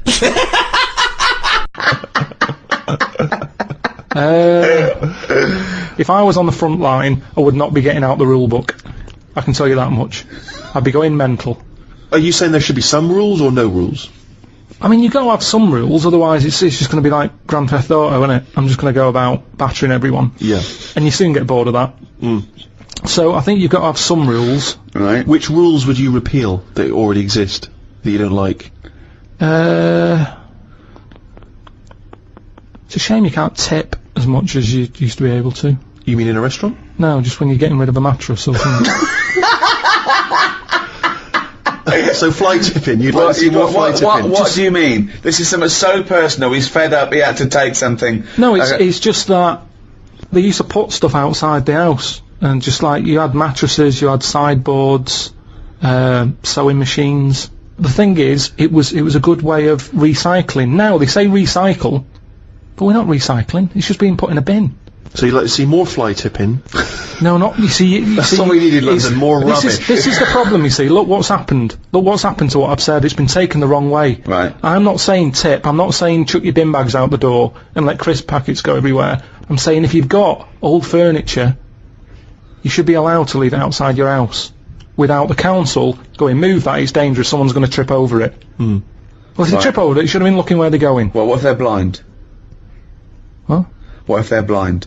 That's why you don't leave things out in the pavement, because blind people will fall over them and smack their face in. What if a woman with a couple of kids in pushchairs has to go out into the road Yeah. to get past And your get, piece of junk? and get crushed.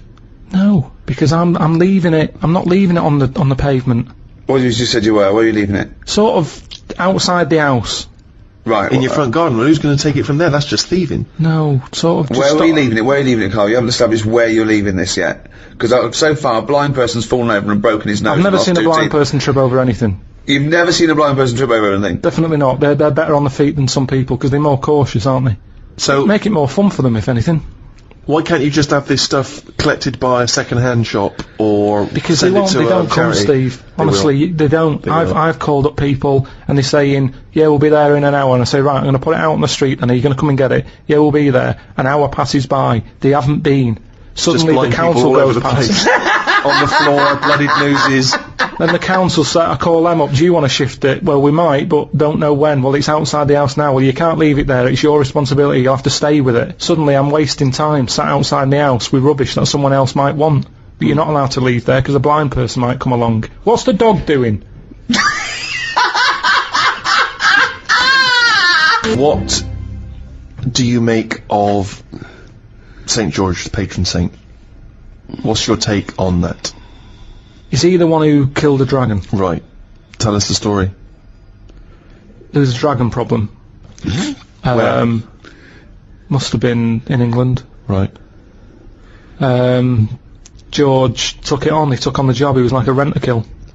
He came out. The interesting thing with him is, right, he was a hero then. I honestly think if he did that now, there'd be an uproar. Because it's the last dragon. It's the same way we try to save the panda and all that now. If he came out and said, I've done it, and they've gone, done what? They've just killed the last dragon, they'd go mental. There'd be marches. Idiot, bloody idiot.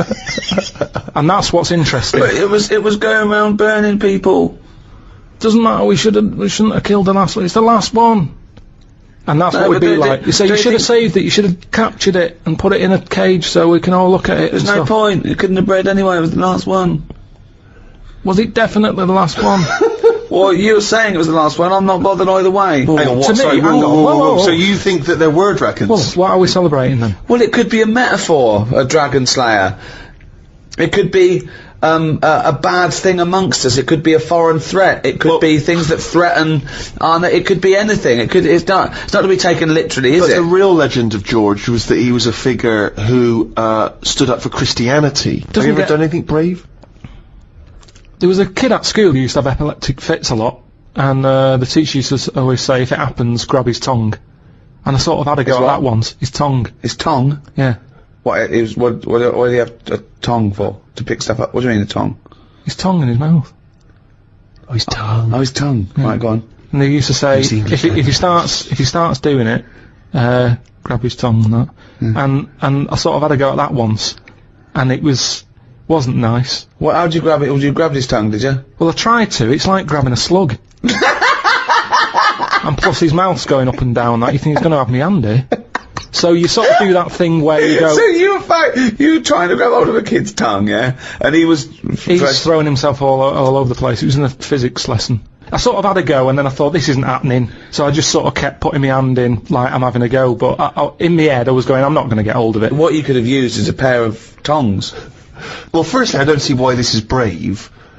Kids having an epileptic fit and you're just supposed to help them out. I don't know why that's bravery, but even given that, the fact that you were thinking more about yourself in that situation than this other kid. You were thinking, I'll make it look like I'm helping, but I'm not really.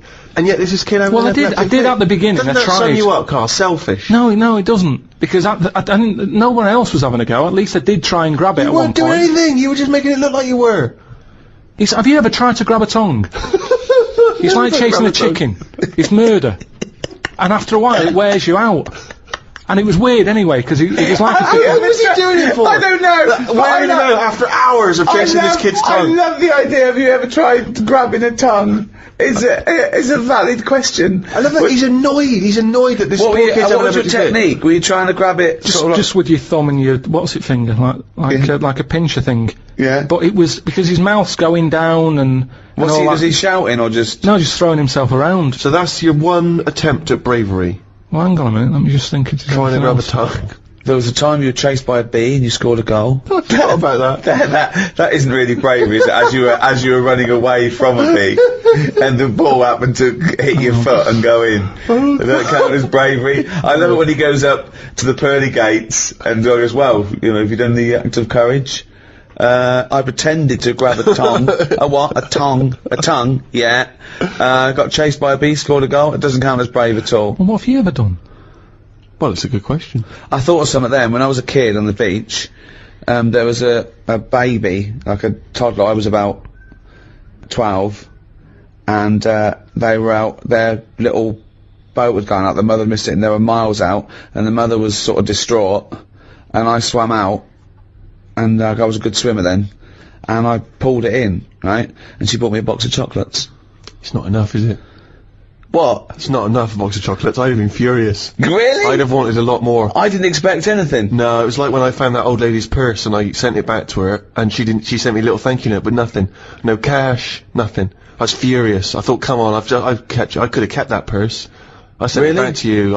I need more than a little thank you note. I didn't expect anything. I was sort of, I wasn't even particularly proud of myself, because I just thought, well, I could just do it. I mean, if it happened now, I'd go, what's in it for me? I've just eaten. Exactly. I'd go, is that your kid? They're miles away. Yeah. I've got less brave. He's I hanging got more out. scared of the world, yeah. The things I used to do, jump off sheds, I used to jump down flights of stairs to see if I could do it, walk along, you know, all those things that kids do. And you lose your nerve, I think, apparently if you haven't bungee jumped by your 30, you never will. Really? Yeah, you sort of, I think it's a sensible gene kicks in. I'm pretty sensible. Yeah, you think, well, this is not worth dying for, don't do it, you know. Yeah. I think having glasses prevents me from doing a lot of things. No, seriously, because it's hard to be brave with glasses. Because if I stepped into the middle of a fight and there's people being bullied and I stepped in, my glasses come off, that's it. Now I'm just being bullied as well. but I'm also blind in this, so I'm just crawling. It's very hard to strike fear into your opponents when you're crawling around on the floor looking for your frames, going, don't tread lightly. That's 200 quid there. Oh God, I love that when you took up judo and you think you overheard the judo instructor say, just knock his glasses off. Just knock his glasses off. But who are you, Woody Allen? What are you doing in this scenario? Why are you stepping into the dojo wearing a pair of glasses? Well, how am I supposed to do judo without, where am I supposed Well, to they come off immediately. But what am I supposed to do? Not do any form of martial art because of the glasses? I don't know. Actually, I haven't thought about that. Exactly. This is the problem, innit? People don't think that. You never see boxers with glasses. Well, of course you don't. Right, exactly. So I got no kind of athletic role models in that way, except Dennis Taylor.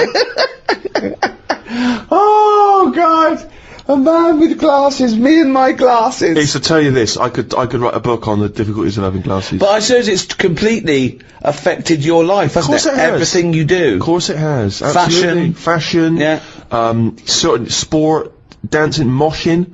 Can't go in the mosh pit. Can't, I've always wanted to jump on the stage, take my shirt off and then jump back in and everyone catches you and they you sort of sway along on top of everyone's hands. Can't do it, the glasses would come flying off. But how do you swim in the sea? I'd have to hand them to the singer and then do it. I went to, I was in India recently, I went to Goa and I got myself a pair of prescription goggles. Could not believe my luck. It's revolutionised my swimming experience. Alright. Goggles which have got the same lenses in as my glasses so I can see alright. That's good. Went in there. Literally, and they're pricey as well. Went in the water, within seconds, giant wave had come over, and it was crazy. It was like Rio all over again. It ripped off both my trunks and my goggles. They went flying off my head. What? Now, I can only grab one of them. My trunks have never come off. Maybe once I've dived in, they come down a little bit. They came loose and they slipped down, thus revealing penis. Goggles came off. I reckon you're like shorts, man. I think you've been doing it on purpose. You know how most swimmers... Tie your shorts up, Steve. No, I'm just going to see. But if they come off, if they come off, then you might see something. You know how most swimming goggles would float? Yeah. My prescription is so dense that they just sunk straight to the bottom. If I should die, think only this of me, that there's some corner of a foreign field that is forever England. There shall be in that rich earth a richer dust concealed, a dust whom England bore, shaped, made aware, gave once her flowers to love, her ways to roam, a body of England's breathing English air, washed by the rivers, blessed by sons of home. And think this heart, all evil shed away, a pulse in the eternal mind no less, gives somewhere back the thoughts, by England given, her sights and sounds, dreams happy as her day, and laughter, learnt of friends and gentleness, in hearts at peace, under an English heaven. Rupert Brooke, The Soldier. What an amazing poem that is. Yeah. It's a shame you read it, though. Hello, and welcome to Learn English with Ricky Gervais. I'm Ricky Gervais. With me, KARL Pilkington. Alright. I won't be speaking your language, I won't be translating what I say, I'll just be speaking English, okay? The translation will come up on the bottom of the screen.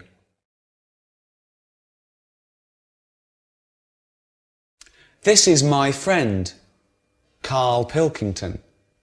He is bold. He is bold. He has no hair. KARL Pilkington has no hair. Yeah, I know. They can see I've got no hair. No, I know. Well, what do they need to know that for? If they learn a language, Yeah. bald isn't a bald head isn't that important. Teach them how to ask for bread or milk. We'll get to that, but this is about sort of friendship and family, you know. So it's all useful. There's so many words, you know. They might as well start somewhere. There's too many words. There's a lot of words. Lot of words.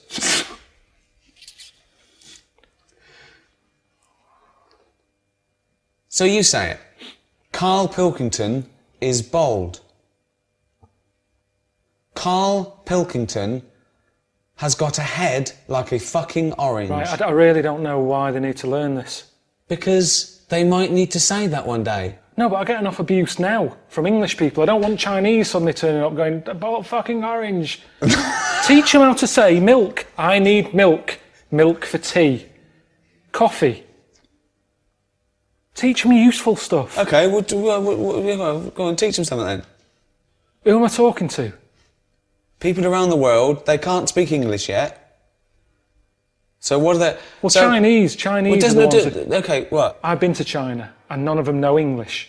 Right, So they need to learn English. okay. So, what would they want to know? You see, they don't need to know about milk, because they don't like milk. They think English people smell of milk. They smell of milk. Smell. What does smell mean, Carl? Smell. Stink. Fucking hell, you smell. Rank. Rank. So, you've got a Chinese fella, he's coming over here, and he's learned the word rank, meaning you stink. Smell. Stank. Stunk. That stunk. Give an example.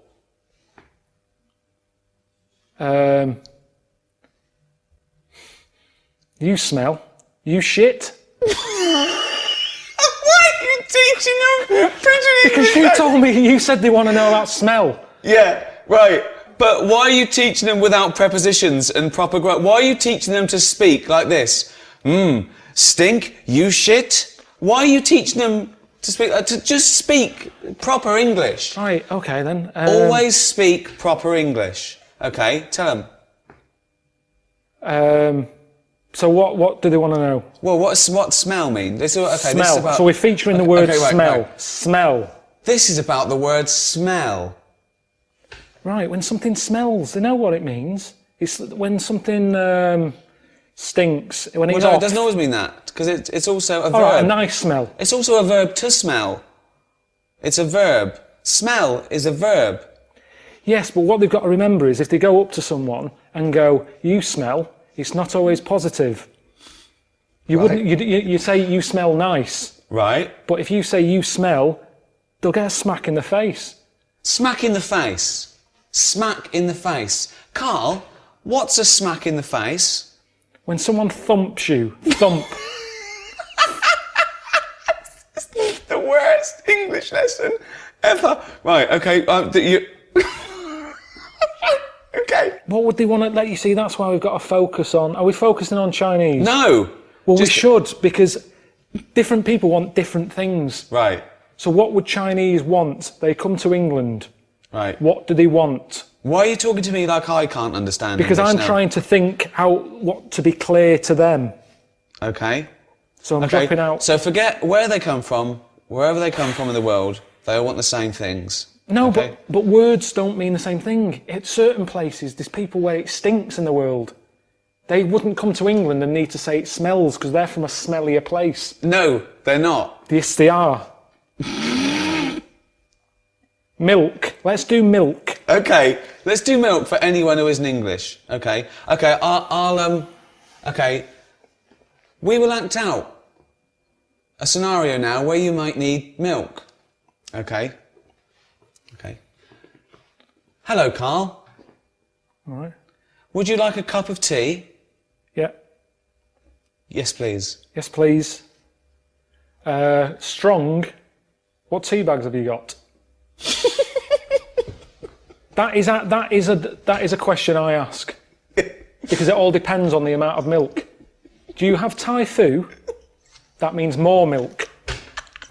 Thai fu does not mean more milk. No, it's a very strong tea bag. Right. Twinings, little bit. This isn't, they don't need to know the details. This isn't a travel guide. This is English for people Right, who start can't again speak then, start again then. Okay.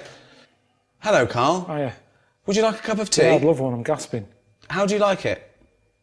Strong, no sugar. Tea bag, okay? What?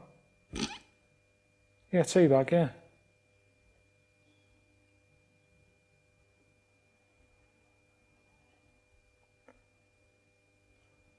Right, that should be all right. Would you like some milk? Just a drop. A drop, not much. Would you like semi-skimmed milk? Yeah. Semi-skimmed milk. Whoa.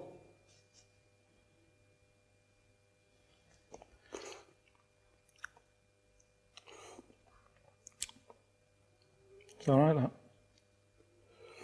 Karl is enjoying his tea.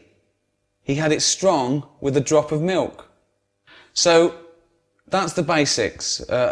In England, we like to drink tea. We drink tea. We also drink coffee. We also drink beer.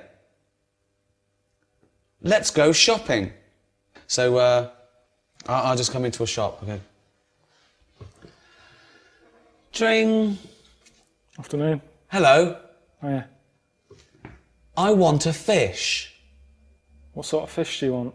We've got loads. What sort of fish are there? Loads. I haven't got time, to be honest. You've come in at a busy time. Have a look and come back to me. And, I don't know what type of fish is this? That's a kipper. Okay. A kipper. What's a kipper? Chinese and Japanese know fish really well. Okay. They don't need Stop thinking we're just talking to Chinese and I don't know where the Japanese came. It was just Chinese people. This is for anyone who wants to learn English. Anywhere around the world. There might be Spanish. There might be French. There might be German. Okay? Why do you only care about the Chinese learning about this? Because most Spanish people can speak English. They've been taught it. But alright, kipper. Okay. It's a fish. It's sort of a fishy sort of fish. There's some fish that's more meaty. Tuna. What sort of thing are you after today? Is this for you or for someone else? This is for me. I'd like to buy a fish, please. Right, but surely you know what kipper is. Look at it. Look at the fish. Here it's called kipper. Where are you from? I don't speak English. I'd just wrap any old shit up and give it you.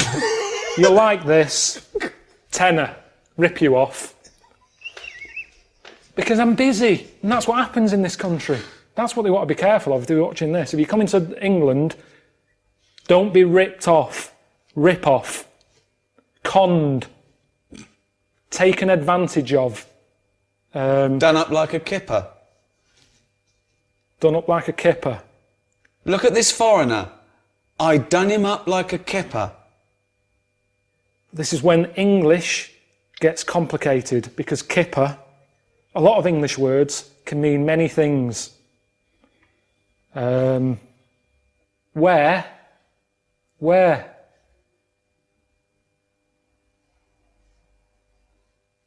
Same word, different thing. Wearing. Where have you been? I'm wearing a jumper. Where have you been? Where? Brilliant. One word, two meanings. At the spa. Hello. I'd like to book an appointment for a treatment. Okay. When are you thinking? We're busy all today. Tomorrow? Can we just do it today? Can it just be available now? Can't we just do it that it's available now? There's nothing... Well, all right, I can fit you in. Someone hasn't turned up yet, so we can get you in sort of in 10 minutes. Okay. Right. Okay. What would you like? I would like a back, crack and sack waxing, please. I would like my back waxed, my crack waxed and my sack waxed.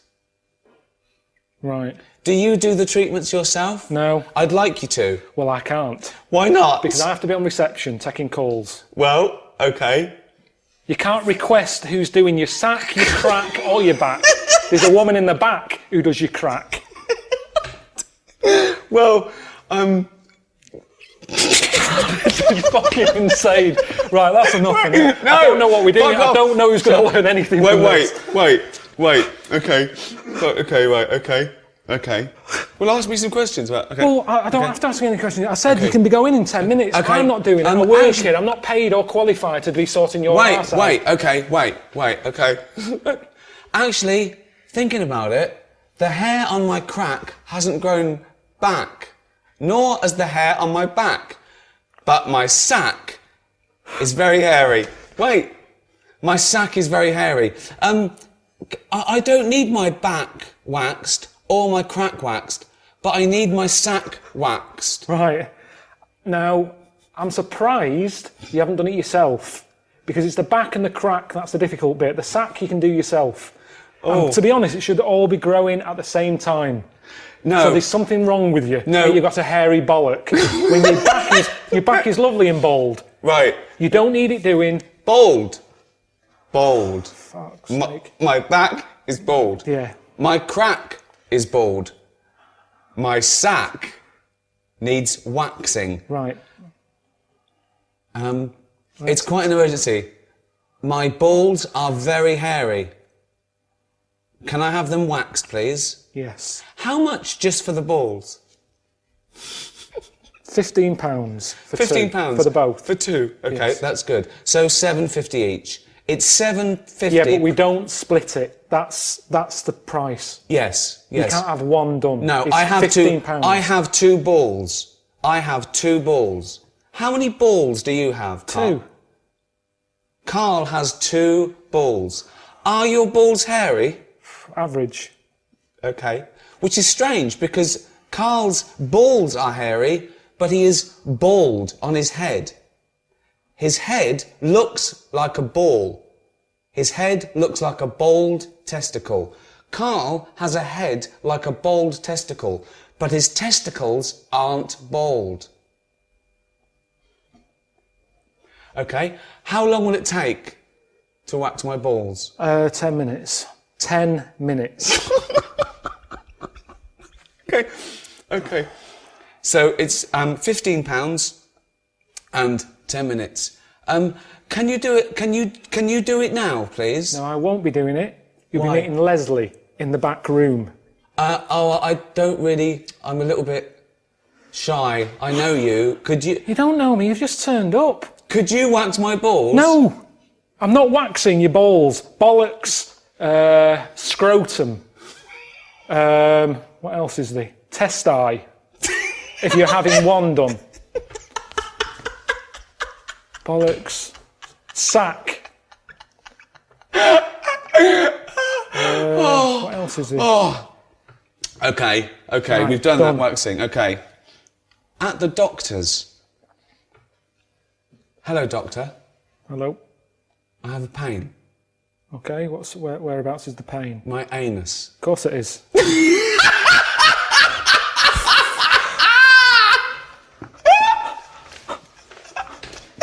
None of this is worth learning in a language. You go home. If you're ill, go home. No, if a foreign fella is in this country He can go to the doctors and use our NHS system if he had an achy arse. He'd get on the first flight home. Why aren't you going travelling? You're here as a tourist. Yes. Yeah? Right, we'll see London. Instead of worrying about your hairy bollocks, see the London Eye. The London Eye. Tower of London. These are things that are going to be useful to them. Okay. Tower of London. London Eye. Buckingham Palace. The Queen. I've never been on holiday and had to have my anus seen to. I haven't had to have it seen to whilst I'm here, at home. Give them useful words. Fromage. Why are you teaching them a French word if we're teaching them English? I'm just saying useful phrases. Right. I've got a headache. Okay. What would you do? Okay. What scenario would you do to teach them? Who are Carl you? will now teach you a useful scenario. Yeah, who are you? Anyone you want me to be? What do you want to do? The bins haven't been emptied. Who? Okay. Who are you? You're making this scenario up. This So is your. who are you then? The council? It's up to you. Right, you're my neighbour. Okay. Why do you keep putting bins out? The bin men doesn't come till Thursday. You keep putting bins out. Sorry, Carl. I'm very sorry. I've had a bit of trouble. I woke up this morning and it's the worst it's ever been. I've got distended. I've got a prolapse rectum, distended. My testicles are very, very low because I'm old. I'm lactating. Yeah, all right. Listen, can you just put the bins out on a Thursday? Put My balls Yeah. are so low because I'm an old man. Can you put the bins out on a Thursday? The bin men doesn't come till a Thursday. It's Tuesday. You're putting bins out too early. There's foxes getting at them. There's shit all over the place. There's dirty underpants you keep putting in the bin. I've told you it attracts foxes. Stop putting the fucking bins out two fucking days early when they've got to sit there and it attracts shit. I'm trying to sell me flats. These dirty, shitty undies all over the fucking pavement. This has happened to you, hasn't it? Yeah, it has, yeah. Did it really? Yeah, it has. What did you They do? don't give a shit. They don't give a shit.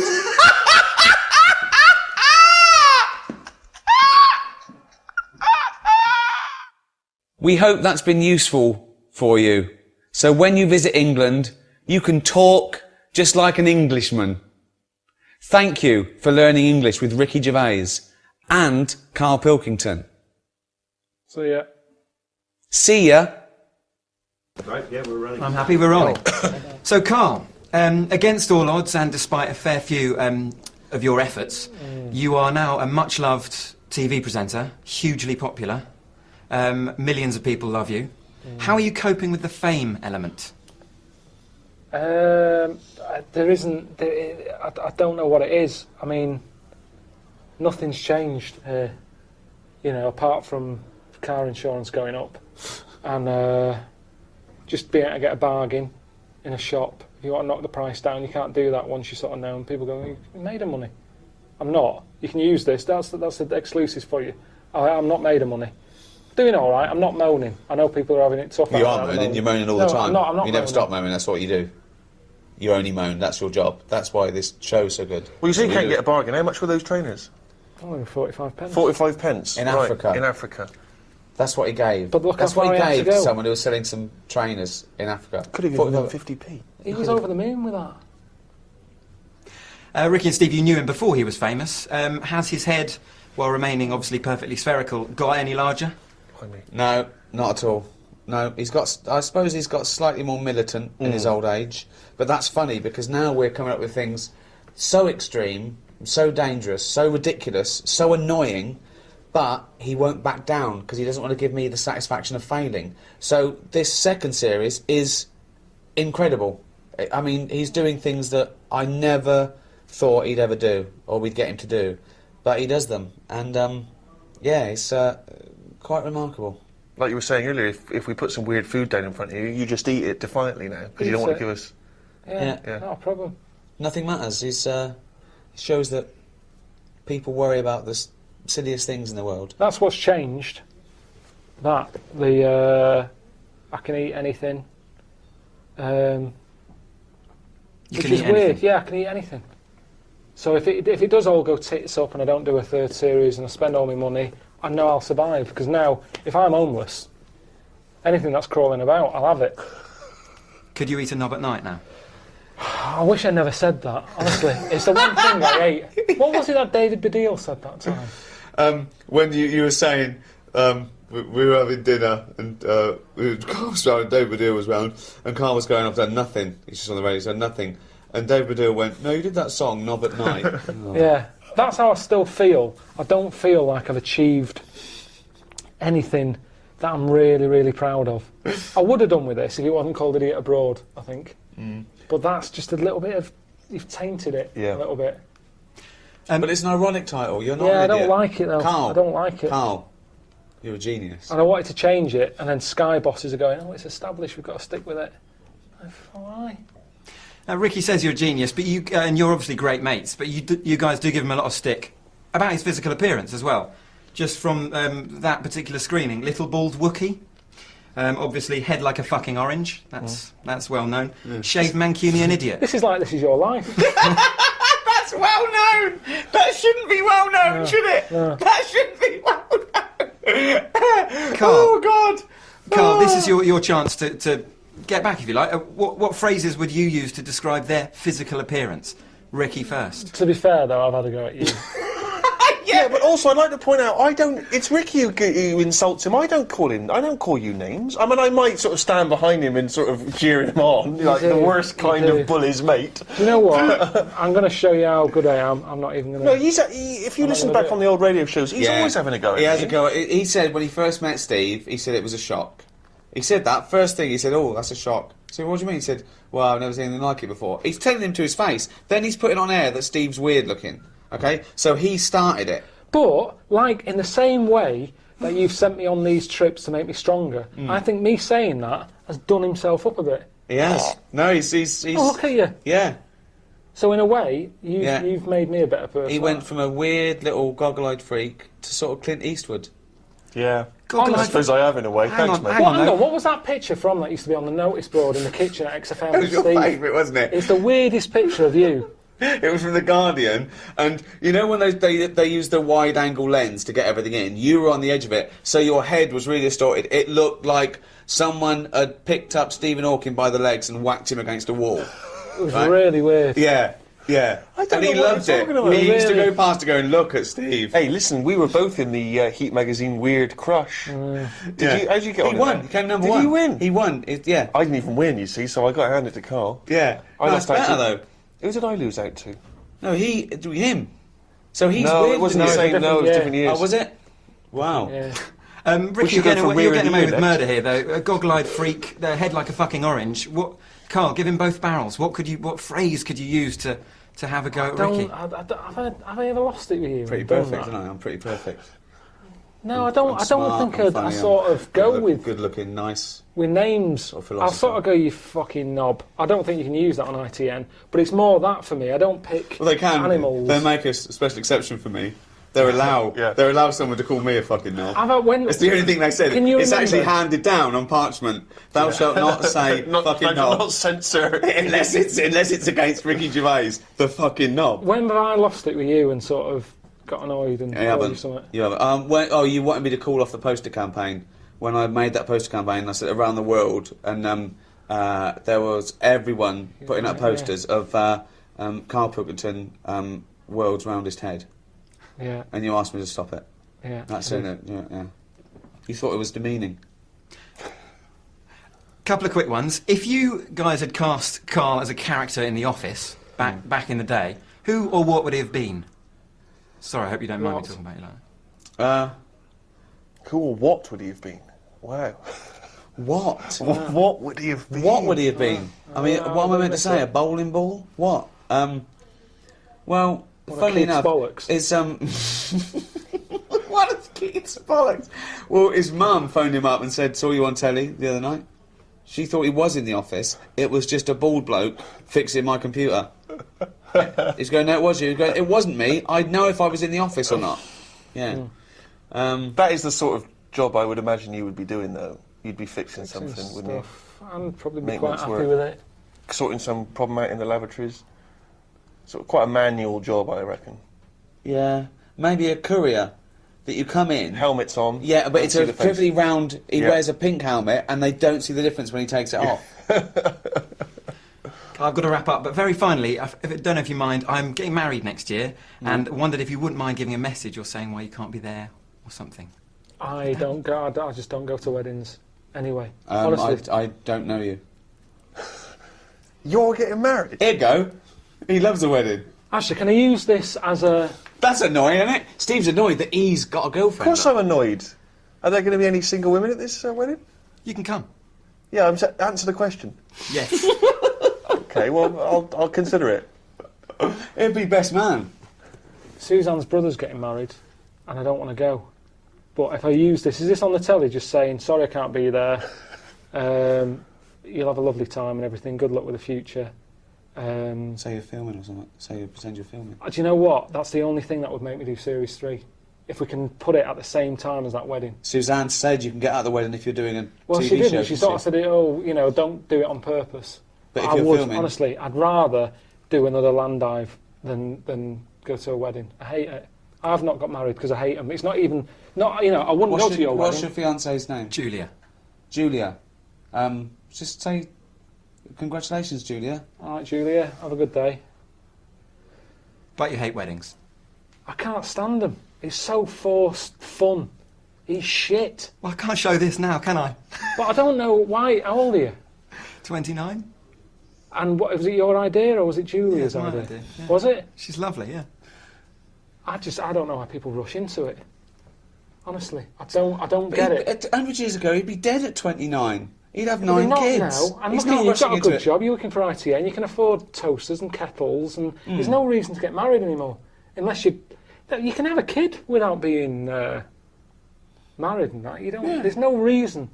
I mean, that's not his request. Are you paying for it, or have you got your mum and dad? A bit of both. Well, no, probably her parents are paying for it. They're given a bit, yeah. Yeah? That's Well, how a it bit. works, No, they're isn't meant to... Julia's dad's meant to stump Yeah, up. he's supposed to stump up. If he's not, if he's watching this and he hasn't paid a penny towards it, what Yeah. a stingy bastard. Yeah.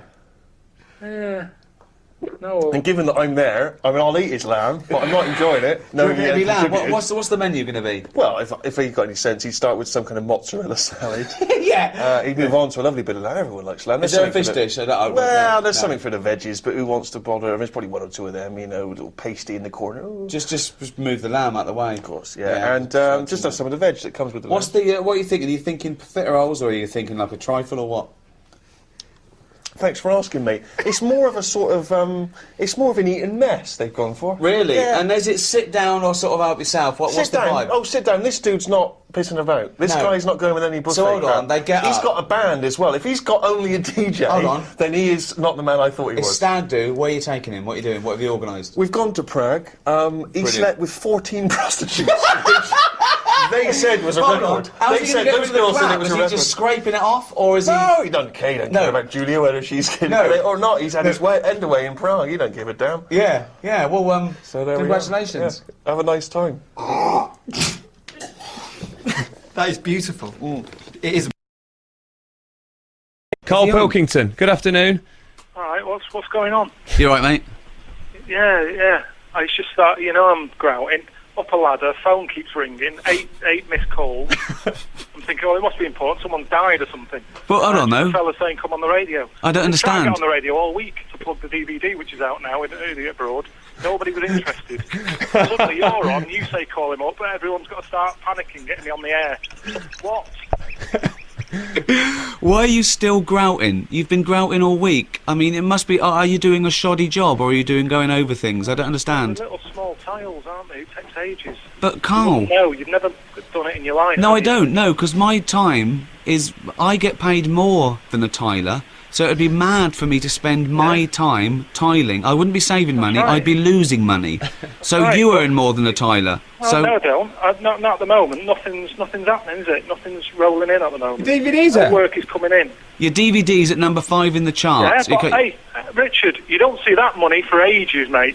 Honestly, nothing happens. He's so annoyed. He was annoyed, right? We've just got our animation on in America, Canada, Scandinavia, Australia, right? Channel 4, right? Being second series being made. Yeah. All those things. Yeah. He's going. When are we getting paid? When are we getting paid? He thinks it's going to come every week in a little brown envelope with gum on it. No, it doesn't. I don't know how long I'm going to be around for. And anything else, like you say, if I was a tiler, I'd do the tiling and then the person would pay me. Right. But in this line of work, everyone's always quite ready yet. The money's in a pot. Where's the pot? Where's the money? It just annoys me because someone could buy it Carl, who's signed this off. Carl. And That was a metaphor. There's no real pot. When they said, "Oh, it's got to go in the pot," they meant all those DVDs. They go in there and they feel what the profit is, and then we get a profit share. Most people don't get a profit share. You have walked into this job under the wing of me and Steve Merchant. You should be so lucky. You've had the easiest ride of anyone in entertainment ever in the history of the world. Oh, it's not good though. Everyone keeps going, "Oh, you must be a millionaire." No, I'm not, because the money's split. So many hands are out. Every job I do. Ricky and Steve weren't away with me when I was abroad, yet they get a big bib of it. They've got their hand out. Their agents have got their hands out. I am not a millionaire, so let's get that out there. I'm skint at the moment. No money's coming in. I've just been on the phone then. The reason I didn't answer one of the 8 calls that I've just had is because I was on the phone to the electric people, giving them a meter reading. They all want paying on time. I can't just tell them, oh, the money's in the pot. The tax man. The money's in the pot. You can have it when I get the pot. I don't know when I'm getting paid. That's how it works. I'm sick of it.